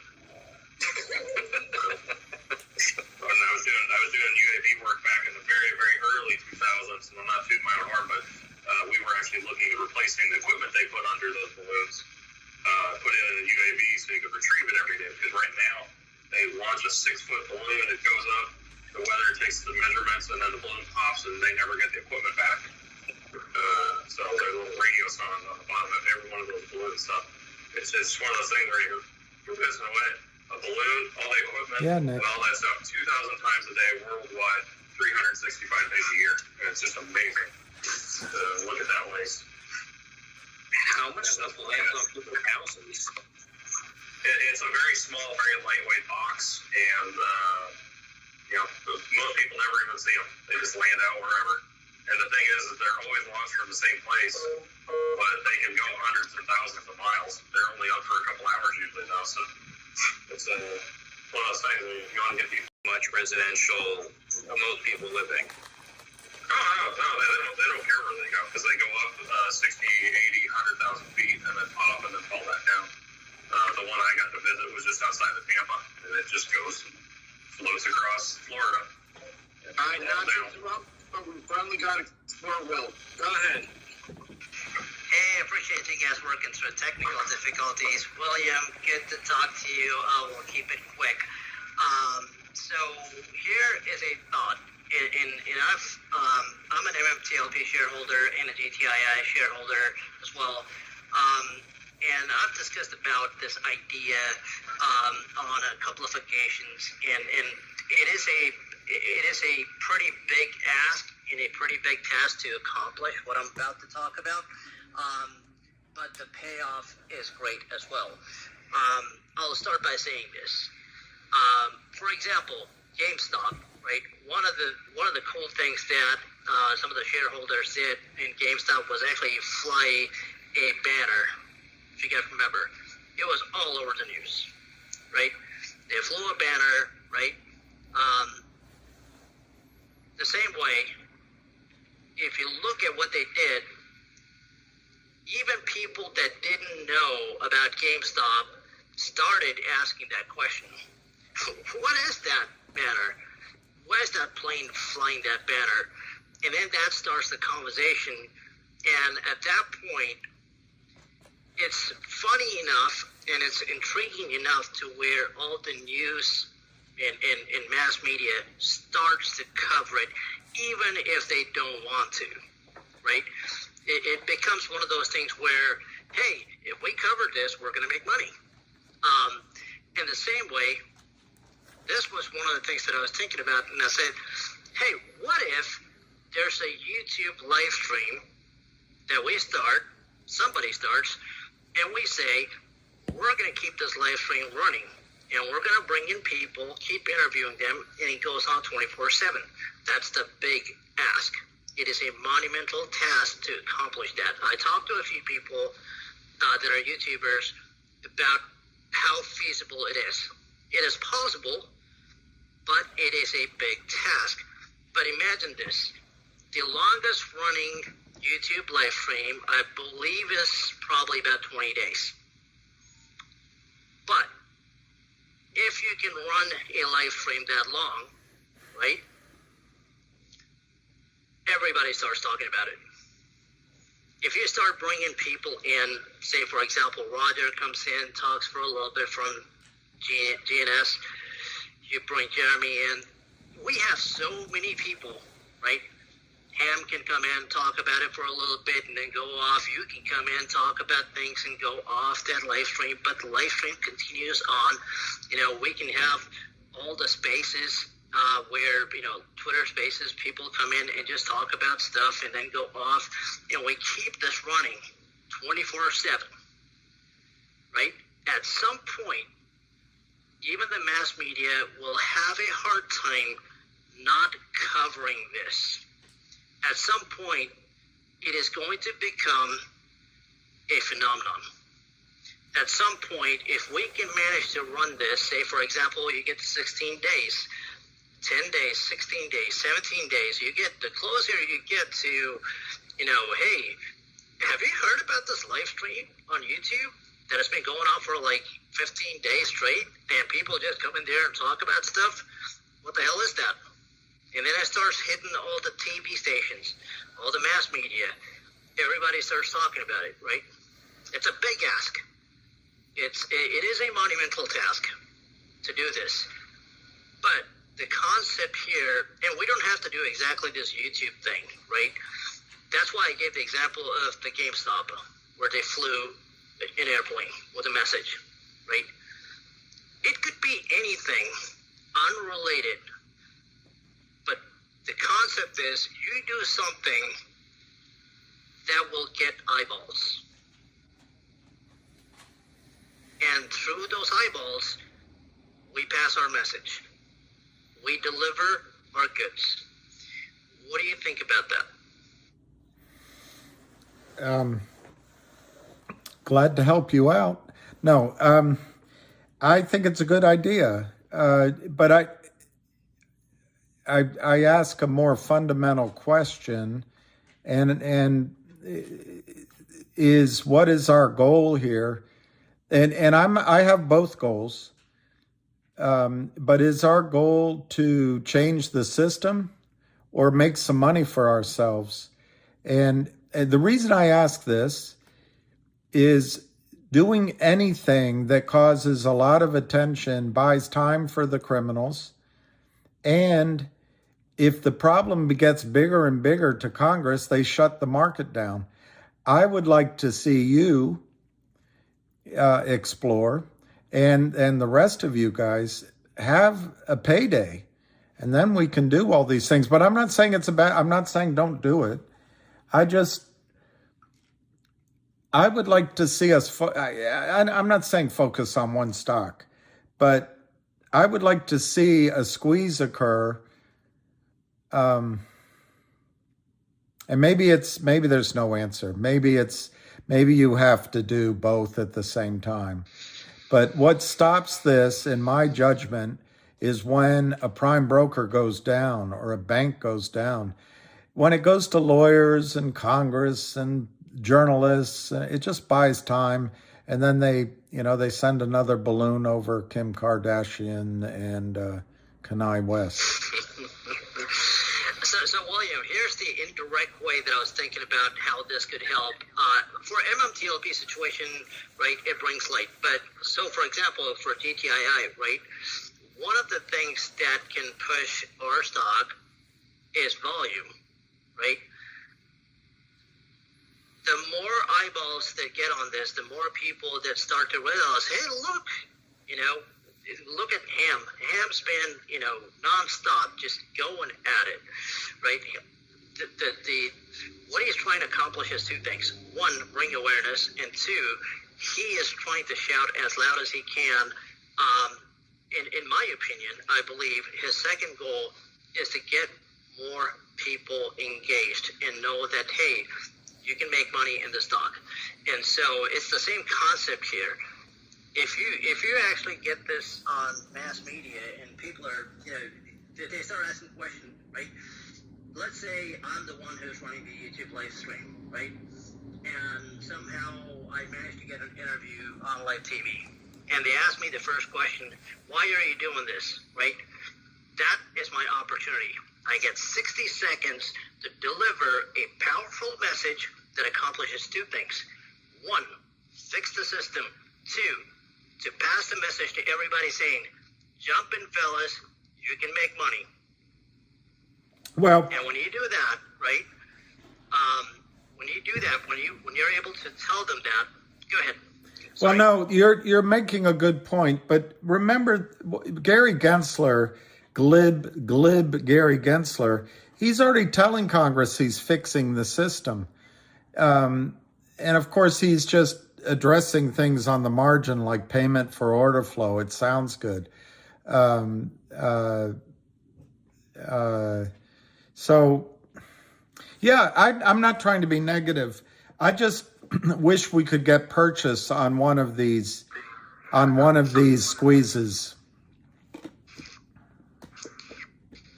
But I like your idea. I'm not negative.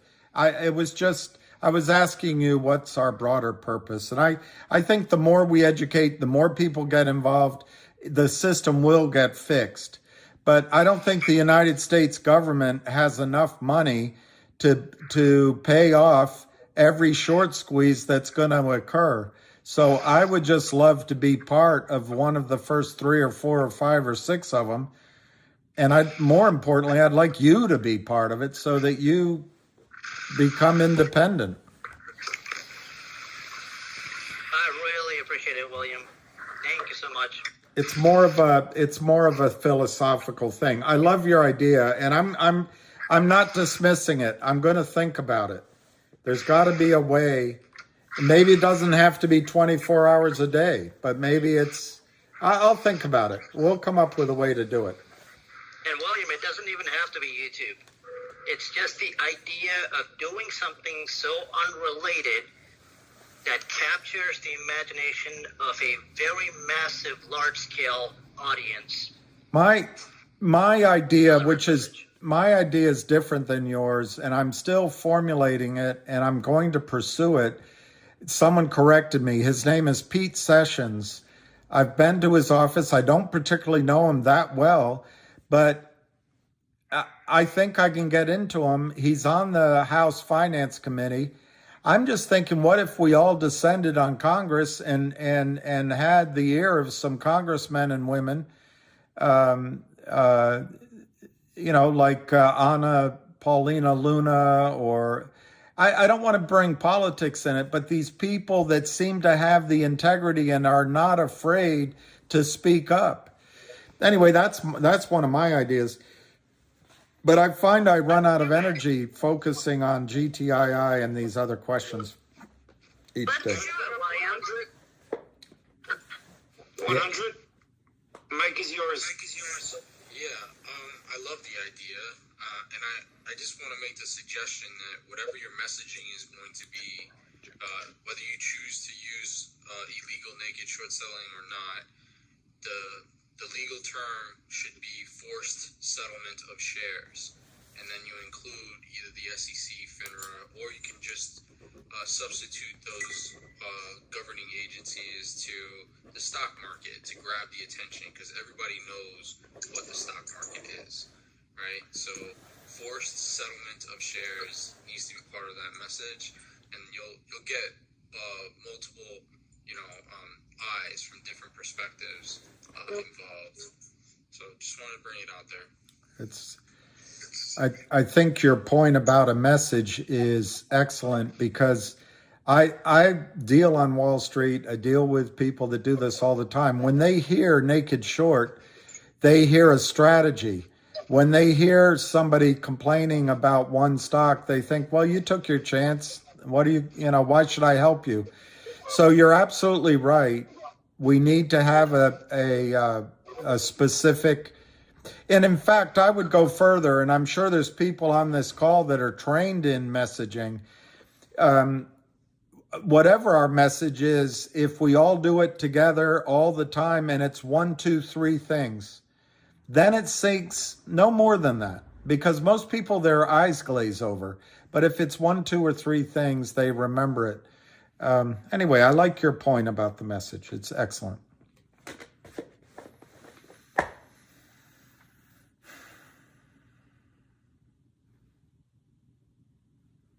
Did I turn everybody off? That looks that way. So since nobody's talking, You didn't, William. since nobody's talking, You think anybody can do a podcast and talk about this? William is single, and we're putting him up for auction. And Auction time, ladies. Saturday. We would like for William to come back here sometime. I'm willing. Look, I'm willing to come back. There seems to be a lot of different space calls. I'm available. My goal from the start, and I'm not making it up, is I want to help you, all of you, collectively, individually. And I don't know how to do it. I'm trying to do it. And my goal is you. that's it. So. Well, if we can make it happen on you popping into this stream, that'd be awesome. Or this space, because 4 or 5 of your mods are in here. We were meeting and talking before we were able to finally get you in here. We got you in here, so. I'm glad to do it. I'm glad to do it. This forum works really well for asking you questions and getting some questions answered, just helping everyone out. Because, as I said, it's us versus them, not us versus us. I love that point. And, I've been critical about something that happened before, and one of my weak points is I don't always let things go. But I agree with what you just said. We are all together. We're working together. If this is tense stuff, money. My dad used to say, "Blood runs thick. Family runs thick. Blood runs thick, but money runs thicker." Money does weird things to our emotions, so we have to be a little bit forgiving to each other. But if we stand together, what is it with MMTLP? 65,000 shareholders? That's massive. They tell 2 friends, and then they tell. We're going to change this. But you're up against people that do not want to let go, and I have not made a mistake assuming the worst of the other side, and I encourage you to assume the worst of the other side. This is a real battle for them. At the end of the day, this privilege that people at the top ranks of schools and Goldman Sachs and Morgan Stanley and hedge funds, this exorbitant privilege that they feel entitled to, they don't want to give it up. But they should. They should. I just want to remind everybody, please post your bids in the thread. Yeah, is there open time? Go ahead. Well, I've been listening to you guys quite a bit. I lost a little bit of connection, so I didn't get to hear all of the discussion, but I don't know if this has been asked, so forgive me if I have, or if it has, but a couple of things I see on some of these groups and forums that's kind of chatted about is what is the actual float of GTII for the public? I know there's 257 million, but a lot of those are secured or reserved shares. But what is the actual number out there? Well, the model, what they do, for example, when they're going to buy, if it ever finally happens, I think it's 100 million shares are allocated for the law firm acquisition. When they bought the Classroom Salon, it was 10 million shares. Now, each of those shares have restrictions. They're different in different situations. And so the reason I'm going through that is, for example, with the law firm, once it exits, eventually they'll IPO it, and a lot of those shares will come back to the company, and they'll keep 10% of it. But a lot of this discussion won't matter because you'll already be gone. The squeeze will have happened.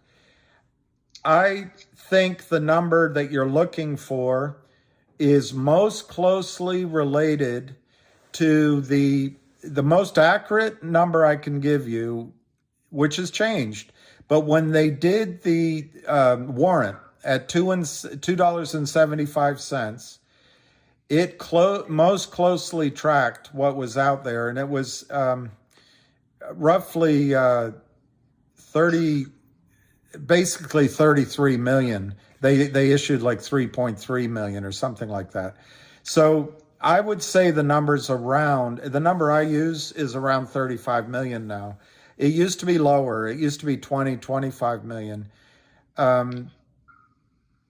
It could expand a bit as they make acquisitions. What are they going to give up for the Trento mine, for example? But they're restricted each time. So that's my answer. Somewhere between 25 and 35 million is the effective float. For your analysis, use a higher number if you want. But I've seen the number bounced around, and I think that's kind of what throws a lot of people off. Is that just there's a lot of numbers, there isn't really one that's set, and I think that would. For some, it would make. But the thing that kind of throws me off about all that is I've got a group of friends here, and we're sitting over seven figures of shares between 6 people in Arizona, and I've got friends that made friends that there's some big shareholders, and then there's also a lot of institution and big whales out there. This thing's got to be that number of 300 million has got to be even bigger than that if the float is actually that's trading. For probably 35 to 40 million. I mean, geez, this thing is definitely a monster. It's almost 130 million shares, which failed to deliver according to FINRA numbers over the last approximately 3 to 4 months. That's just that period of time. There was a gentleman, and I did not meet him. I never spoke to him. And it's third-party information from somebody I trust.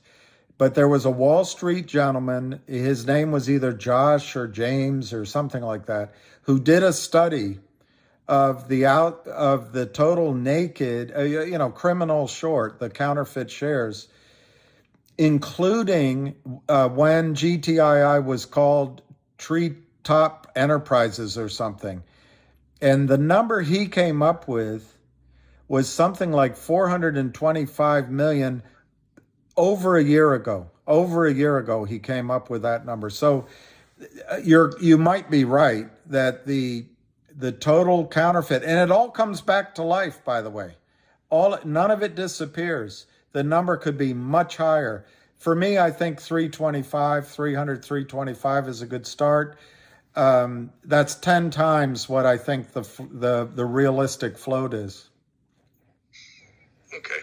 And the one other thing that I've also noticed, if you don't mind, if you got any information might shine, it might help some people, because I think it's a hard thing to answer even after watching the videos on from the CEO of Upstream. Is basically Upstream, to me, what I'm gathering from what I've been able to decipher, it's almost like a direct register. In order for all these shares to actually be part of the blockchains, they would have to be registered, all of them, at least the ones that we're holding, so that they would be able to put a count, because there's no other way for them to, if you will, track them if they've never been registered with them. Well, I think you go to the heart of the matter, and I had long discussions about this today. And number one, I believe Jeremy Frommer, if anybody has an answer, will have an answer to that. But two, you make an excellent point, because if you register, as you put it, direct register, or you take your stock out of the system, you give it to the transfer agent, you take it out of the electronic anonymous fraud system, whatever you want to call it, the fractional reserve security custodial system is what I think's going on. Anyway, if you take it out, you can't participate in the short squeeze. So it's a dilemma. But I think Jeremy I listened to his call again, and I was unable to hear his solution. But apparently, I don't want to switch my answer to CRTD. You're asking about GTII. Well, it would be the same with any of them. I mean, it wouldn't matter what ticker we were discussing. Is that the idea of Upstream, I understand, is to be able to do this digital dividend, but I see as part of the process of blockchaining and tracking this would mean they would all have to be registered, which is one of the issues. And I'm sure there's a lot of listeners here that were involved in AMC and GME, and everybody kept touting, direct register, and then there was a lot of, I wouldn't say miss it, but a lot of people were confused as to what the actual the path was and how it was going to work, and whether they were, like you said, be able to participate, or would they be able to sell, or could they sell so many? I mean, there was a lot of open variables. But to me, I think one of the things that I think is confusing a lot of people about this Upstream is it doesn't just automatically turn on and all the shares are now registered. They have to be uploaded and or, like you said, registered with Upstream. Yes, but I don't know. I'm skeptical that dual listing will do anything initially. But in terms of distributing an NFT or a coin or some sort of blockchain thing, Yes. as a dividend, you don't have to transfer out. What'll happen is each is it called the Nobo form? I always forget the name, but what the DTC gives to the brokerage firms and to the transfer agent and to the company is a list. So Fidelity will get 500,000 coins, but they might have 5 million shares. So then they're going to have to go buy them or somehow figure out how to deliver them. Jeremy's a little skeptical that it'll work that way. I think it has a good chance.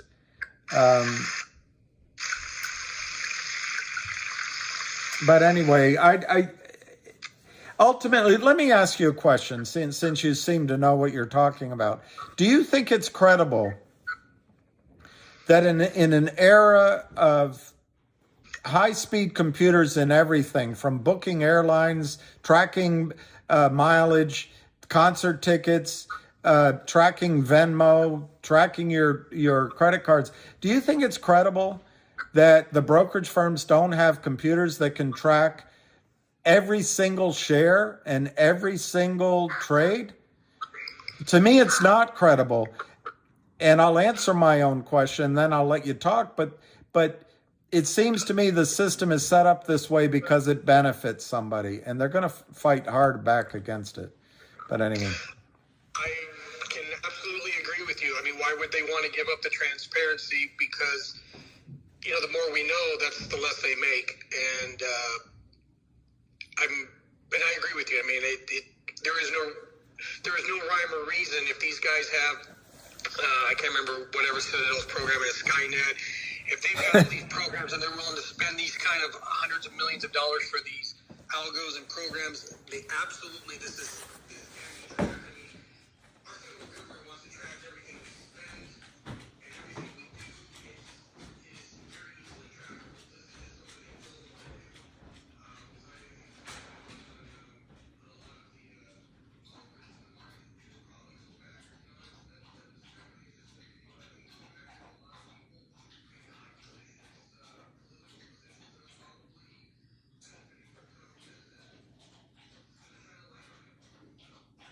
I agree with your assessment.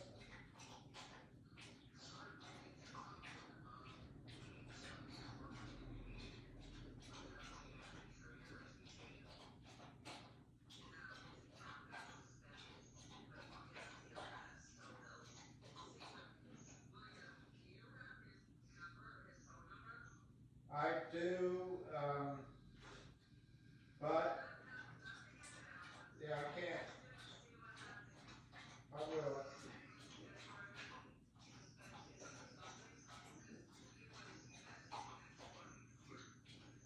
He's terrific, and yeah, I'll be glad to help. I got my account got banned at one point. It's probably the shorts doing it.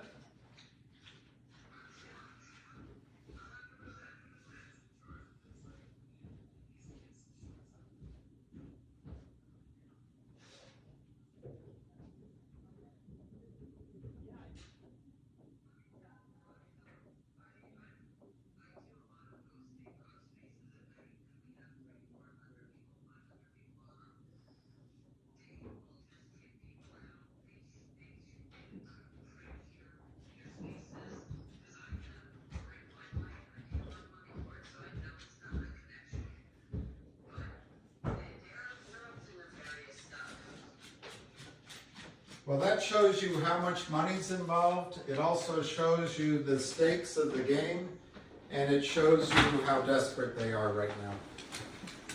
Absolutely.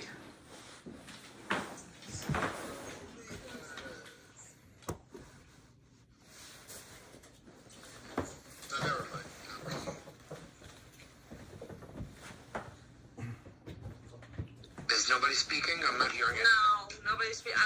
I had a question, and I got sidetracked with this arbitrator, so give me a minute. Anybody want to speak? Have any questions for William? Yeah, I have a question. What's going on with the whole David thing? Okay, so let's get back to that auction off of William. Yeah, what's the question? Sorry, it faded out. We're auctioning you off. Oh, auctioning me off. Yeah. Well, in what increments? I don't know. Nobody's made offers yet. Would anybody like to put up an offer for William? Don't. A night with William and charity? Don't. We'll even pitch up for do we have any offers?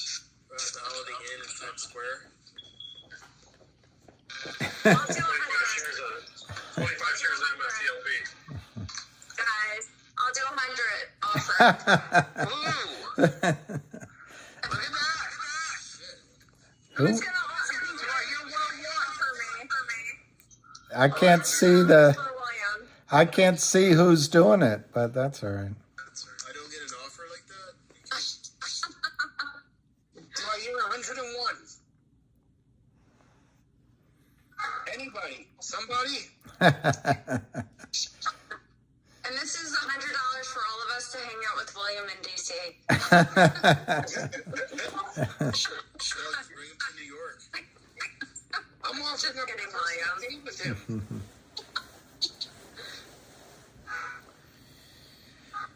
I can't believe I'm offering up a personal date. They all hit on him in his live stream. $100. Well, They all hit on him in the live stream.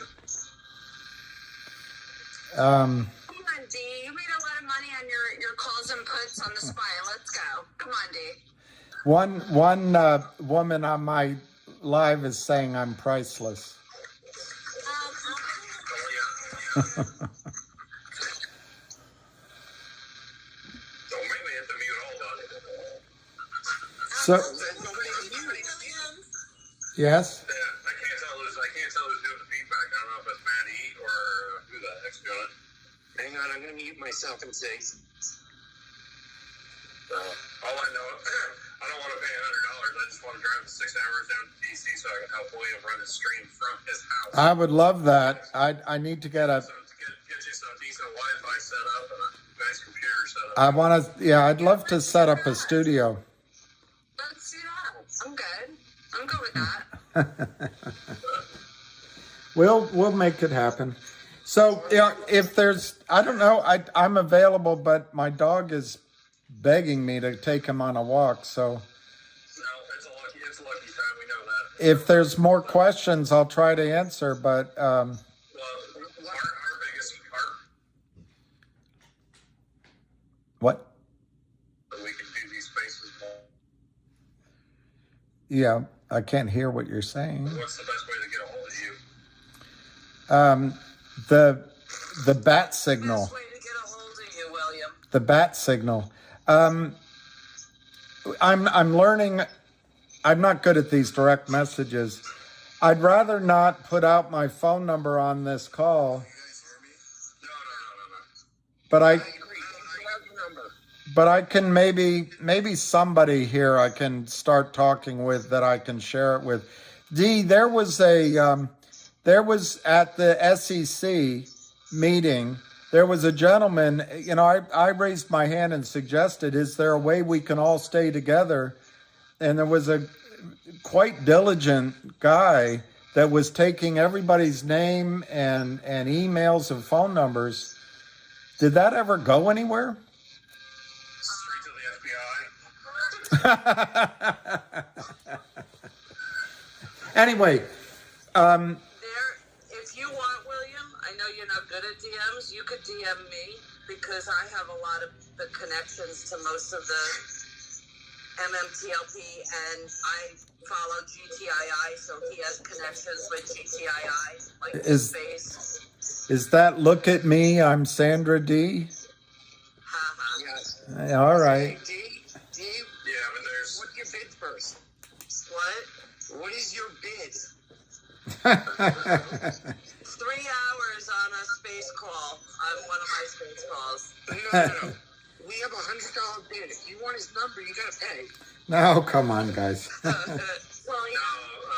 So, William, this is Matt Claridge. I'm a mod. Hey, Matt. Hey, Matt. Another mod. Yes, Matt. Lion's another mod, and then Matt E is actually the one running this channel today. So Okay. definitely, if someone's going to start one of these spaces and get you on and help you out through the evening, it's going to be me or Lion or Matt or one of the other mods, more than likely. Phil Feeders. I was just wondering if there's an easy way to get a hold of you that is not public-ish or just gets you to pay attention to. So, You know, the one way I have gotten a hold of him is because he does look at his comments when he posts on Twitter. So you could like post a comment under his tweets. I'll try to do direct messages. I just sent you a test message to see if you got it. You can check. Oh, Lordy, Lordy, Lordy. Can you guys hear me? barely.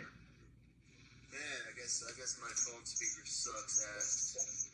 It's you, Lion. It's not your phone speaker. That's me? Yeah. Yeah. Sorry, I sound so shitty. That's all right, man. We still love you. All right, go walk, Lucky. I think that Matt Claridge would be a good place to go to communicate with, simply because you've known him for 2 years or whatever, modding your channel, and I think there's a mutual respect. Yeah, that's fine. Look, there's a guy that's one of those jerks posted my phone number on Twitter anyway some time ago, but I just don't want to invite harassment. That's all. No, you shouldn't. Don't put your phone number public. We know we can find your number on. We've known about it. Would not The problem is I don't always answer calls I don't recognize. Let's sort this problem out. I'll pick a couple of people that can reach me. On my calls, Lion gives me the what for all the time. So, That's just because he spams when we don't. I'll DM you on. I'll DM you on. and Matt's always great. Matt's always great at organizing what should be done on the calls. So, Yeah, I'll take care of it. We'll work it out. So, what I really need to do is get a wife, and she can do it. No, that's very sexist. That's very sexist. I need a girlfriend too, man. Wow. I gotta go. Yeah, I gotta go. I gotta. Go walk Lucky, but we'll figure that part out at some point. If you could see how he's looking at me. My dog used to look at me with love, and right now he's looking at me with real disappointment. He's pissed off because he's going to piss on you. You're calling him your dog when you're his person. Yeah, that's a good point. That's a good point. Well, I think this is wonderful, this community, and it's something which, it started with him, one of you guys said, but I tell you, all of you people, every single one, bring a spark and initiative to this. This is what's going to destroy those gremlins, those evil people who are just fleecing the market, of stealing money. And it goes all the way to the top, unfortunately. And I'd love to, what's going to happen one day? It's not just the criminal shorting over months. That's killing us. But it's intraday. Intraday, they can sell an infinite amount of shares. Someday they'll kill Goldman Sachs. You mark my words. When Goldman Sachs goes down one day, or one of the banks, you'll remember I said that. What's good for the goose is good for the gander, and it'll happen. So, just Go take Lucky out. don't despair. Don't despair. All right, guys. I'll hang up. Thank you, guys, all of you. And just let it know that we're gonna get you a wife. All right. Bye. Bye. All right, everybody. I got to go walk Lucky, but let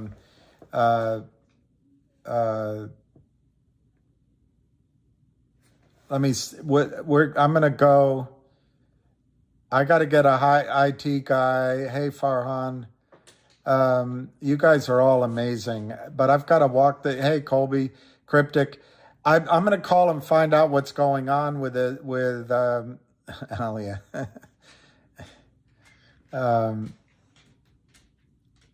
Yeah, I know, Brad. We're in the same boat. Anyway, you guys are all great.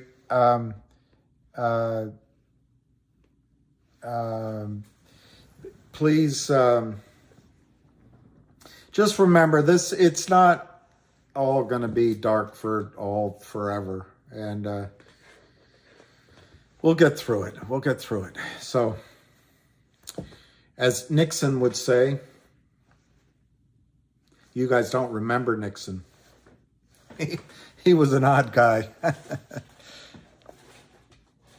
Wow, FINRA's starting to find brokers interesting. Wow. All right, everybody. I got to go get them. So, all my normal sign-offs and more, and we'll see you.